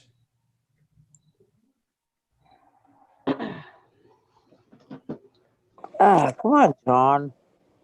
So if you, Mr. Chair, if I may, Yeah. so this was from a failed inspection. Yeah, believe the inspection is in the application. Just put it onto it. Oh, okay. So what we're looking at is there was the approval had a chimney on it and this one doesn't. Yeah. I'm okay with this. Okay. Anybody else? We I can't. am not. We approved the chimney. It's something we talked about, John and or his representative, and we agreed to put the chimney back and it's gone. Okay, so Val's okay, Diane's not. Stephen? It's a new house, right? Yeah. Yeah. They I'm didn't, actually looking at the shutters. Yeah, I look, Shutters, yeah. is it if it's still an open application so they can come in and, you know, I know it failed the inspection, but I don't think it materially detracts from the house. It certainly would be more attractive with the chimney. Don't get me wrong, John. And I think it would be appreciated, and I'm not trying to take a pound of flesh, but we sit here and people, this happens too often, and you just happen to be the guy who's sitting across from us at the moment. So please just come in and try and, you know, work it through the process at that time. So I'll get off my little tiny pedestal and say I'm okay with it. Okay, thanks. Abby? Yeah, I agree with Steve. I'm a little PO'd. We spent a lot of time designing and really thinking about these things and you know, and then you go and do what you want. So yes, I'm okay with it, but a little, you know, what we used to call PO'd. Yeah. There you go. My own view is I think that the next application that John comes in with, he has to give us 3 chimneys. I just All might right. say that it's a complete oversight on my part, and I completely apologize about the whole matter. It was not intentional. I should have applied for this revision a year ago, but I did not, and I apologize. It wasn't intentional by any means. It was a false chimney, and I agreed to it. And then later on, once I saw the cost involved, I put it aside. So, I mean, I don't know what to say, but it was an oversight by me. Okay. Well, we appreciate that. Thank you. Accepted. Okay, so somebody want to go? Can I just say something? Oh, I'm sorry, One Diane. thing- I thought I hit you. Yeah, go ahead. Oh, yeah, you Well, did. so John, Yes, Lampy, yes, how's ma'am. Manchester? How's Manchester? It's okay. It's good tonight. Yeah, Nice and cool. good, It'll be better when you wrap this one up. good. Yeah, I think so. Yeah. All right, let's go. Okay. Was that a motion? Submitted, yes. All right, motion to relieve this guy of his guilt Okay. and fine him Abby, $15,000. Oh, Abby has made a motion to approve the removal of the chimney. Diane? Aye. Thank you. Val? Aye. Stephen? Aye. Abby? aye. And I'm in favor. Okay, that's another one down. Thank you very much. I really appreciate it. Will not happen again. Thank you, John. We appreciate it. Okay. Take care. Good All night. right. Is Lisa on? Because Yep. Yeah. I'm here. all right, so I'm going to mute to you, Diane. Thank you.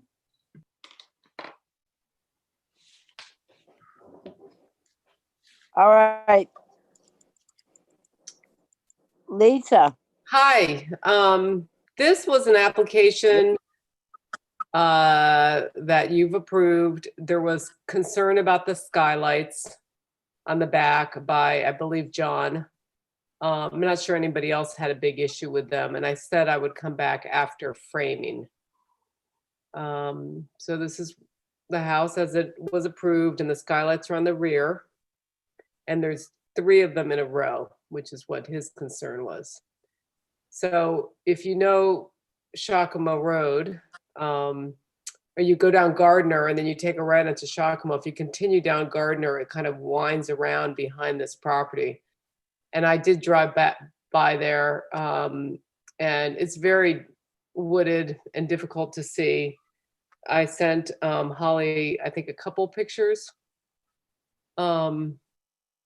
You know, it's a dirt road. The vegetation is extremely tight. And there were no shots where you could actually see between those 2 gables. where you would see the skylights from. But if if you want to take a viewing on your own and take a look, that's certainly fine. Okay, we'll do that. We'll start with Steve. Yeah, Madam Chair, just to expedite this, can I ask a question through you, please? Lisa, are these just not visible? If we were to approve this, could it be subject to not visible at time inspection thereafter? Or do you think that there's a chance these could be visible? Just looking for a clarification at this point. I don't think they're visible. Okay, and just with respect to the location and the oblique angle and the difficulty in seeing them, I don't have a concern with them now that it's been built and we can see this. So I'm not necessarily married to having it be not visible at time of inspection or thereafter, but I just wanted to get a clarification. Thank you. Okay. Abby? Is the, what's the roof material? Red cedar. Red cedar? Mhm. And what is it, like terratone kind of framing on the sun? On the windows? On the 3 windows, are they? Yeah, what do they have for framing? there would be Velux. So yeah, they would be sort of a brownie thing. Yeah. Yeah, I think it's okay. Okay. Val? I'm okay with this application. I think I was All right. before. And so can I get a motion? Motion to approve. All righty, all those, Stephen? Aye. Okay, Val? Aye. Abby? Aye. And me, aye. So that's an aye. That is a Thank you. 4-0. And so the next one is fenestration at 6 Sankaty Road. Yes. And a little So- addition. There's a tiny little addition too. An addition on the addition. Okay. Give us your blast. Okay, and I did not attend the Wisconsin advisory. So the master bedroom got a little bit wider just to recenter the bed, and then we added that little bay off to the side of the master. That is facing north. Can I ask? Mhm. Can I just ask Abby to give us the site plan so we know where we're talking about? Yep. So here's Sankaty Road on the right. North is there's a hedge there, and so the little addition on the addition is that little bay. Yeah, No, those are already approved. It's really that was already approved. Okay, it's really just the little bay that's right by the 10.41 dimension. yep. All right, thank you. So, Stephen, Yeah, I'm actually still looking at it. Can someone go? Yeah, I'm okay Sure. with it. okay. Abby, you are okay? Yeah, I'm good. All right, Val? I'm just trying to remember what this looks like, and It's right next to the old, it's, the greenhouse that has the gladiolas in the window. The hedged Just around before house. that, near the triangle. Right by the triangle. It's right next to that really skinny house that goes straight back. Right Well, by the triangle. shoot, I wish we had a picture because I'm just drawing a blank. I guess if you can't really see it, it's okay. I mean, the rest of the additions were approved already. You can Yeah. see. It is kind of behind a hedge, isn't it, Lisa? Yeah. Okay. Lisa, whose house was it? Do you have any history? That'll make it easier. I don't know whose house it was. I mean, let me see if it's Okay. written on here now. I mean, I've known it as the Goldstein's house for a long time. I have no idea who owned it before. So I don't have. it's up. Oh, go ahead, Madam Chair. I'm It's sorry. up It's not Bud's mother's house. Okay. Yes, Stephen. No, were you finished? Yeah, no, you go on. Okay, I'm sorry. Yeah, so I think for me, look, I'm not gonna, it just seems like a more of a suburban style bump out than a Sconset historic. And it's really evident when you look at the roof plan. But having said that, just for my own, I can sleep at night. Sorry, Lisa, no offense intended. If it's gonna be screened, it is what it is. It's, there's not a lot else you can do with it. If you were to turn it into a gable as opposed to a hip, I think it loses the softness, and it looks like it's, bear with me, I'm looking at the site plan. Which side? It's on On the north. right. It's on the Yeah. north. I'm fine with it either way. It's not going to be directly, you're not going to see it from the street directly. So I think it's also back from the road, isn't it? Like, doesn't Yeah. that go back from the main Quite a mass? bit. yeah. Madam Chair, can I mention? Yes. Okay. Overall, there were no concerns with the proposed fenestration changes. But there was a comment, I think, alluding to what Steven's talking about with the bay. It kind of felt like it was the end of the building, and there was a conversation about maybe scooting it over a little bit to give it a little more, I don't know, depth or whatnot. But overall, with this proposed addition onto the last large additions, there were no concerns for most of them. What did they mean? Alrighty. Yeah, no, sorry. Would anybody else say anything, or can we get a motion of what you would like to do with that right hand? I'd make a motion to approve as submitted, noting, if looking at the floor plan, that it's actually, the program is set up so that if it were moved to the left, it'd be in the closet. So I get the comment that Sconset made. And again, it is what it is. And I don't think it's going to be a visible element. Okay, thank you very much, Steve. So, Abby? I'm okay with it. Okay, and Val? Ditto. Alrighty, so can I get a motion?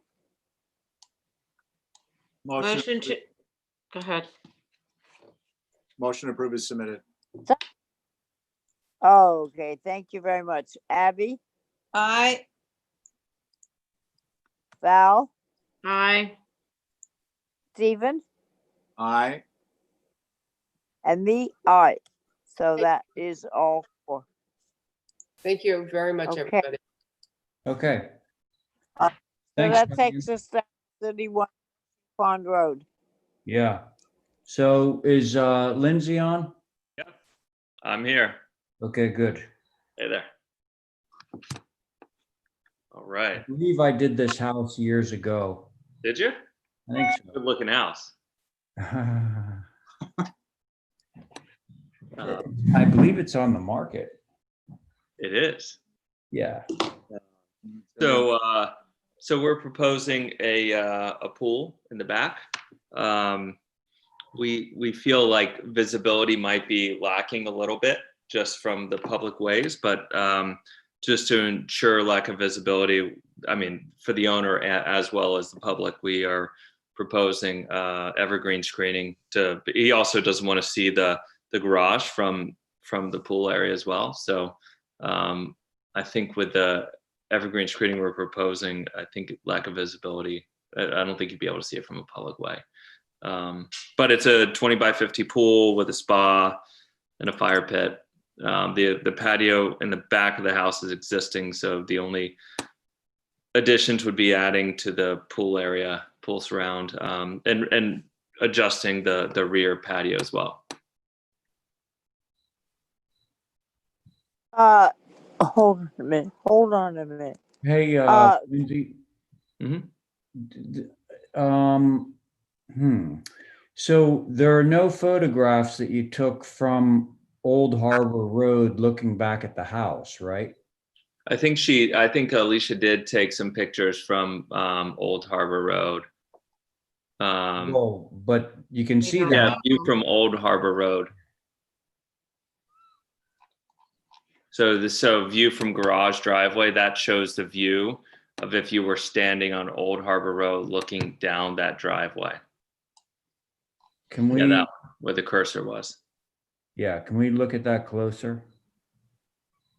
Sorry, we should have taken some closer ups. Yeah, I mean, I know for a fact that you can see the house from the driveway from Old Harbor Road.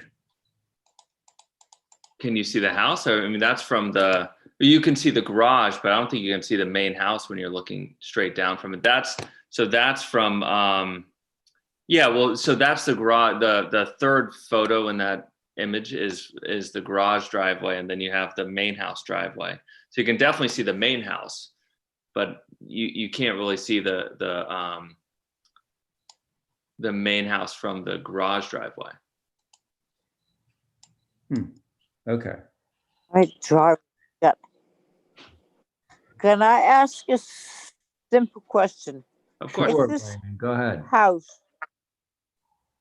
if this house is not owned by somebody or is up for sale, would it not be smarter to hold on to it until we had a person who owned it rather than okaying something because No, that's what they might. Diane, I don't think that's fair. Yep. This application is coming in from the current owner. And the fact that he has the house on the market and, you know, whether or not it sells is anybody's guess. So if he would be the one who is requesting the pool, the guy that owns it now. Right. One thing I'll mention is that we did shrink the garage driveway. We did push it over a little bit to make room for our trees, just to further make it so that it wouldn't be visible from the angle of the of Old Harbor Road. So I didn't mention that before. Okay. But I just wondered about what a new person might want to have. Thank Right. you. no problem. Okay, but do you have anything else to say on the pool itself? No, the pool itself is hidden as it goes down Old Harbor Road and everything else. That was my main concern, was Okay. to leave it open for new people. Well, you know, who knows which way that's going to go. Okay, Abby.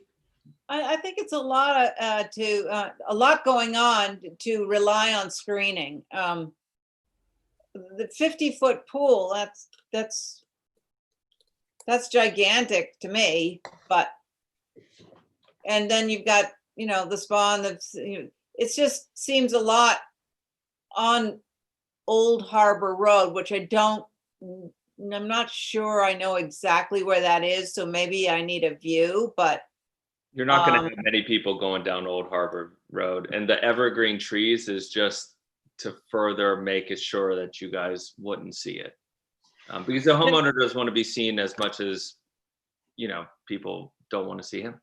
yeah, could I see the photographs again of where it would be? What would be, if, as we drive down Old Harbor Road to what's on the right? Where's the picture that shows it on the right? The second picture would be the one that's on the right. Second one? Yeah, view from Old Harbor Road. That would be your visibility when you're there. It's so dense with screening. We just put the evergreen screening as to just in case. But I mean, it's got to be 10 to 15 feet thick or more of existing shrub. Can we just scroll down a little bit, Holly? I just wanted to see that locust map again. That locust map that's up in the little corner, that right there. Yeah. So that's Capon Pond. I'm just, so the road across the pond, is that Capon Pond Road? Across the pond? Yeah, I'm just. Is Washing Pond Road. Yes. across, over here is Washington. Yeah, that one is Washing Pond Road. Okay. Yeah, Yeah. not a lot of people use Old Harbor or use the Harbor Road or Old Harbor Road. Well, I was just wondering if you could see it from another angle that we're not considering. It's going to be pretty hidden considering how far back it is on the lot. And then you've got that green belt there also, which, you know, you can't do anything within the 100-foot buffer anyway. So it's kind of tucked closer to the house. So I don't think you'd be able to see it from across the way either. Okay, thank you. Is that it? Abby? Yes, yes, Okay. thank you. Val? I guess if you can't see it and he knows our caveat, it's fine. I'd hate to see these trees keep getting lined up like a wall everywhere. Can it be a more naturalistic Yeah, for sure. approach to Absolutely. screening? Absolutely. Yeah. It's just going to be, I mean, we lined them up like that just to prove the point, but it's going to be more of a naturalistic planting. I mean, our goal is not to plant an arborvitae hedge. Our goal is to kind of naturalize it a little bit because you've got there's a natural hedge that lines Old Harbor. So we would just kind of continue that theme down. Okay, is that good for you, Val? Yeah, I mean, I'm gonna make the caveat when I make the Yeah. motion. Even? Yeah, so my concern's a little bit different. I agree with Abby. Holly, would you mind scrolling up to the locust plan? I'm sorry. Yeah, is there another one in the application? I thought there was one that was a little clearer. If you could zoom in on that, that would be sweet. So basically, just this area here is part of the public right of way. Where are you? Oh, Yeah, that's Old Harbor Road. Right. So now, Holly, if you go to the next, if you go to the site plan, I guess, yeah. So what my concern is that basically this area is part of the public way, part of the public way, which is where the existing vegetation is. That's just in the front part of the house. There's a Lindsay, let me finish, please. Oh, of course. Sorry. So I don't, my concern isn't whether it's in the front or the back. My concern is that, to Abby's point, is that the pool is a big element, and then you can see it from the street area. If for some reason that vegetation were removed.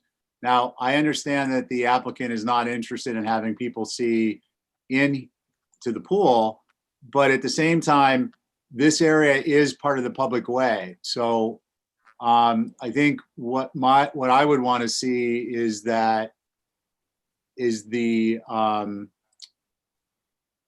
me a second.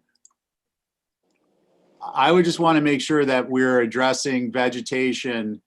Right now, the vegetation is in the public way, that there would Our be vegetation's off the public way. Well, actually, it's not. So no, you're looking at the setback line. Holly, would you mind letting me share the screen, please?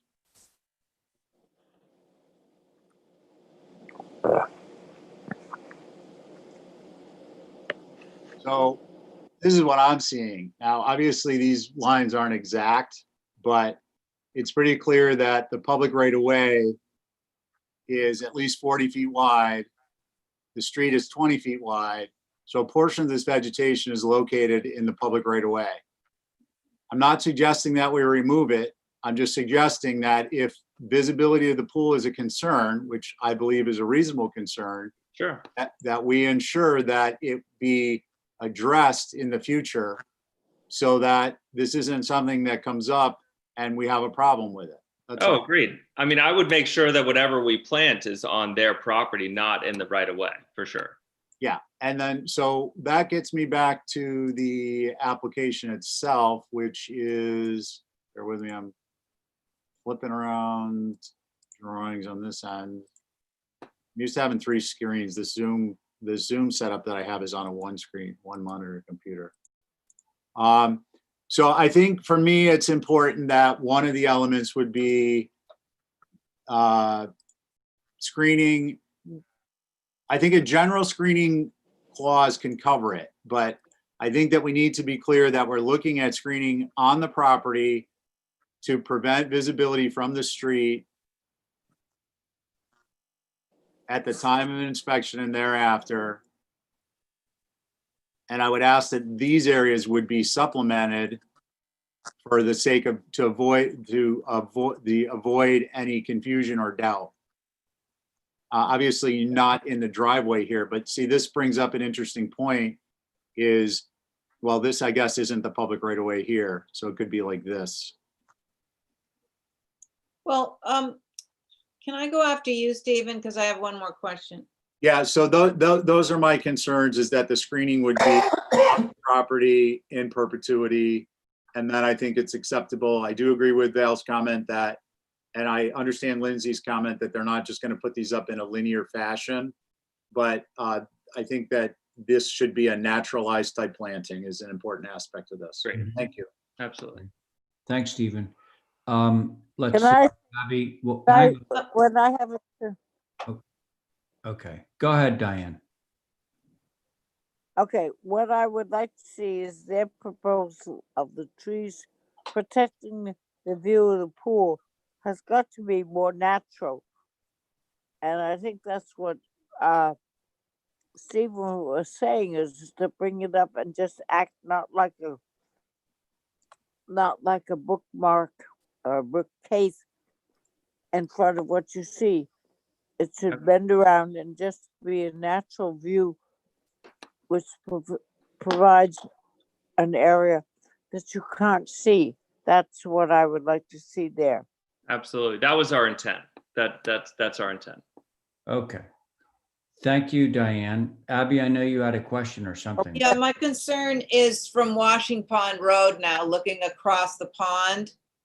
At first, I didn't know which way we were looking across, but it's not, maybe it's not Old Harbor Road we have to worry about. Maybe it's looking across from Washington Pond Road. You're very thin screening from Washington Pond. Like if you look at the view from Washington Pond in that photo, actually right above where we're looking at now, that's the view from Washington Pond. Yeah, it's heavily vegetated. It's super heavily vegetated. Like, and we can't even touch that because you've got the green belt in there. Yeah, what is that green belt? Was that like cat nine tails or something? Yeah, so that's part of the wetland. But they've got a green belt strip which they can't touch anyway. So there's like a 50-foot section, but it happens to coincide with a 50-foot Concom line. Okay. So we wouldn't be able to touch it anyway, and neither would the client want to. But again, the client wouldn't want to see people to see him in the pool just as much as he doesn't want to see them. Okay. Val, did we hear from you? Yeah, I spoke about the line of trees. Oh, that's right. Yeah. Okay. What do we want to do with this, folks? Does anybody want to view it? Good idea. I'll go along. All right. Then somebody make a motion. I'd like to I make make a motion that we view and that the vegetation be amended consistent with the discussion we've had to both show it within the property bounds and some additional clarification of the vegetation down by the garage area. But see, Steve, I think the vegetation that we're showing is within the property bounds. Well, like if you look at the lines, the property lines, you can see it. I mean, well, Lindsay, this is the area that it's not, because that's the line of the existing vegetation, and that's the line of the survey drawing showing the public right of way.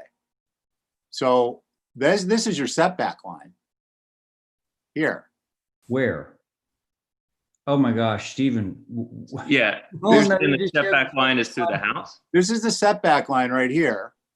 The dash line. The dash line closer to my evergreens is actually the setback line. Yeah. Well, this is a property line right here. Where? The property line's a solid Ron, line. it It has the takes a numbers minute to underneath show it. up. That's the boundary of the road. Where are you pointing? Yeah, we don't see where you're. I drew it on the plan. It's showing up offset for some reason. Yeah, it's really way offset. Yeah, well, so if you follow if you basically here, let me do it this way. If you follow this line that'll pop up in a second, that line underneath on the site plan shows the boundary of the road. There's two portions of the road, the right of way. And all I'm saying is that right up next to it here, I don't know why it's showing it 10 feet off. But Yeah, I assure you that we went off the cap off in the survey. Right on the Just screen the death out of it, would you please, on the property? I promise you I will. Okay. I mean, Well, I promise you that the evergreen trees that we drew there, I promise you they're on his property. But no matter what, we would make sure that they are on his property. No, what Steven's asking for is more. Show more. We're happy to do whatever is needed to screen this pool. Okay, so what are we doing here, folks? It's 10 after 9. I'm done. So we have a motion to view and to supplement the vegetation. Yeah, that's your motion, right, Stephen? I think it was Diane's. I asked her to help amend it a little tiny bit. Oh, okay, that's your motion, Diane? Yes. Okay, Stephen, Aye. Abby, Aye. Val, Aye. Diane, Aye. I'm in favor. Motion carries. Okay, so are we gonna call it quits now? Yes. Yeah. Yeah, this Two is, quick ones. we're getting a little. The gate. Okay, bye. See you on Thursday. Oh, motion to adjourn. Aye. Wait, Mr. Chair, did you want to approve minutes or? Well, we got to do a few things, okay? So the item number, well, actually, we don't have to make a motion to hold all this over to Thursday's meeting, do we? Because it automatically goes. I'm gonna put it- Yep. All right, so that, we don't have to do that. Now, minutes. Make a Are we motion okay? to approve minutes listed for approval. That was a motion there, Stephen? Yep. Okay. Stephen's made a motion to approve the minutes as noted on the, on our agenda. Val, Aye. Aye. Diane. Aye. Abby. Aye. Okay. Stephen. Oh, aye. And I'm in favor. So that's that for, okay, now we can get it, unless you tell us otherwise, Kathy, we can get a motion to adjourn. Sounds like a good time to me. Okay. So moved. All right. Stephen's made a motion to adjourn for the evening. Val. Aye. Thank you, Abby. Aye. Thank you. Diane. Aye. Stephen. Aye. Chair's in favor. See you I all should have Thursday. I should have voted in opposition to that one. Yeah. Okay. Night, Well, night. good night, everyone. Ready Thursday at 1. Yeah. Ray, Oh, yes, Diane. have What's we that? heard about Johnny? I Have heard, we heard? no, he